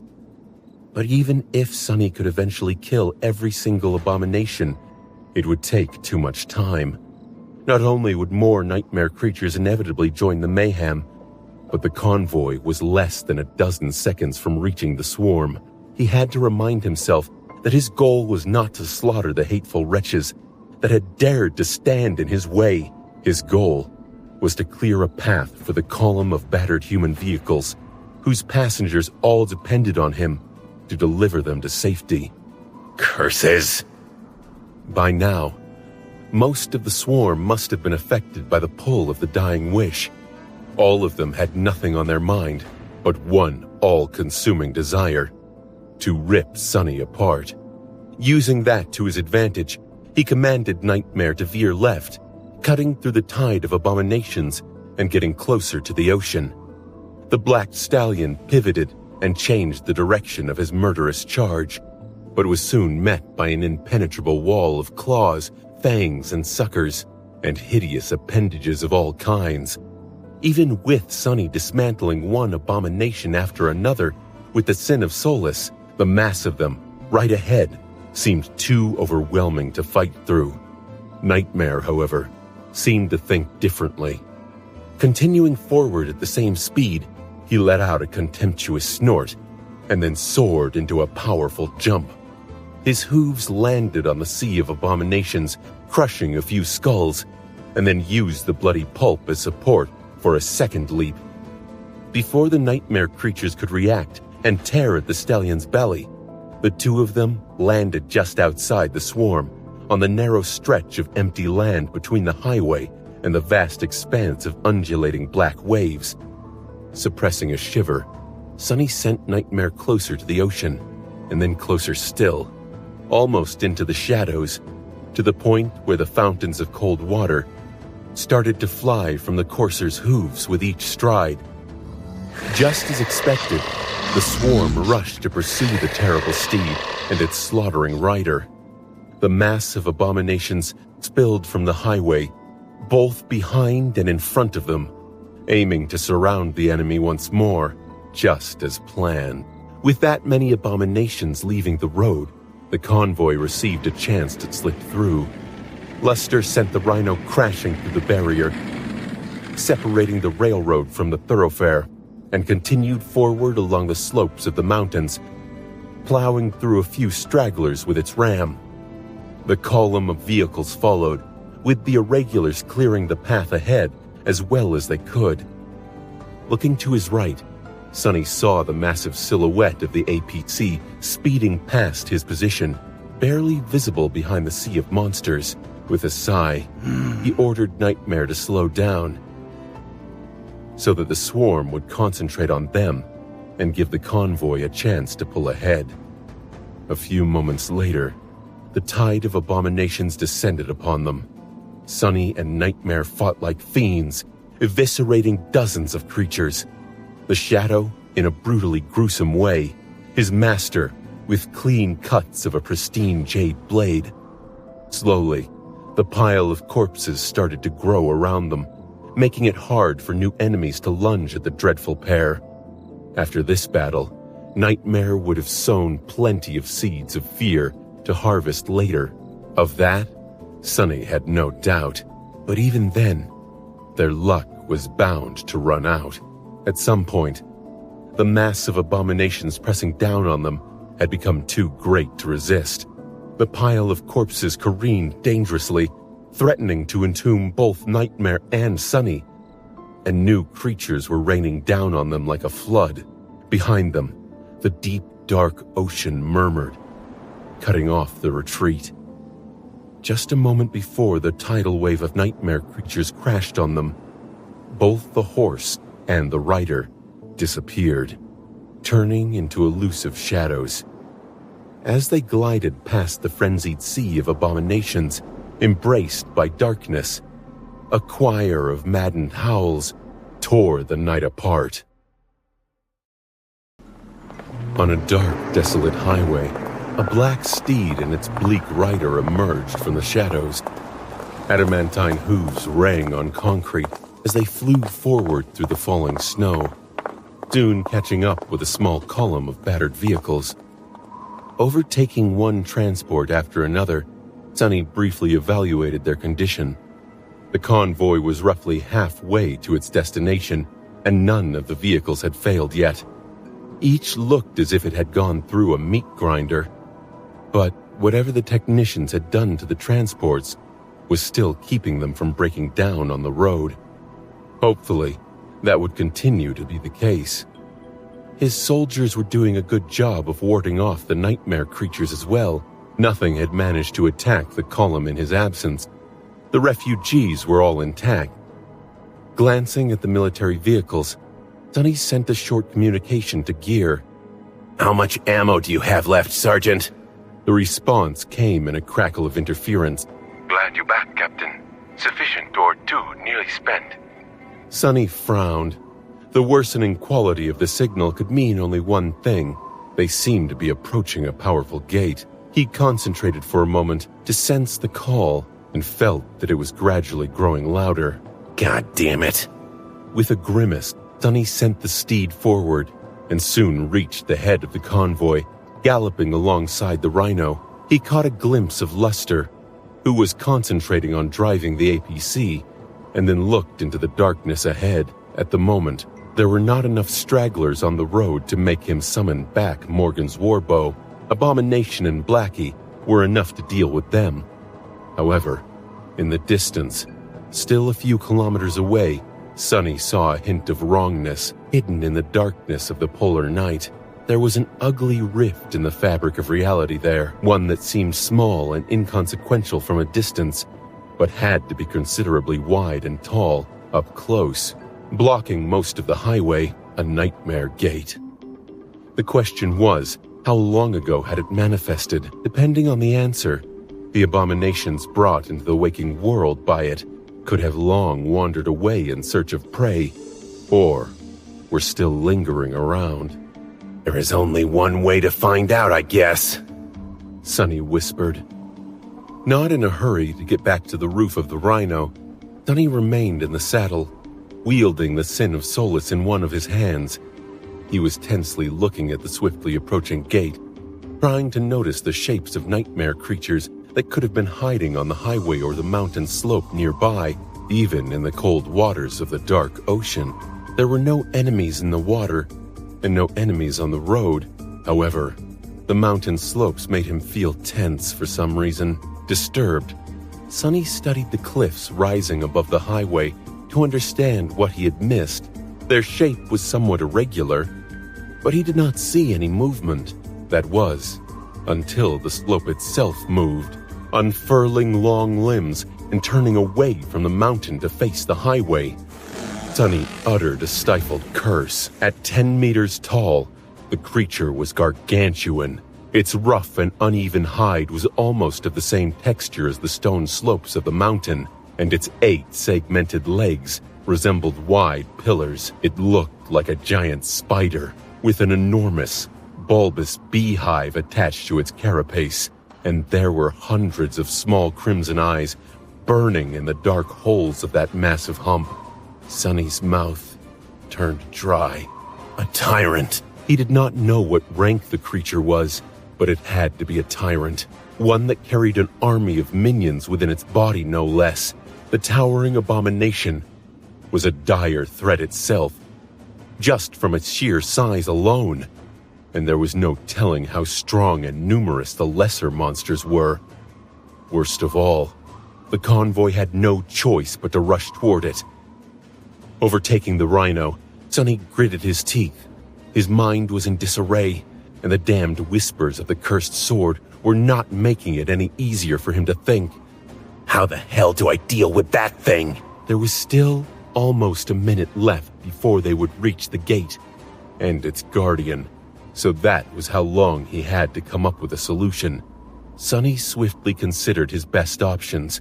He could send Nightmare charging forward and attack the tyrant with his most powerful weapon, the Sin of Solace, to either cripple, kill, or lead the creature away from the road. Depending on the rank of the giant spider, that could either be a very good or an utterly terrible decision. Alternatively, he could summon his bow and finally use the wasteful but devastating Death Dealer enchantment, potentially delivering a severe wound or outright killing the tyrant on the spot. The minions could be dealt with if he followed up with the Strike of Thunder too, but if that did not work, he would be risking the entire convoy. Damnation! Sonny almost commanded Nightmare to rush toward the tyrant, but at that moment, something strange happened. The giant spider, who had been staring at the approaching human vehicles with malevolent intensity, suddenly froze for a moment, and then took a step back. Then the creature turned around and rushed toward the mountain, climbing the slope with its long, powerful legs. Just a few seconds later, it was far away from the highway and continuing to get further, large boulders rolling down from where it had passed. It was almost as if the tyrant was scurrying away. Sonny blinked, dumbstruck by the unexpected turn of events. In front of him, the highway was empty, with only the pulsating rift of the gate obstructing its middle section. What the hell? Why did it look as though the tyrant was running from something? Before Sonny could digest the new information, a cold shiver suddenly ran down his spine, and his hair almost stood on end. A sense of danger and fear, like he had never experienced before, suddenly burst into his mind. Swinging his head to stare at the ocean, his eyes wide, Sonny felt the colossal shadow rising from the depths of the cold water. The waves retreated a few meters back. And then, a titanic stone hand suddenly broke the surface and soared into the night sky. The arm of the submerged giant rose above the coastal highway like a dark tower, easily reaching 20 or 30 meters into the air, and then careened, starting to fall in the direction of the convoy. Sonny froze, mesmerized by the harrowing sight of a dark expanse of weathered stone rising from the depths of the ocean. It rose higher and higher, rivers of water flowing down from the numerous grooves and ravines covering the surface of the giant's arm. Due to the scale, it seemed as though the arm was moving deceptively slowly, but he knew that to be an illusion. A single thought formed in Sonny's stunned mind. Goliath. One of the 3 titans that had come to the Antarctic Center. It had to be him. The Whispering Legion was dead, and the Winter Beast prowled somewhere far to the north. The last one, Stone Giant Goliath, had disappeared without a trace. Army Command had no accurate data on its current location. The last time Sonny had been in contact with them. No wonder if the missing Titan had been traveling through the shallows off the coast of the landmass. It's a damn fallen Titan. A moment later, Sonny suddenly came to his senses, shrugging off the dread and awe of witnessing the enormous creature, or rather, one of its limbs. What was the big deal anyway? The Goliath was a runt as far as Titans were concerned. He was simply a giant stone abomination, instead of a sentient force of nature. Even then, Sonny had seen far greater things before. However, the damned Titan, no matter how he compared to others of its kind, could destroy the convoy with one brush of his finger. Barely suppressing his panic, Sonny stared at the falling hand of the giant, then twisted around and waved at Luster, shouting as loud as he could, Go, go, go! Speed up! If there was one blessing in this dreadful situation, it was that Goliath's aim seemed to be a bit off. If the convoy accelerated, they had a slim chance of shooting underneath the gargantuan arm before it slammed into the highway. Should they end up being just a little bit too slow, at least a couple of vehicles would be instantly flattened by the titanic blow. But stopping meant death, so there was no other choice. The Rhino dashed forward, gaining a bit more speed. Sonny and Nightmare galloped ahead of it, diving into the shadow of the swiftly falling hand and emerging from it on the other side. The APC was just behind them. Sonny's heart was beating wildly as he counted off seconds. The first of the civilian transports appeared behind him, then another, and another. Not yet. Not yet. Finally, the rear vehicle shot past the gate. A few moments later, Goliath's arm hit the concrete surface of the highway, pulverizing a large swath of it and sending a localized earthquake spreading from the point of impact. Nightmare stumbled, but righted himself a split second later. Some distance behind, the wheels of the rearmost military vehicle momentarily flew into the air, then hit the cracked surface of the road with a screeching sound. Somehow, the driver managed to maintain control of the vehicle and desperately sped forward, hoping to get away from the colossal threat. Made it. Sonny let out a groan. knowing that their narrow escape from death was both temporary and futile. No matter how fast the convoy was moving, they had no hope of outrunning a Titan. Now that Goliath was aiming for them, there was no chance of salvation. Unless something managed to stall the giant for a few minutes, the convoy was doomed. Not fair. This is not fair, he muttered in anger. After all they had been through, after everything he had done, this was the end? Sonny felt like howling at the moon in sorrow and anger. Behind them, the enormous hand scraped against the concrete, and then a titanic shape started to rise from the ocean. Goliath was pulling himself out of the cold water, its ugly head emerging from behind the waves first. Sonny shuddered. The Titan was somewhat humanoid in appearance, but far from resembling a graceful statue. Unlike the magnificent monuments of the Forgotten Shore, Goliath looked more like a small mountain that had come to life than an effigy of a human. The surface of its body was rough and unpolished, like a natural cliff, and its proportions were all wrong. His legs were powerful and stocky, and his torso was massive and asymmetrical, with mounds of stone rising from its back like humps. The giant had 3 arms, each hand possessing a different number of thick, short fingers. His head was like a misshapen hill of brown rock, with 2 cavernous holes gaping in it, drowned by darkness, and a strange circular eye set deep in the center of his forehead. At least, Sonny thought that it was an eye. The thing was milky white and round, but seemed to be cut off stone, like the rest of the Titan's body. The thought of being gazed upon by the giant's eye made him feel a deep sense of primal terror, or rather, even more of it. Sonny knew that the convoy had no hope of escaping the Titan, but they still had to try. The column sped up as much as it could, the battered vehicles burning through whatever they had left to distance themselves from the terrible monstrosity. The turrets unleashed a barrage of bullets, which hit the weathered stone of the Titan's body in twisting streams. However, their impacts were like mosquito bites to the giant, less than even. Mosquitoes could break the skin of their prey at least.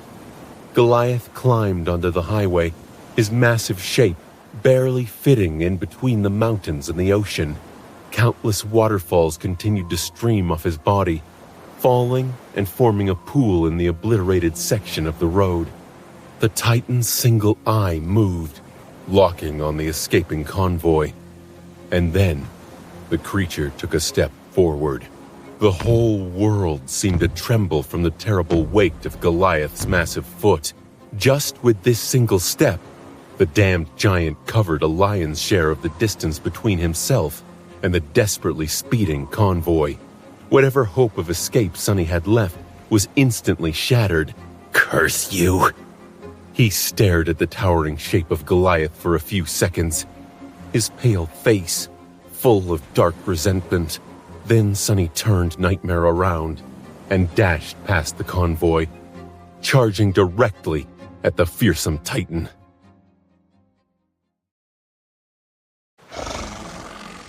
Because of how close they were to an active gate, the internal communications barely worked across the convoy. However, Sonny had been prepared for something like that.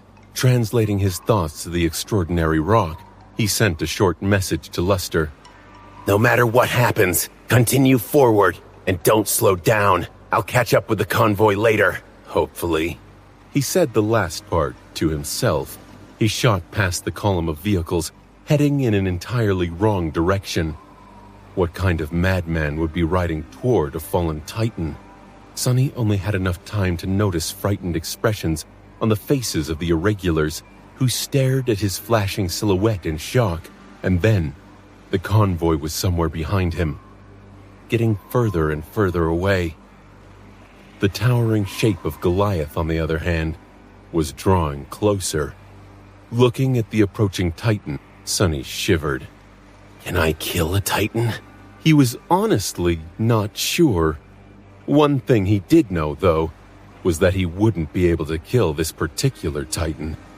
If Sonny had time to study Goliath, learn his weaknesses, and prepare, then things might have been different. But Army Command knew very little about the stone monstrosity, and so he knew even less.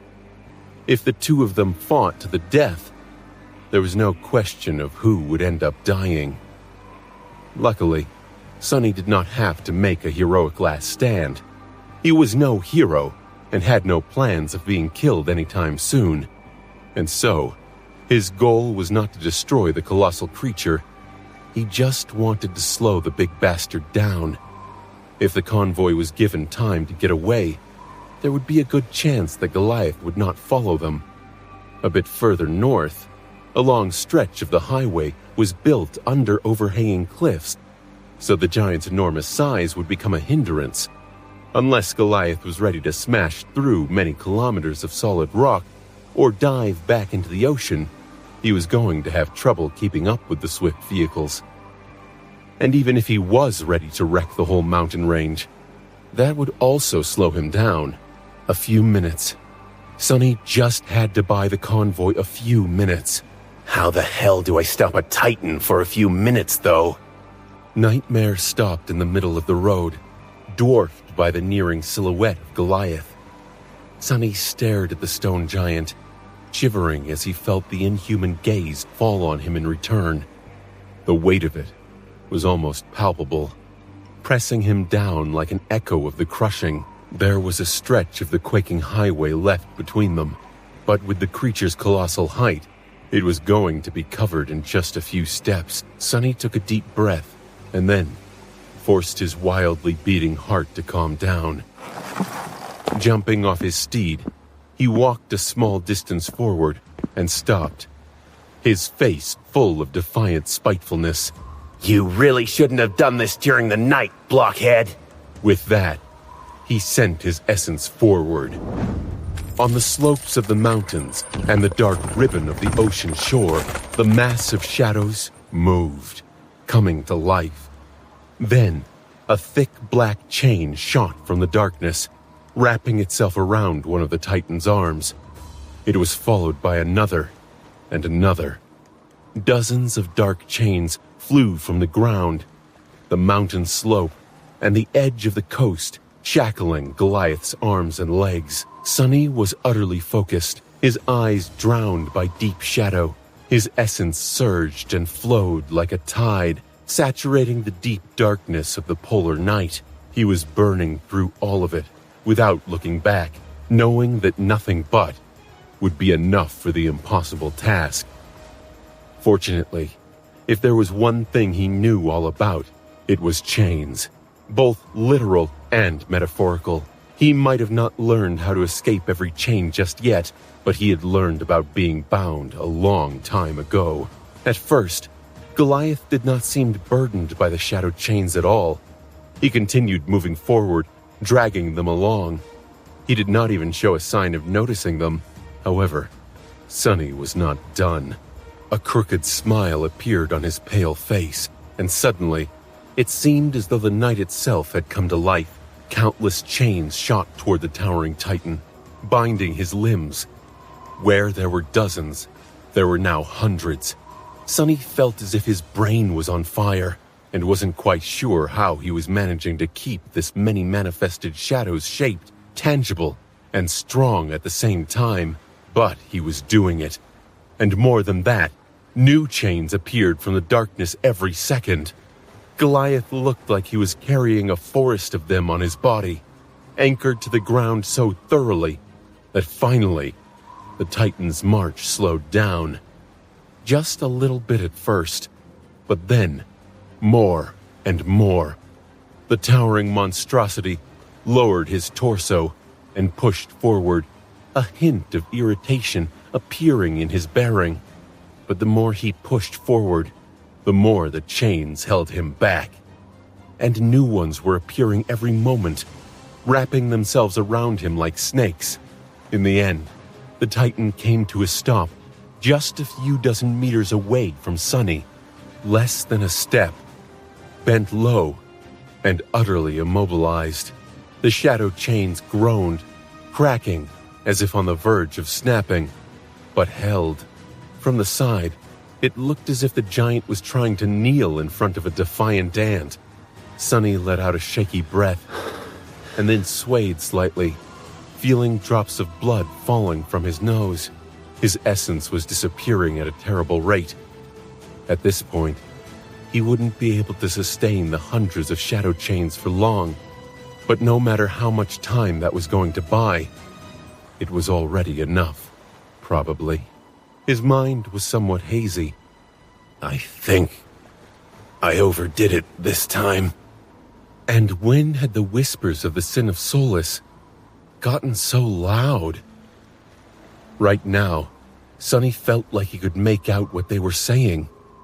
No, he definitely could. The cursed sword whispered into his ear, its voice indistinguishable from his own. It only said one word: useless. Sonny's eyes widened slightly. In the next moment, dozens of chains wrapped around one of Goliath's legs, snapped with a deafening crack. Oh! The Titan's foot shot forward with astonishing speed and smashed into Sonny with the weight of a mountain.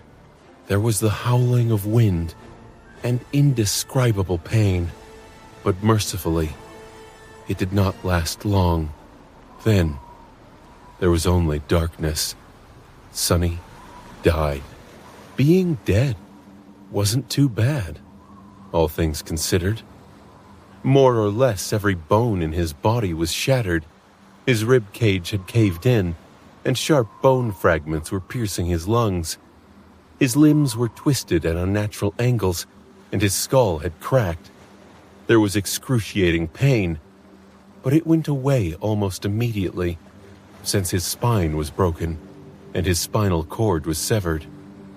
Bone weave had tempered his bones and made them incredibly durable, but everything had its limits. For Sonny, that limit had turned out to be being kicked by a literal mountain. He could not see anything because his eyes had burst, and could not hear anything because his eardrums had ruptured. The world was dark and silent. It was almost comfortable, if not for the terrible cold. Sonny was very, very cold. Damnation. Could he not just die in peace? You are a useless piece of outskirt trash. Despite not being able to hear anything, he heard the cold, contemptuous voice. His voice. Gods, could you shut the hell up? Sonny sent his shadow sense outward and found out that his broken body was laying on the very edge of the dark water, with icy waves washing his blood off the stone shore and licking his skin. No wonder he felt cold. Goliath was nowhere to be seen, but the weakening tremors that shook the world from time to time told him that the Titan was walking away, heading inland. Unable to move, Sonny imagined letting out a sigh. What luck! He might have died, but at least the giant had not stepped on him. His body had stopped just outside the dark waves after flying away and ricocheting off the concrete surface of the highway too. Otherwise, to add insult to injury, he would have had to drown as well. But since he had not, it was time to come back to life. Oh, this is going to hurt. Sonny was dead, but of course, such trivialities were not going to stop him. He had not spent most of the Antarctica campaign wearing the Undying Chain without a reason after all. Undying enchantment description. The wearer cannot die. As long as he had essence to spare, death was just a temporary condition for Sonny. It was no different from having his head cut off in the Red Colosseum, and he had survived that debacle without too much trouble. Sonny simply being unable to die for a few minutes was not going to save him, sadly. Back then, Sonny had been healed by Elias before running out of essence, but now there was no one to help him. As soon as he burned through his essence, he would inevitably die. Well, I'll just help myself then. Sonny summoned the runes. He did not have eyes anymore, and yet he was still able to perceive them, somehow. It was both strange and logical, explaining how Cassie had been able to communicate with the spell all that time. Finding the dying wish in the list of his memories, he concentrated on it and read the description of the transcendent charm's soul enchantment. Death Wish, enchantment description. Those who witness the wielder of this memory are compelled, friends to be inspired, foes to seek the wielder out. The power of the memory grows the more enemies they give the gift of death, and can be consumed to heal the wielder's wounds. Death charge, 1,000 out of 1,000. Sonny had not been idle since coming to Antarctica. He had saturated the counter of the dying wish a long time ago by slaughtering countless nightmare creatures across the Antarctic center. Now, it was finally time to use that hidden ace. Feeling his essence running dry and a numbing fog enveloping his mind, Sonny activated the healing enchantment. Instantly, there was a change. A furious flood of power rushed into his broken body.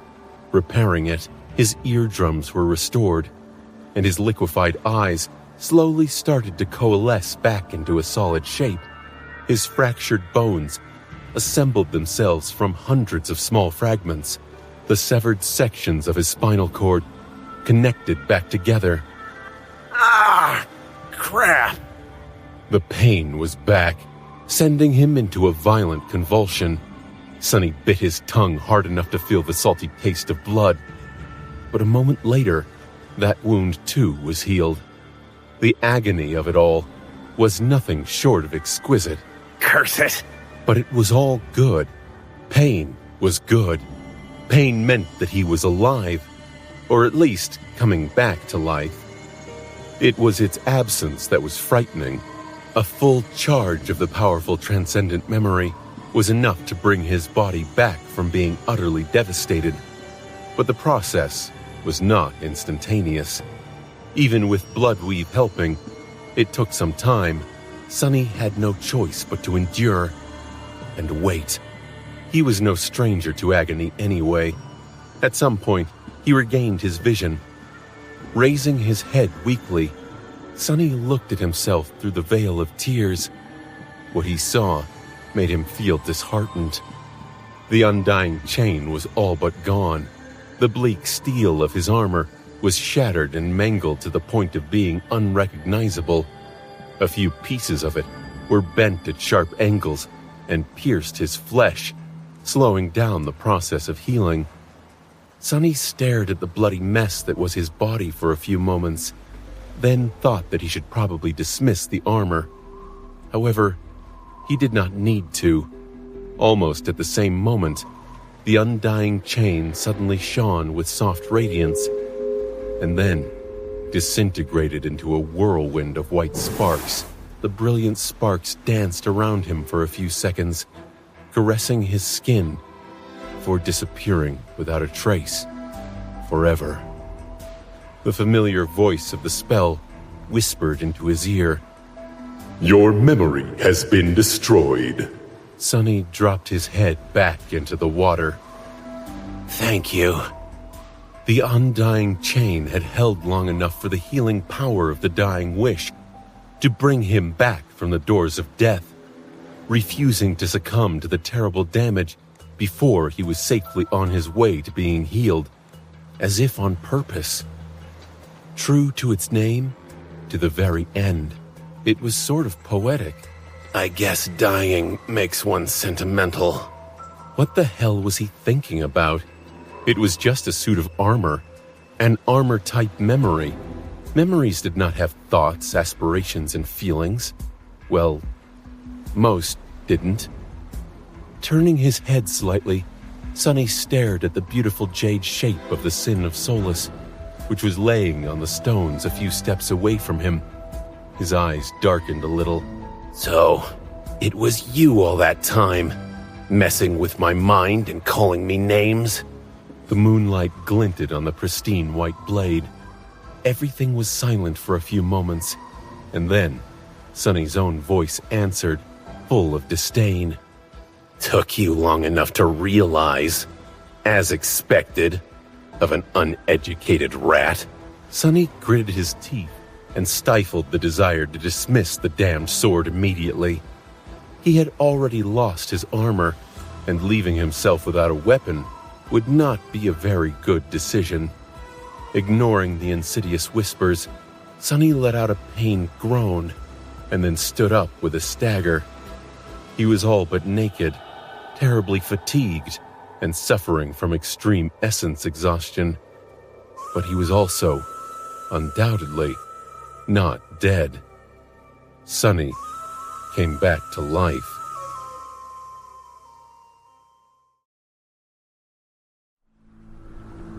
Sonny stood on the shore of the ocean, shivering and considering if he should fall down and take a long, relaxing rest in the cold water. His reserves of essence were utterly spent, and with it came the sickening feeling of fragility and weakness. Awakened experienced a form of backlash when burning through all of their essence, but it was only a little bit harmful. The weakness would pass, and there would be no long-term harm done. He just had to weather the immediate consequence. The more concerning aspect of the situation was that he did not even have enough essence to summon a single memory. Looking down at the threadbare rags of his once pristine black bodysuit, Sonny sighed. For now, that was all that separated him from the bitter cold of the chilling winds of Antarctica. I need to get back to the convoy. Trying to get his tired mind to work properly, Sonny hesitated for a moment. But first, I need to check on Nightmare. The stallion was nowhere to be seen, so he was afraid of what had happened to his steed. The runes were still shimmering in the air in front of Sonny, so he turned his attention back to them.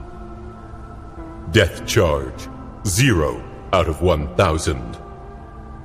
The charge of the dying wish was completely spent, but it had done its job. The undying chain was gone. Turning away from the list of memories with a sigh, he looked at the status of his shadows. The runes describing Nightmare shone as always. So the black steed was not destroyed. Then where is he? Sonny frowned, then softly hit himself on the forehead, remembering that he could simply check his innate connection to the shadow. Without wasting any time, he reached inward and tried to sense it within his soul. Soon, Sonny felt Nightmare's presence. The connection was not meant to share information, but he could still tell that the black steed was nearby, and in the middle of a battle that did not seem dire or dangerous, though.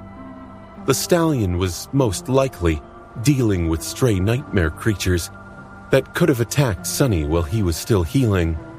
Good then. We can get away from here as soon as he is finished. Sonny swayed a little, then glanced at his 4 shadows, who were all staring at him with different expressions. The happy shadow was beside itself, but strangely, the other 3 were also showing some degree of uncharacteristic positivity. Even the gloomy one appeared somewhat relieved. He grinned. What? Did you think that a mere titan would be enough to get rid of me? Dream on. With that, Sonny looked north, wondering how long it would take to catch up with the convoy. Then took a couple of steps forward and leaned down to pick up the Sin of Solace. That damned thing. The closer his fingers got to the jade hilt, the more it seemed as though the cursed sword was smiling ominously. Behind you, Sonny scoffed. As if I would be gullible enough to... At that moment, a swift shape shot through the darkness and collided with him. A tearing pain pierced Sonny's side, and he was sent flying into the water. Hitting the dark surface with a pained scream, he scraped his hands on the cold stones beneath and rolled, jumping to his feet a split second later. A handful of sharp rocks flew in the direction of the unknown attacker, meant to slow whoever it was down. However, the creature was still standing in the spot where Sonny had been a few moments ago, staring at him with inhuman eyes. Sonny staggered. Briefly looking down, he saw that a sizable chunk of flesh was torn out of his side. Bloodweave had stemmed the bleeding, but the wound still looked gruesome. Then he glanced back at the bastard who had bitten him. The creature looked vaguely familiar. It was short, barely reaching Sonny's abdomen, with dark skin and bone plates covering its scrawny body like a suit of light armor. The damned goblin did not look too formidable, but it had a wide mouth full of sharp triangular teeth. It was also missing 2 fingers on its right hand. Sonny blinked a couple of times, remembering a tiny imp that he had once failed to finish off. The wretch had grown a lot since their last meeting. However, it was still on the smaller side. Looking up, he noticed a lump of bleeding flesh in the abomination's mouth. His face contorted in anger. Sonny clenched his fists and opened his mouth. But before he could say anything, the scavenger seemed to grin spitefully, and then swallowed the lump of flesh with a look of pure hatred written on its ugly face. Sonny's eyes widened. You wicked little shit! He had let the imp go once, but the bastard did not know his luck. That's great. I'll just kill him now. Full of fury, Sonny took a step forward, but then staggered. The world suddenly turned hazy, and his head spun. What the? His sides somehow both grew numb and burned with terrible pain. His body felt even weaker than before. Looking down, he saw a strangely familiar black liquid flowing out of the gruesome wound. No, it was his blood, which was not stopping for some reason. The blood had simply turned black. His face paled. Black venom. How did he get poisoned with black venom? Sonny froze for a split second. No way.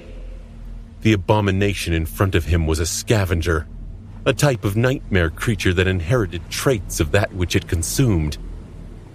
Had he feasted on the flesh of slain black tongues that the convoy had left floating in the mountain lake? Had the little bastard been following the convoy all that time, stuffing himself with all the corpses and carcasses that they had left behind, growing and waiting for a chance to avenge himself on Sonny? Suddenly, he wanted to laugh. Bastard, you waited all that time, only to deliver yourself into my hands now? Sonny took another step forward, commanding the shadows to wrap themselves around his body.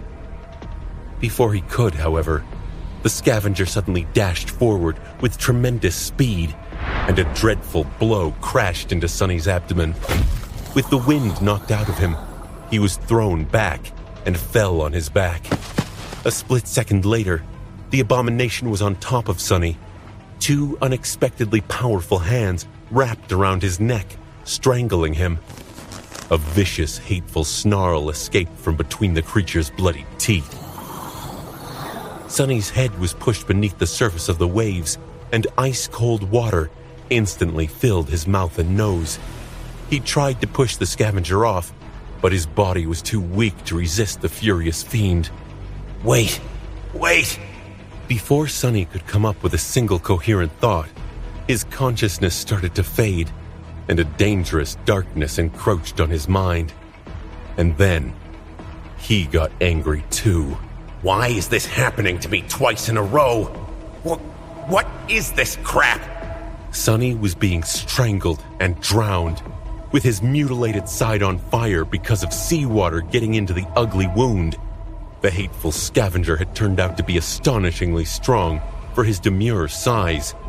Or maybe it was Sonny who was too weak.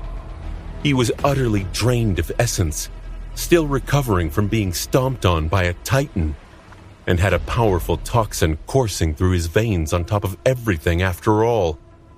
In any case, no matter how desperately he tried to shake the little bastard off his body, it was all in vain.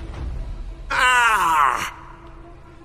The thought of surviving an encounter with a fallen titan, only to be killed by this pathetic waste of an abomination, made him feel bitter and slighted, especially because the damned gremlin was barely half his size. Just give up. Your life is meaningless anyway. Feeling his consciousness starting to slip, Sonny tried to snarl.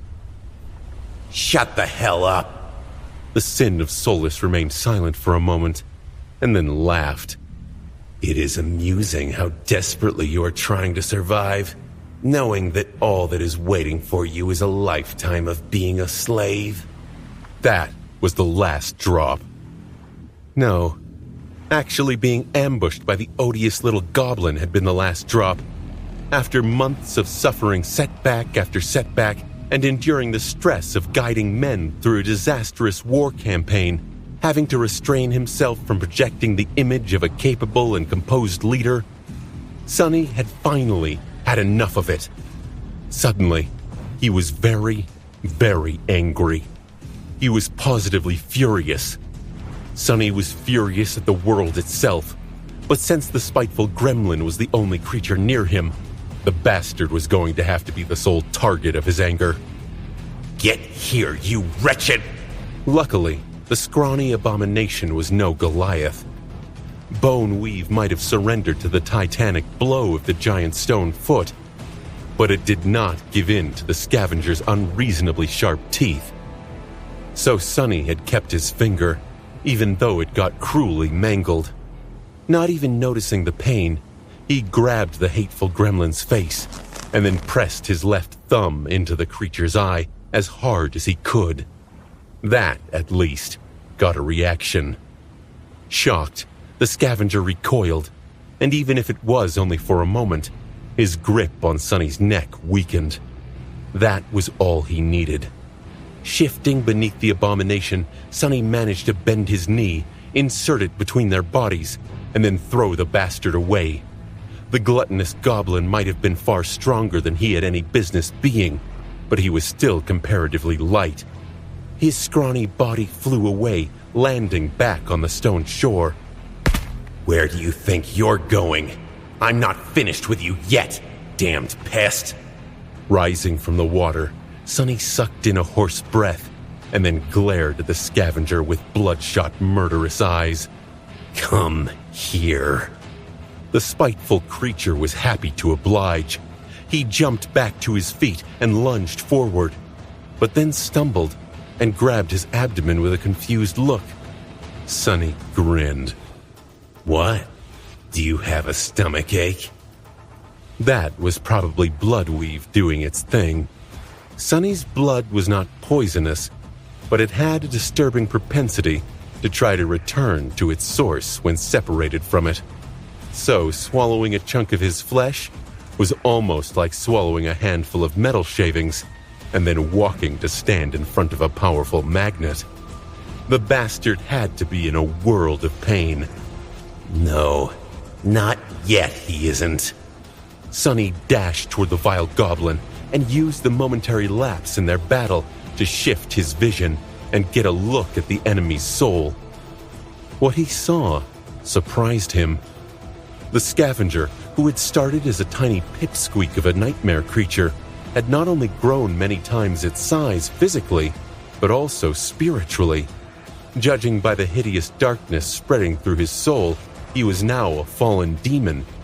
Sonny was pretty sure that the pathetic abomination he had failed to kill at LO-49 was both of a lesser rank and a lower class. So, it was a bit startling. Well, no matter. He'll die all the same. The two of them clashed at the edge of the water. The scavenger was strong, fast, and vicious, but Sonny was augmented by 4 shadows.